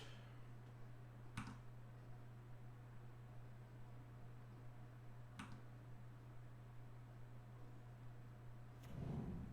need to draw like Legion Angel. No minus too much. Oh fuck, I'm stupid. I could have just killed the jailer like not an idiot. Saved my mom and then connected next. Wow, I'm just totally zoned in on the match and not thinking about the fact that I have GT counters. You're super right. That was super bad. That was really stupid. Fuck. Oh well. Does this do anything? 8 mana. Yeah, because if we just shoot the jailer in response to the Charming Prince, then we have double mom in play, and we can pro-8 this mom and punch and take monarchy back. Probably take over the game. Yeah, it definitely happens. These games have a lot of things going on. We're out of Flicker Wisps. So we only have 3 in the deck. We can't recruit Legion Angel, unfortunately. We can't, like, really recruit any flyers or anything. I think Equip Attack is still a good line.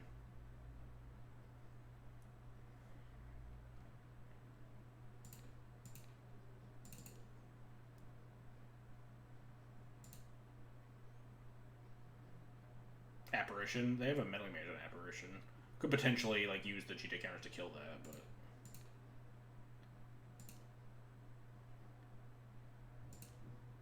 I think I might just get another Mother of Runes.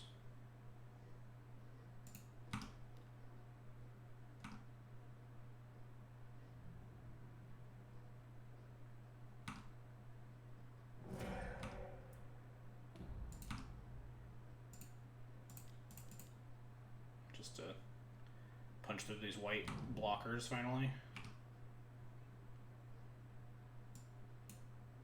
Container Priest is maybe. But yeah, I think just another Mother of Runes is fine and mana efficient here.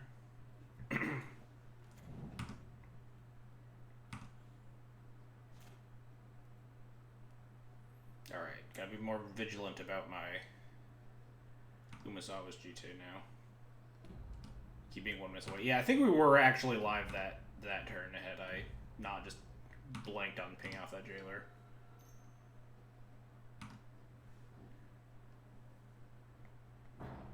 Now we're just giving my opponent more chances to find stuff.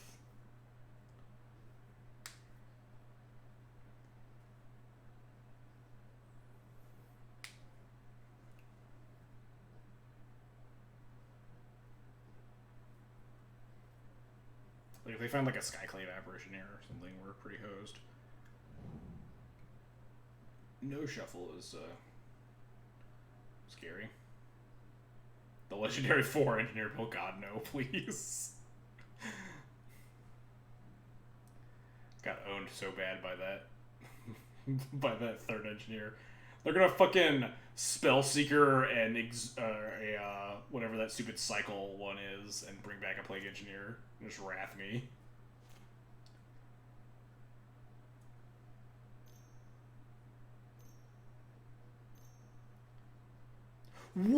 Actually? Are you kidding me? What is this shit? 4 Plague Engineers? Holy fuck. Christ. Christ almighty.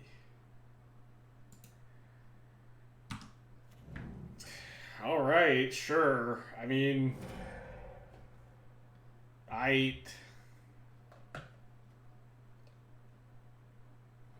Yeah, I've seen 3 before. I've seen... It's either 1 main 1 side or 1 main 2 side, almost always, but I've never seen the full playset of Plague Engineers. Yeah, my opponent did not come to fuck around.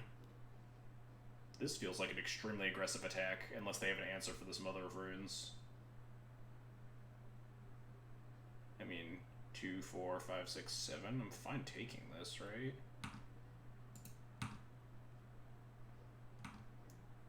Maybe they just also have like a plow and they're just gonna own me here.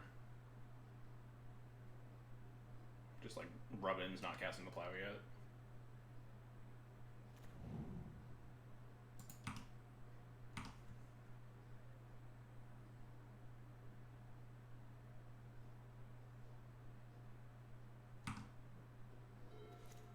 This is a Squire. No, this actually gets Batterskull, I think.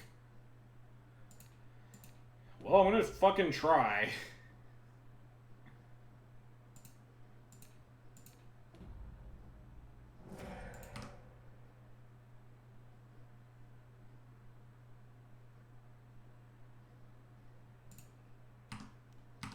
Not attacking.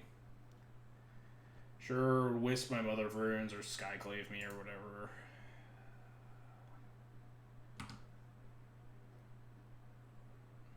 Baron, whatever, that bounce guy. Yeah, Skyclave. Skyclave the mom, sure.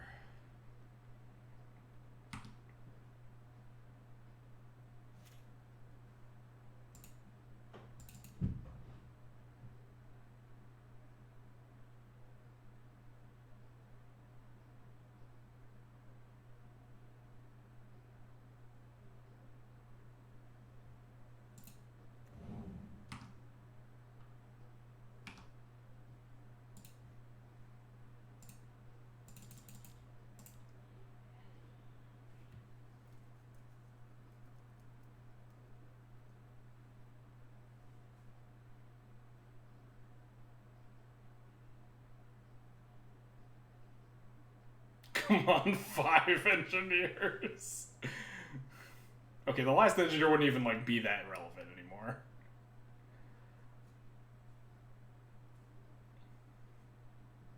What are they thinking about here? They can't cast Force. They have 1 card. Yeah, they're gonna fucking Spellseeker, Unearth, Plague Engineer me or whatever.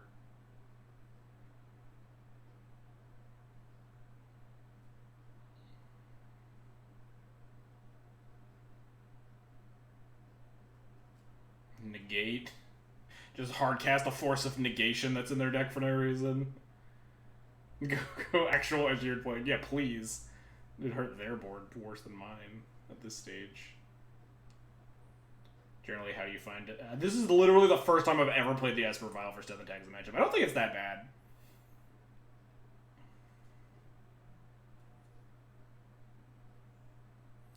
It's definitely a worse matchup not playing Palace Jailer, but I can't advocate for playing Palace Jailer when like this is like so little of the meta as well. God, what even is this? Something I don't want to see. Sure, yeah, just Recruiter the Guard for like I don't even know. Venser. Oh, they're gonna Recruiter Guard Venser my Batterskull and lethal me.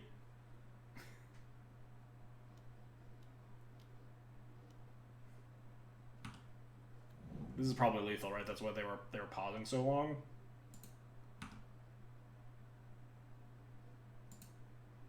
Christ, they did in fact have it all.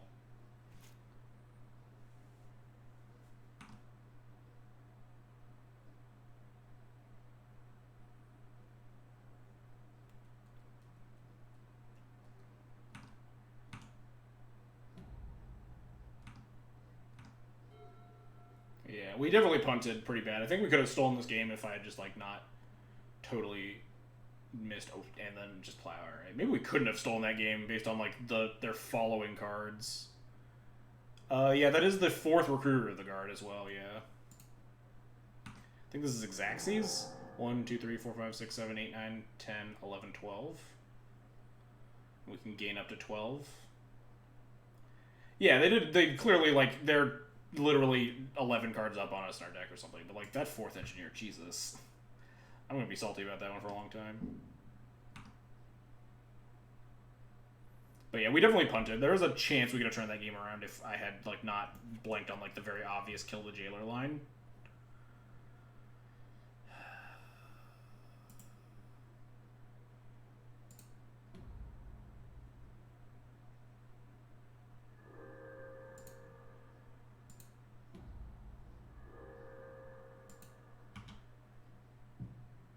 That's a... Jesus. All that slog to just get, like, crushed in that game, too. Or not crushed, but, like, to lose that game. I definitely could have had a shot. Definitely fucked up that line. But, man, 4 engineers? Jesus. 4 plague engineers, huh? Ooh.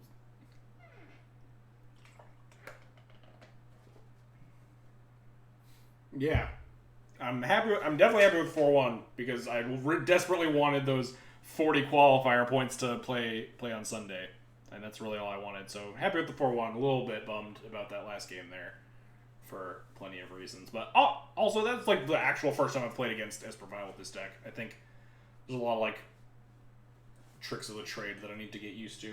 It's just a matchup that I have no practice in. But missing that jailer line was just 100% on me. Just playing 5 matches of Magic, having an exhausting game 2, and just kind of missing very face-up obvious plays. It happens to everyone. But anyway, thanks everybody for coming and hanging out tonight. Hope you had a good time. You enjoyed our sick run with Death and Taxes. We have been doing very well. 4 of the PAX Prelim, top 8 the PAX event, top 6, barely miss on like breakers on a pair down, miss top 8 on the challenge next week. 4-1 of the Prelim. And probably playing a list very similar to this on Sunday. I don't know if I'm going to stream it yet, but I will. If you want to follow up on these Death and Taxes streams, follow me on Twitter or go into the Legacy Death and Taxes Discord. I post both of those places whenever I'm going live. So if I do end up streaming the showcase challenge thing, then you'll find it there. But anyway, thanks everybody for watching. Thanks everybody for watching, and let's go find someone to host real fast.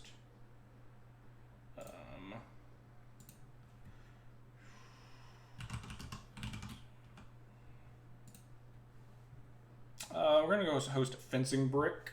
He was in the chat earlier. I think he's yeah, looks like he's testing for the showcase right now.